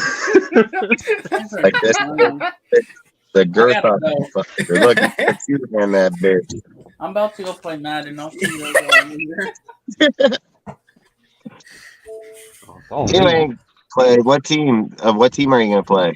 With the Raiders, I told you. I said, what team are you going to play? I need a play-by-play action here.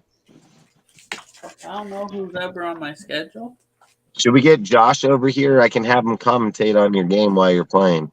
Fuck no. Oh, He that'd be can tell great. you why you're set up in that formation and play and why you're about to do it. Fuck no. He's going deep, and I don't understand how come he's sitting here with his players this far off the line. We just don't understand this. Let's get Instagram type shit. He still ain't gonna get the play, and they're still gonna get the first down. But he's gonna play all mad, and he's gonna say, "Hoorah, fuck that." Doesn't work like that. Something like that. All right, let's go. Should have Rudy commentate. Fuck no. Don't bring that God, freaking now it goes over here. something like this. If Rudy commented week 1 Raiders game, it goes something like this. Oh man, the Raiders. We don't have Derek Carr, so might as well see how awful this game's gonna go. All right, it's the kickoff, and we already lost the game. The game just started, yeah, but we already lost. Raiders downfield, touchdown Devontae, but it wasn't Carr, so it's not as sexy as it was before. And then I don't know what else is gonna be. What else he would say? He wouldn't say anything because fucking Cortez would hop up in there and be like, "Bullshit, bullshit. He ain't doing it, and he ain't going there. He ain't gonna get. Goddamn, wasn't the best quarterback we had." That's how that shit's gonna pop off. No, and then and then next week it'd be not even next week. It'd be the same day Saints game. They fly over, and then for some reason you hear Cortez. Oh, here's this mofo. Here's this dirtbag. This guy sucks. His name is Derek Carr. And then Rudy comes up. Hey, don't talk about him like that. Cortez be like, he sucks. He's like, you suck. And he's like, how do you know? And then they both look at each other. No, I was thinking about starting. I'm gonna start a podcast called the Rudy and Cortez Show. Fuck no. Posted yours. Make a cartoon out of it. Hey, are you almost done with that video, Sergio? I wonder if I came up out on it. I got too much stuff going on I personally. wonder if I came out on it, dude. I can be like Jerry Springer of that show. Oh, Jerry Springer? Cortez will never be there. I'd be like, so where's the trailer park? The trailer park meth head over here. We know we're missing her. We gotta find her. Get her over here. She's like, that's my baby's daddy right there. Shit, but I'm gonna go to bed, guys. You're gonna go to bed. You gonna go to bed and dream about the D? I'm about to go play Madden. I did the same, Cortez.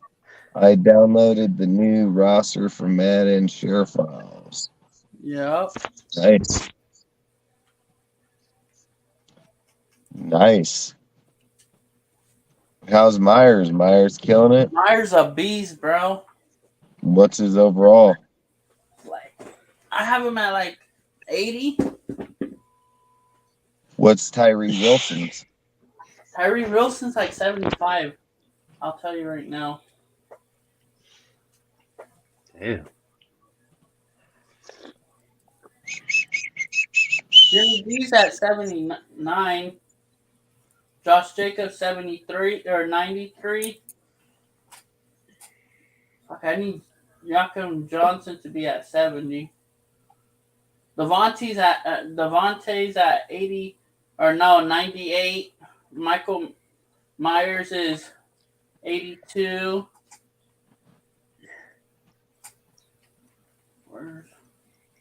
Hunter Renfro's 82. Trey Tucker 69. DeAndre Carter's 76, and Sims is How about Derek Carr? 70. I don't have this boy car. You sure? Michael Mayer's at 76, but he's injured on the game right now. You injured Michael Mayer? Fuck, he's a baller. Colin Miller's 87. You restarted one of your games and you didn't restart that one, the one he got injured? You must have scored a touchdown in that one. Nah.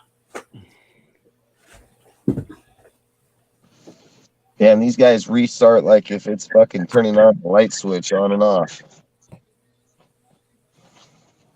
Freaking Tyrell Wilson is 76. Nice. Byron Young's 68. What do you think Mad Max is? What about Bennett? I'll tell you when I get there. What do you think Mad Max is? Probably like 94, 95. 95. Divine Diablo's 75. Robert Spillane's a 74. Chandler Jones is a 83. Nate Hobbs is a 79. David Long Jr. is 75. Duke Shelley is 73. Bennett is a 71. Dang. And they don't have fucking Chris Smith on this one. Dustin? Fuck, dude, I'm thinking about hopping off, dude. I'm getting tired hell quick. I don't know why. Yeah, shit, I'm about to hop off. I feel like I was just sitting here. I feel like I'm going to pass out. Fuck, I'm 10-3 right now. I'm going to hop off, too. You lost? Love you guys. I'll see you guys Monday. Just said you're 10-3. You lost in Madden to the computer? Yeah. How do you lose to the computer, bro? I submit them. What? Yeah, until I'm ready to get up so bad you gave up? Nah. I'm 10-3. You lost. I lost 3 games. I don't ever even recall losing to the computer. That's all. All right, I gotta go. I'll catch you guys all later. Later, pussy boy. All right, later, pussy boy. Hey, let's watch the intro on the way out, man. Anybody got anything else they want to say before we bounce up out of here? Nah, bro. I'm good. All right, well, hey, appreciate all you guys. Thank you guys. Appreciate it. Yeah, hey, Dark, you're more than welcome anytime, man. Pop up anytime sooner, man. Be on the whole show. Fuck, feel free. Come on anytime you want, man. Just say, drop the link, hop up over here. You're more than welcome. Yeah, Cortez always drops. Thank you, brother. Appreciate it. Yeah, anytime, man. All right, Frick. Dark, you have a good one, bro. Heck yeah. Besides that, hope everybody stays safe on this weekend, man. Today is Friday, right? Friday, yeah. So don't drink and drive, man. Stay safe. Fucking Have a good weekend. call an Uber, sleep it off, dude. Outside of that, appreciate you all showing up here every single week, man, to support us, dude. Like, believe me, we really do appreciate it. Outside of that, like I said, we're gonna hop out of here. I hope you guys have a great weekend. And you guys got anything you want to say before we bounce? And just have a good Memorial Day weekend. Yeah, and speaking of that, man, just stay safe, dude. Like, don't drink and drive.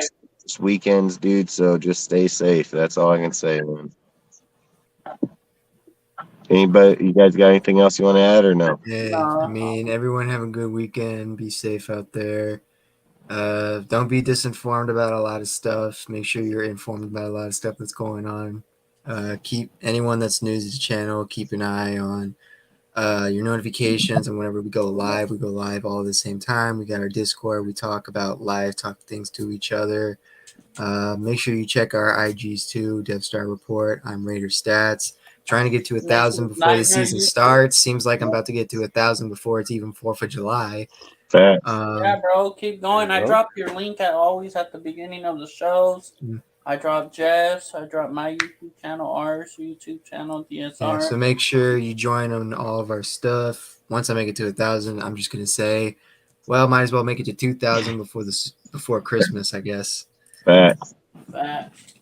like I always say, keep shooting that goal higher and higher, man. Don't ever settle. So outside of that, man, like I say, we appreciate all of you, man. Like the link tree's there, man. You guys, yeah, Cortez drops all the links inside. You know where to find any of us, man. So I always say, if you support one, just support us all, dude. That's just how it works. We're all a team here.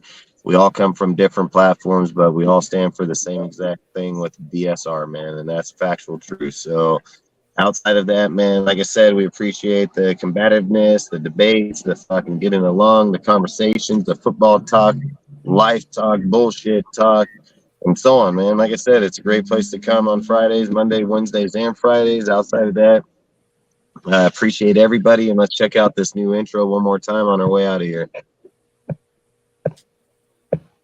Peace out, Raider Nation. I hope you guys have a great weekend, man. Raider Nation. Good night, guys.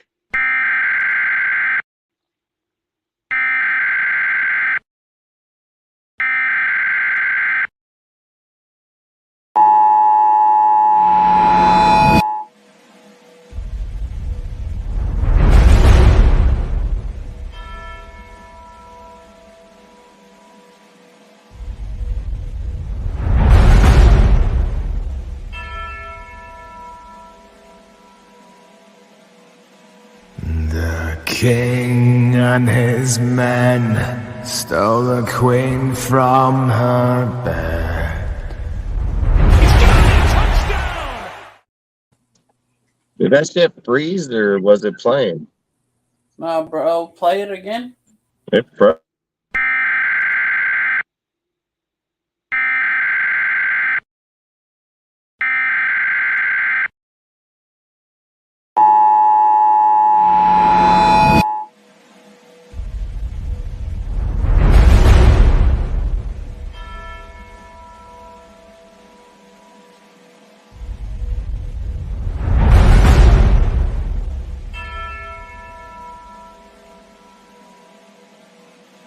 The king and his men stole the queen from her bed. Touchdown! Bound her in her bone. Jones takes it The in. seas be ours, and by the powers where we will roam.